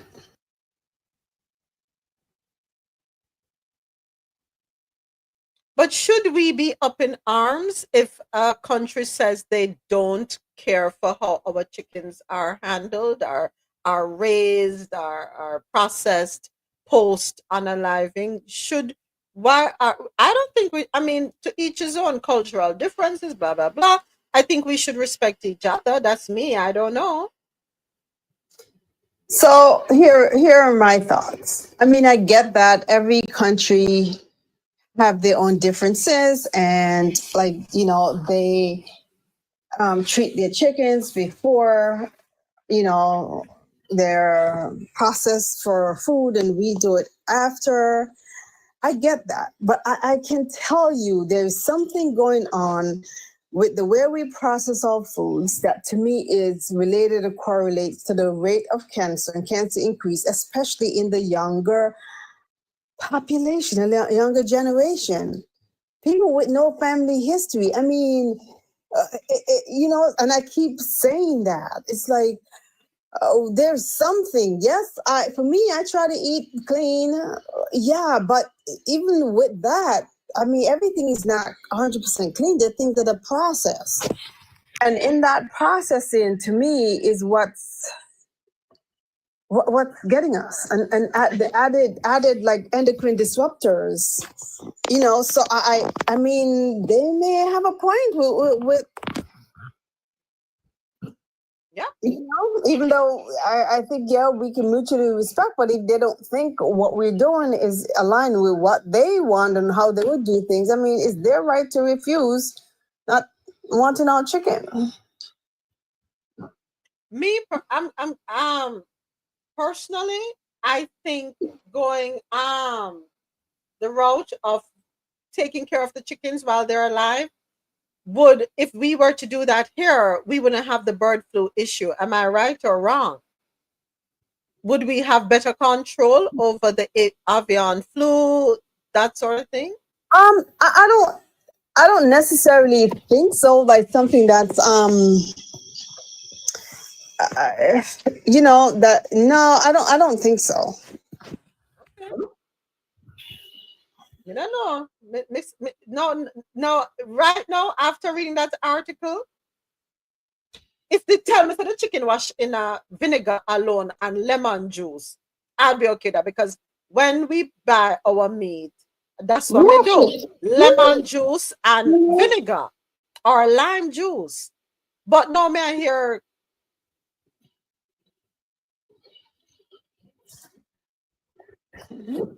okay, I think I was just thrust into being a vegetarian. Yeah, I know, right? I mean, I don't even eat chicken like that. I find myself like kind of turned off of chicken for a while now, probably almost a year. That I may eat it only once in a while, and you know, but I could tell you, I haven't even purchased chicken to cook over the past year. I try to do grass-fed things. Fish, I'm more of a fish, and even with the daggone fish, unless they're wild caught, oh, I'm telling you, it's a struggle. And even when they're wild caught, they put things on them to preserve the color, so they look pretty. Yeah. Roya, thank you for the gift. Roya says, go to the farmer's market. No, do you know? But do you know that at the farmer's market, some of the people there, they might take off the stickers, and you think they're listen, that's a whole other story. I know, because the thing that I say, I mean, like, I, you know, strive to eat clean and keep away from crazy things. But unless I'm growing all my own stuff in pesticide-free earth, right? In fertilizer that I know and that are organic and not really treated, right? And raising my own damn cow, chicken, goat, and everything else, and having my own daggone pond in the back with the fish. I mean, you will end up eating things that you probably shouldn't be eating, because there's no way, no matter how much I try to eat clean, it would never be 100%. I may get close, but it's not. You know, I eat fruits, I eat tons of fruits and vegetables. They go through a process, right? I don't eat canned stuff. I don't do canned goods at all, right? Because to me, that's worse. But still, even with the fresh fruits and vegetables, right? Look at the dirty dozen, right? So you have blueberries, a part of the dirty dozen, but blueberries are rich in antioxidants. No, who's Tasha B say eat and pray? That's exactly. Exactly. Bless this food, oh Lord, we pray. For real. Exactly. Blessed dear Jesus. Plead the blood of Jesus over my I'm food. telling you, let no harm come upon us as we consume. It's true. Yeah, it is true. Yeah. We have to. I mean, anywhere we turn, we get juke to rock stone. Anywhere we turn. All right, next up. Because I got to end at the top of the hour. I should have ended already, but end at the top of the hour. That's it. Listen to this one. Oh, jeez. Woman, 32, gets hysterectomy due to tumor on her ovary. Doctors later apologize when biopsy shows no cancer. This article, courtesy of people.com. A woman is opening up about undergoing an unnecessary hysterectomy after doctors excuse me, mistakenly told her she had ovarian cancer. In September 2024, Ryan Butchlin went to the doctor dealing with excruciating abdominal pain. The 32-year-old said a scan came back clear, and her symptoms were initially dismissed as PCOS or polycystic ovary syndrome. However, she was rushed to the hospital 2 months later when the pain persisted. Butlin's stomach also started swelling so much that she appeared 9 months pregnant. Once hospitalized, a second scan revealed that Butlin had a 25-centimeter tumor on one of her ovaries, which needed to be surgically removed. Butlin, who works as a dental nurse, underwent a full hysterectomy in December. She also had her appendix and the lining of her bowel removed after they showed signs of swelling. The mom of two had biopsies done on all three organs during the major procedure. Butlin's surgery and recovery was difficult. She suffered from a buildup of fluid as well as sepsis and was put into a medically induced coma at one point. We were told our little sister possibly wouldn't make it through the night, her older sister Lindsay Rice said in a GoFundMe post. Our world fell apart. Thankfully, Ryan pulled through. She was sent home to recover. But when Butlin's biopsy results came back, no cancer was found in any of the body parts they removed. Doctors believed she had endometriosis, which can sometimes mimic cancer on scans. She didn't have cancer after all.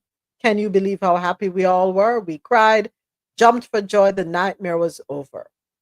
Despite the exciting news, Butlin's symptoms soon returned. She went back to her doctor for answers. They said, "We're sorry. We have gone through your notes and you did actually have cancer. But it was in your appendix. And it is one of the rarest forms of cancer."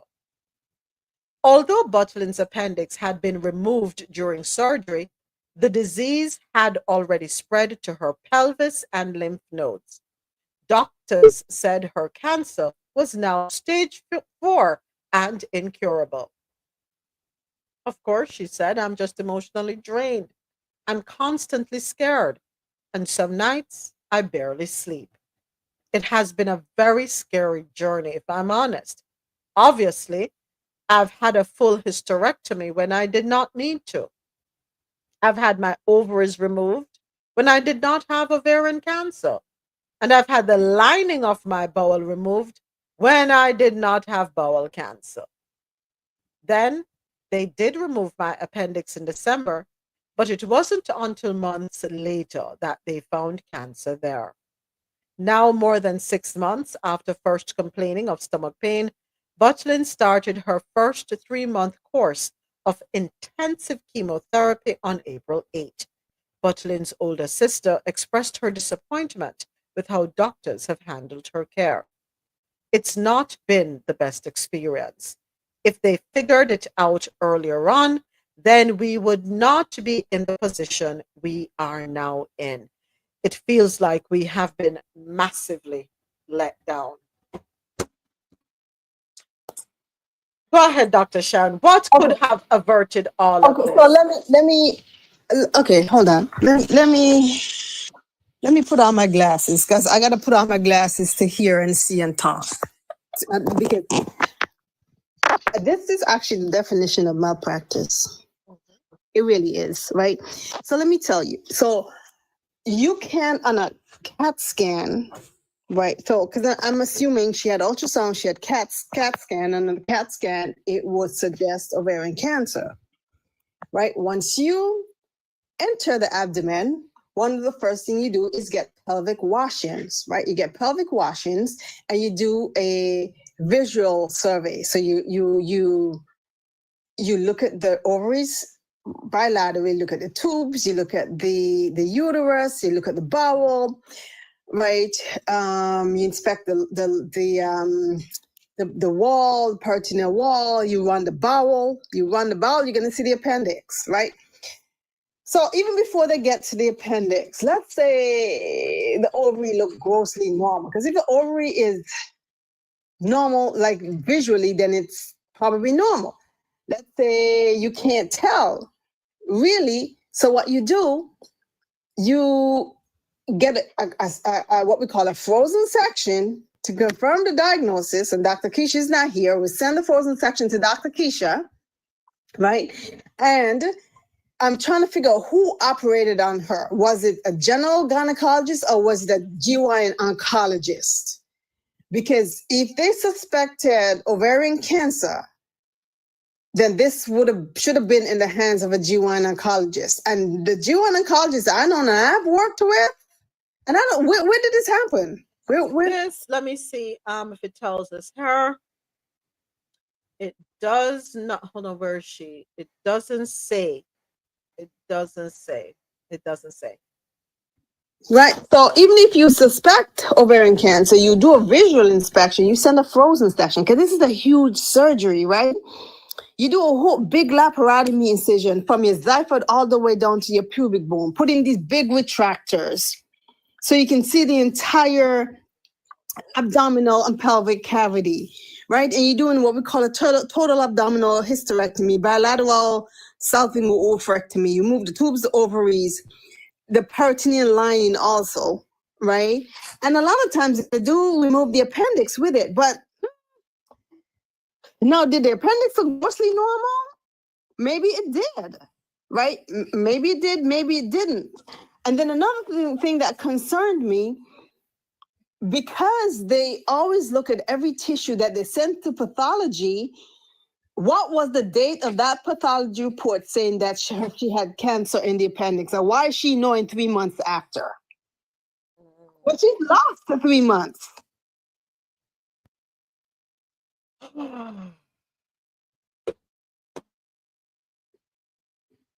So for me, it sounds wrong. And I got tons of questions, right? Why didn't they do a frozen to confirm that she did have ovarian cancer?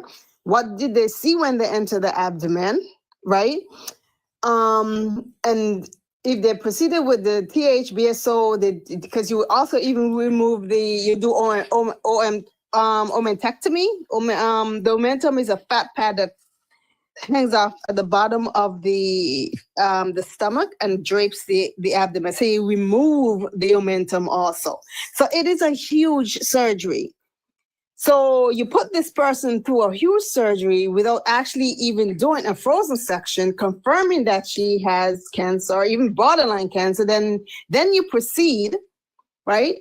Okay, but then you proceed, and this woman has benign findings that she found out how long after, and then in actuality, she has some cancer of the appendix, and she's not told until 2-3 months later. Meanwhile, she's up in the ICU on the brink of unaliving. And this is why when people talk about surgery, and this is exactly why when I operate on somebody, there is a reason I do it. I'm not doing it because even in the best of surgeon's hand, things can happen, right? Look at this woman who had a huge surgery for presumed ovarian cancer, which she didn't have ovarian cancer, didn't do a frozen section.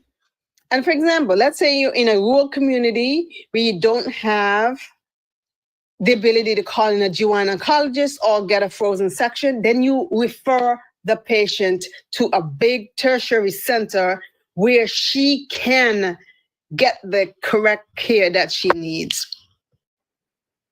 And then why was she on the ventilator? Did they pre-op her correctly? Did she have comorbidities? Was she diabetic, hypertensive? What? Was she optimized properly for surgery? I got so many questions. It's a lot. This is a lot. This is a lot for her to be going through. This is a lot for her family to be going through. Somebody asked the same question. Somebody's saying the same thing you're saying. A lot of questions. Doctor or doctors, they're made a blunder big time and should be banned from the medical profession. And they're hoping that she has retained legal representation for this malpractice.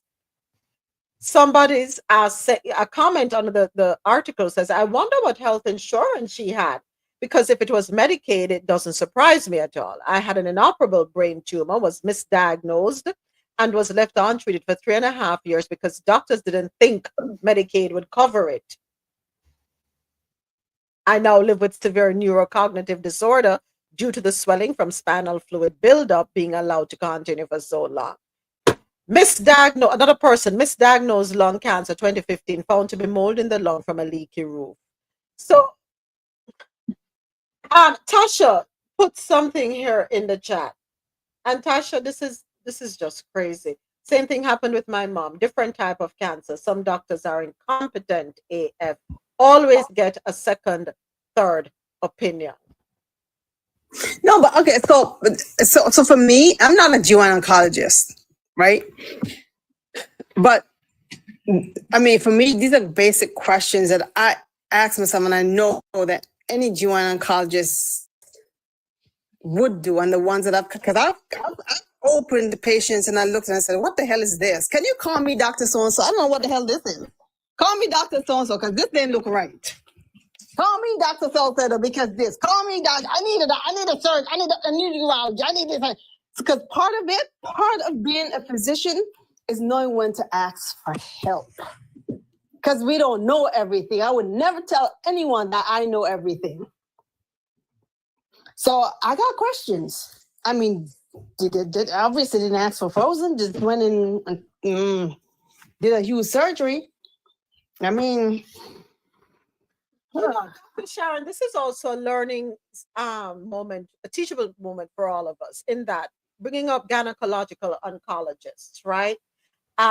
Different, and they're different from an obstetrician gynecologist. So a gynecological oncologist is a medical doctor who specializes in the diagnosis and treatment of cancers affecting the female reproductive system.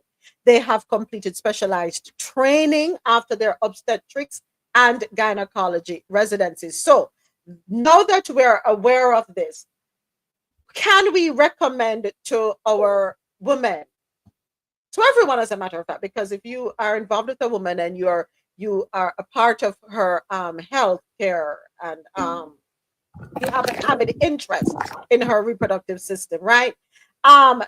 If you go and you have a swab done and your OBGYN and your gynecologist feels that you may have cervical cancer, should the woman then ask their OBGYN to consult with a gynecologic oncologist?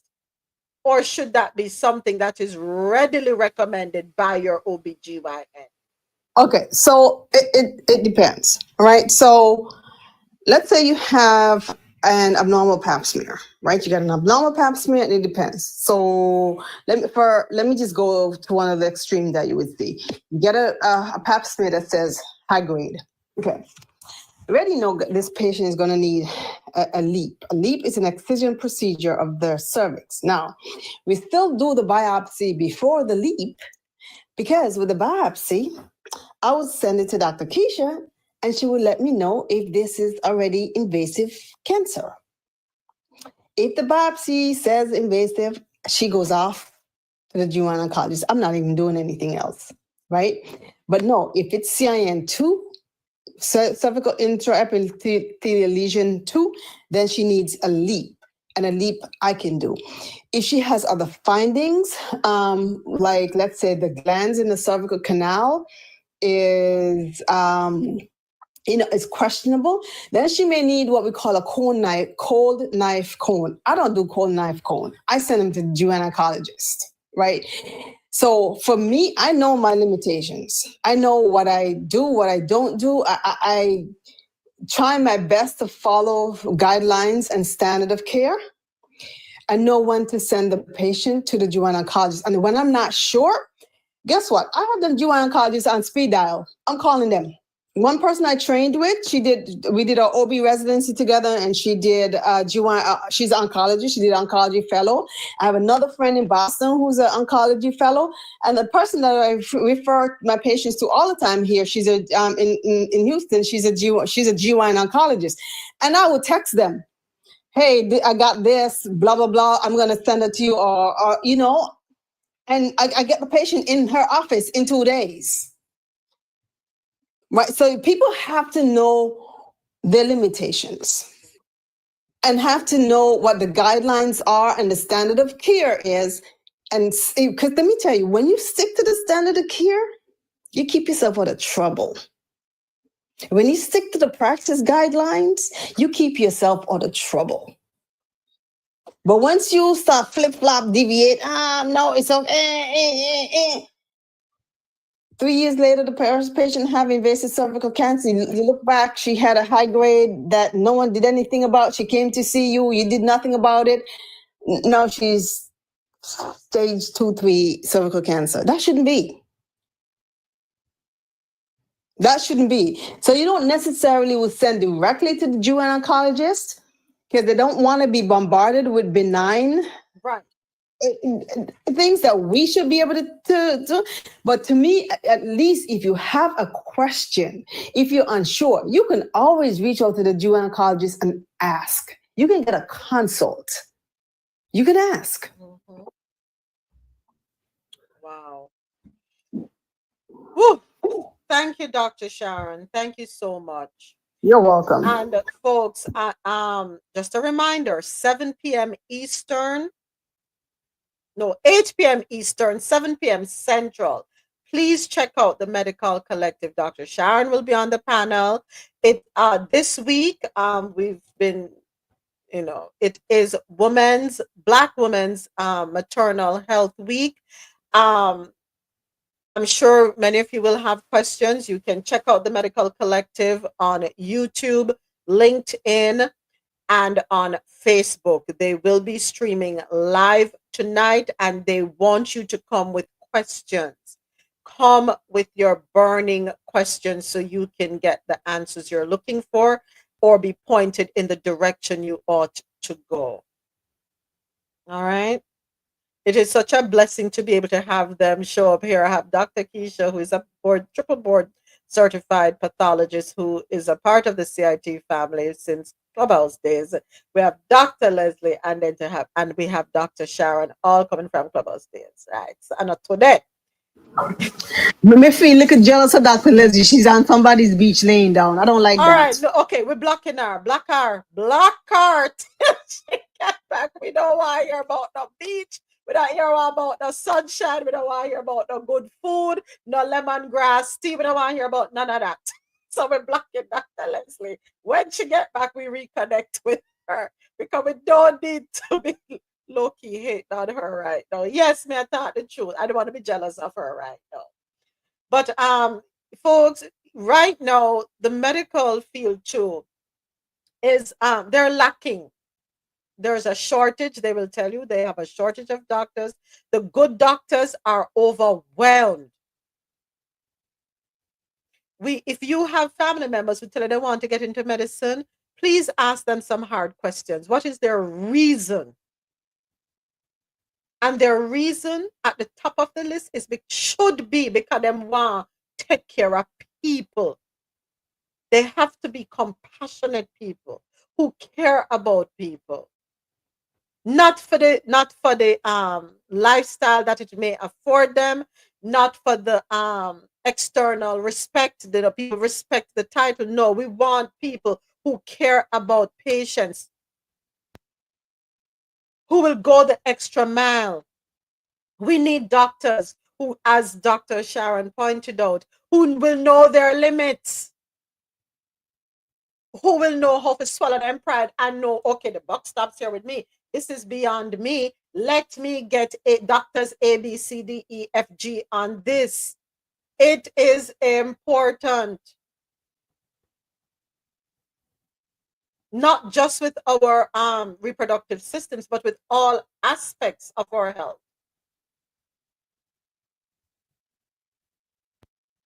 You need doctors. We need doctors who care. And folks, ask questions. Ask your doctors questions.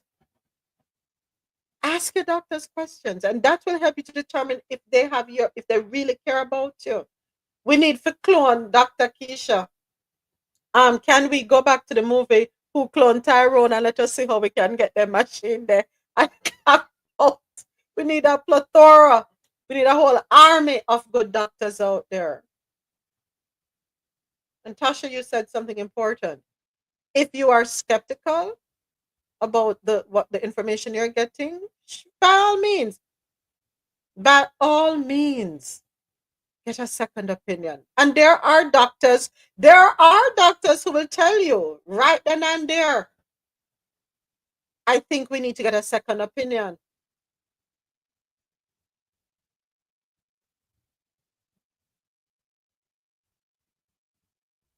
So important. Tonight, folks, 8 p.m. Don't miss it. 8 p.m. Eastern, 7 p.m. Central. The Medical Collective, YouTube, LinkedIn, and Facebook, please. And if you're not following Dr. Keisha, not following Dr. Sharon, not following Dr. Leslie, Dr. Atusha, is it Atusha or Antusha? I keep mispronouncing her name. Atusa. Dr. Atusa is a wealth of knowledge. Yeah. I don't know what she knows. Okay. She's allergy, immunology, integrative medicine, like a holistic approach. Medicine. She has also a master's in public health, right?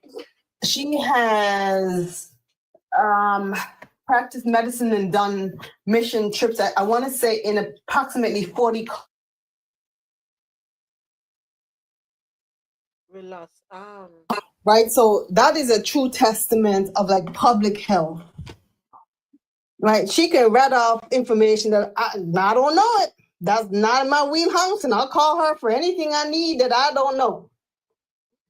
Right, but she's truly a gem. Yeah. And they're not selfish with their time, and they're not selfish with their knowledge and their expertise. They want you to show up, especially in this landscape now where the information out there is being, or the sources that you could go to for relevant information, for up-to-date information, is being stripped away, suppressed. We now have to rely on the interaction that we are able to have, the direct interaction that we're able to have. Oh, I feel it for this woman. I really feel it for this woman. Misdiagnosis. And it's just like coming up and saying, oops, that's what I get from the article, Like, oops, oh, it wasn't this, it was that. Sorry.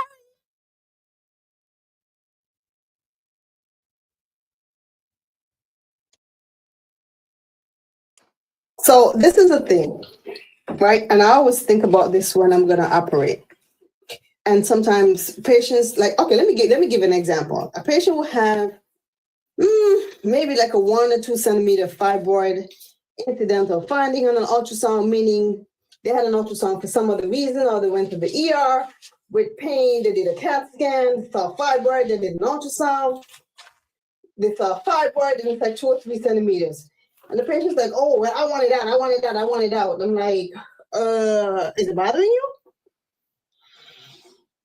Because you know what 2 centimeters look like? 2 centimeters is the width of my index finger. So I said, anybody who's gonna put you on an OR table for a 2 centimeter fibroid that's not even doing anything, that you didn't even know is there or was there, that's criminal, right? Because I done put you through the risk of a surgery. What if I put you on the OR table for a 2 centimeter fibroid and you have malignant hypothermia from anesthesia? What if you have a complication? What if you have an anaphylactic reaction on my OR table? For what? For something that you didn't need to have?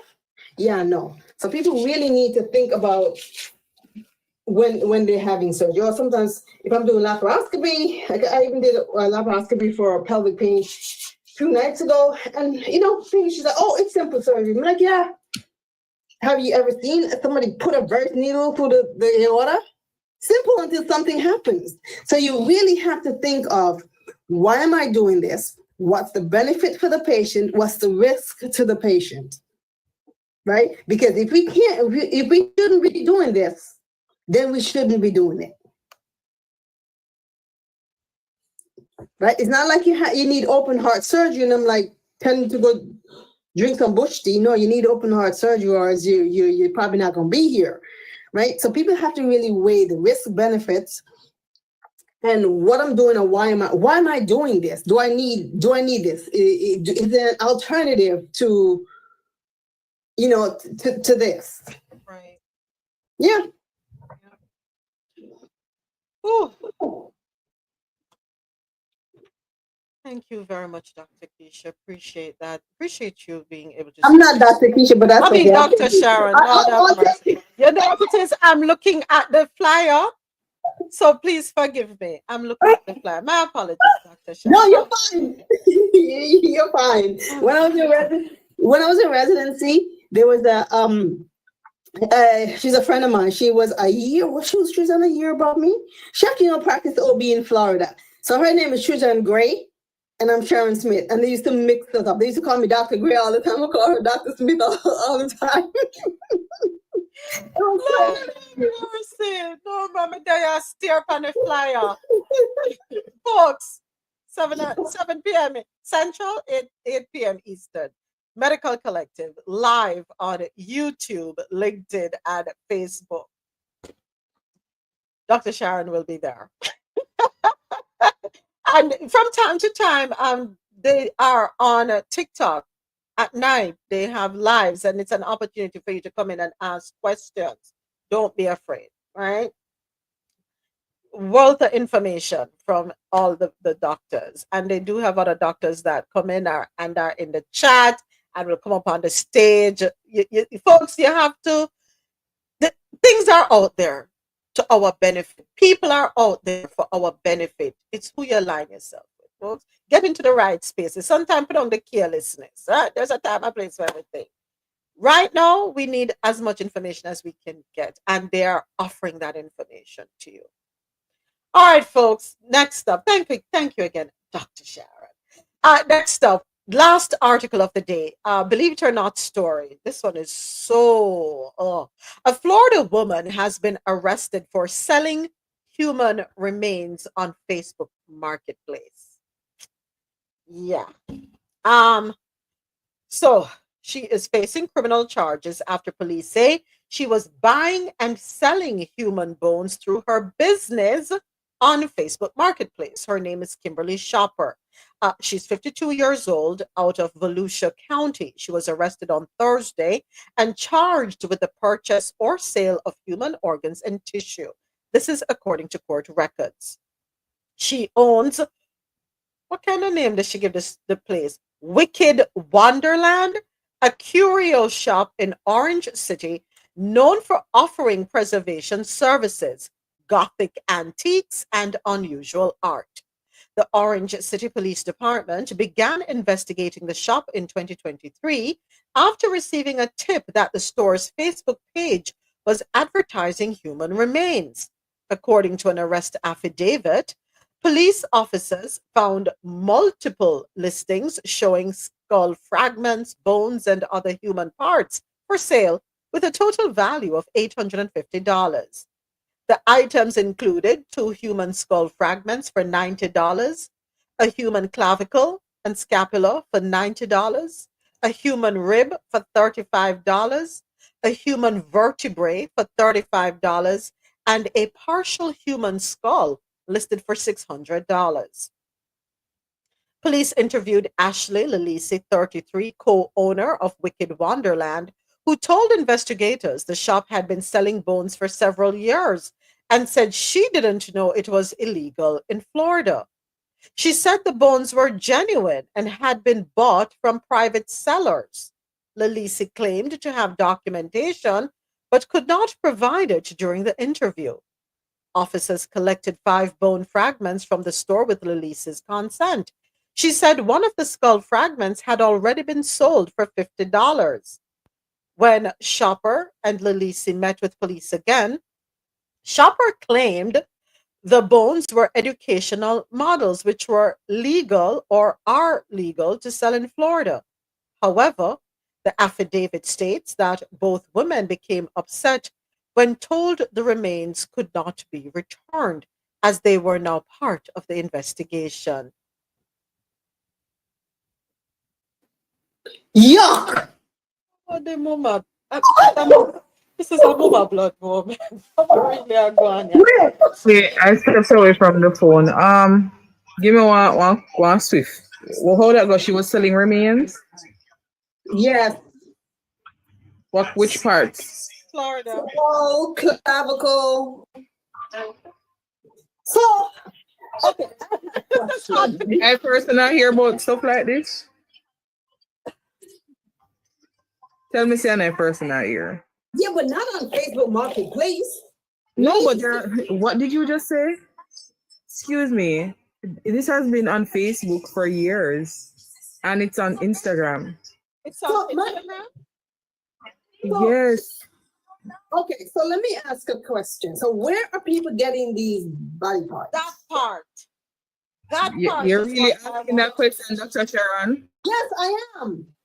Dr. Sharon. I think we know the answer.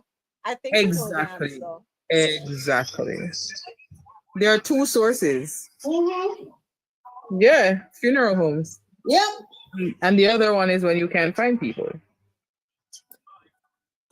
There's a black market for these things.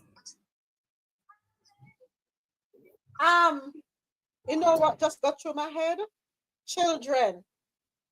Please, running away is not the answer. Question though, what are they doing with them? The people who are purchasing them. Let me tell you something. The black market, the funeral homes, and all of that stuff, right? But the people who are purchasing them, what are they doing with them? That's a good question. And why do you want it? Why do you need that? Why do you have to have that? This is like the hills have eyes. If a man may say a witchcraft. But this is Volusia County. This is up in them. And she looked kind of weird too. Her photo, she looked kind of weird.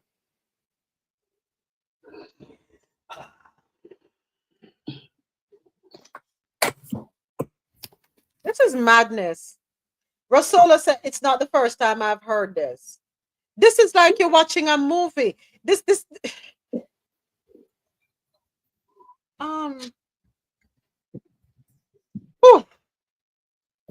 lady, Alexia, you said on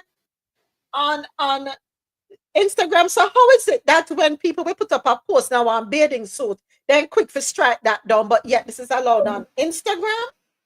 But what did I explain to you about debunkery the other day?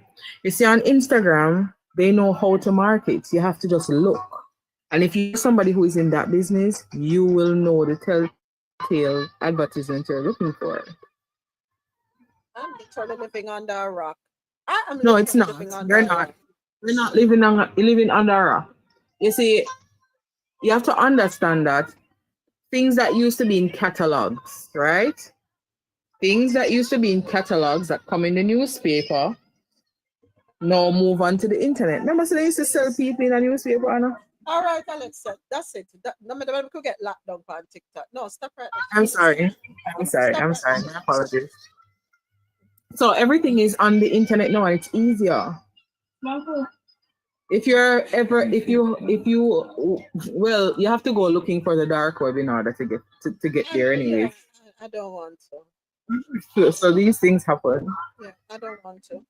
Also, last story of the day, I have to take my mind off of that one because the thought between the chlorinated chicken and this now, oh Lord. Over there in Houston, just sent this over a new report, and this one was updated at 9:16 a.m. courtesy of KHOU.com. A new report from Harris County Health shows cases of HIV and other sexually transmitted infections are rising over there in Texas throughout the Houston area at a faster rate than any other place in Texas. The rates of new infections are even rising among diseases you may have forgotten about: HIV, syphilis, gonorrhea, chlamydia, all of them, says Legacy Health Director of Health Navigation, Jill Johns. It's a big issue that they have over there in the community of Harris County and Houston in particular. They've been surpassing the rates of STIs in Texas. What's up over there? They don't have arm protection over there? Nobody believes in getting checked over there in Harris County, Houston. I think it's more of migration. But even with that, A lot of people moving in that area, and then the people them that are moving in to that area is actually moving from places that have high HIV rate already. So like Louisiana, New Orleans, they have a high rate, and a lot of people migrate from there and go to Houston. So I think it has to do with migration, really. Can we then put a stop to intercourse? Go ahead, Dr. Sharon. Go ahead. I know. The solution to that is stop doing it. Blank. You know, you get a rose. I mean, that's okay. That's unrealistic, but you know, that's unrealistic. However,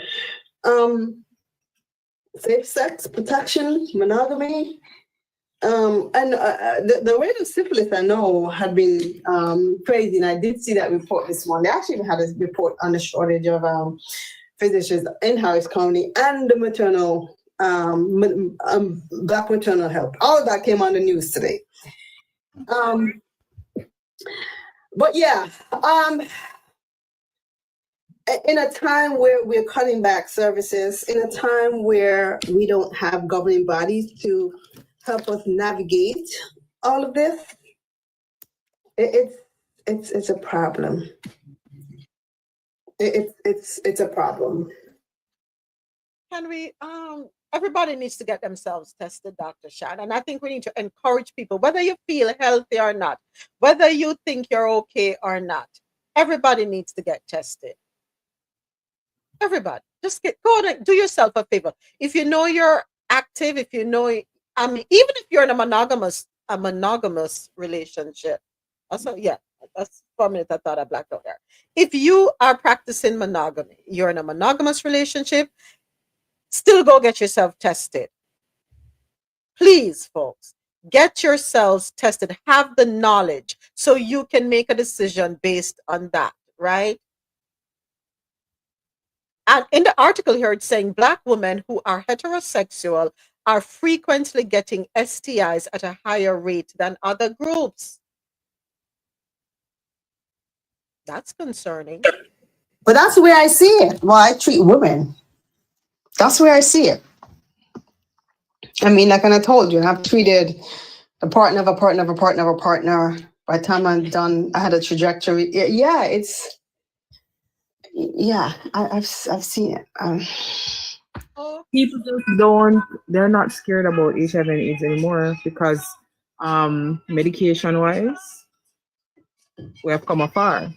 That large contingent of people unaliving for these particular sicknesses aren't there anymore. So people aren't that scared. They are more scared of the big C. You get what I'm saying? They are more scared of the big C. They're more afraid of the breast C and the prostate C more than anything else in the world. AIDS and HIV is not the most concerning thing. Yeah, back in the 80s and the early 90s, yeah. But now that you have antiretroviral, am I butchering it, Doc? Now that you have these Antiretroviral therapies. so you have the PEP and the PrEP, people aren't worried about it anymore. I can tell you, as somebody from a particular community, I said, "How is it that you're moving from partner to partner so quickly?" And he's like, "I'm not worried because we have PrEP." And I'm like, "What do you mean PrEP?" And it was that person who explained it to me what PrEP was. Is it the one that you take just in case something might happen, Dr. Sharon? Yeah. So yeah, you take it. What we call is prophylactic medicine, and basically preventive medicine per se. So you take it for people who engage in high risk behavior, and you have to be HIV negative to be able to take PrEP. So yeah, you go through counseling, and they prescribe the medicine. People take this for granted now. I'm telling you, they do. You have women who are more concerned about not getting pregnant than getting one of those two things. I'm telling you, people's priorities are messed up these days. To be honest, the fear, you see that big fear that used to follow it does not follow it anymore. I'm sorry, because after they get over the initial shock of having it, it's business as usual. Yeah. All right. Thank you, Alexia. Wow. One last thought. Yes. One last thought, and then we're wrapping up. Wow. So we've gotten to the point with HIV where we have PrEP and prophylactic medicine and even treatment for people who have HIV that they can live a very long, basically almost normal life. But how did we get here? Wow, science, right? Science and medicine. Research. Yes, research, right? Research, science and medicine. The same thing we are fighting against. But now we have PrEP that prevent HIV. We progressed from the 80s and the 90s where HIV was initially labeled the disease of the, of the other community. Transcends, we're the hetero communities, we're getting it. We had transmission from mom to babies. But we've gotten to this point now where we're not worried about it because we have prophylactic medicine. Okay, but we hate scientists. We hate science. We hate doctors, but we somehow advance this in the matter of 40 years? Okay, I'm done. Thank you, everyone. Thank you, Dr. Sharon. Thank you, Dre, Rosolo, Minanoa, Alexia. Oh boy. Geely, Mr. President, CJ Marlon, James, Little Marsh, of course, everyone who was here earlier today, Niece, Adesoji, and if I'm forgetting anybody, forgive me there, please. Just want to say thank you. Thank you so much for your love. Thank you for your support, the engagement, the gifts, Kirk, and everyone who came in and, everyone who passed through. Tasha, thank you.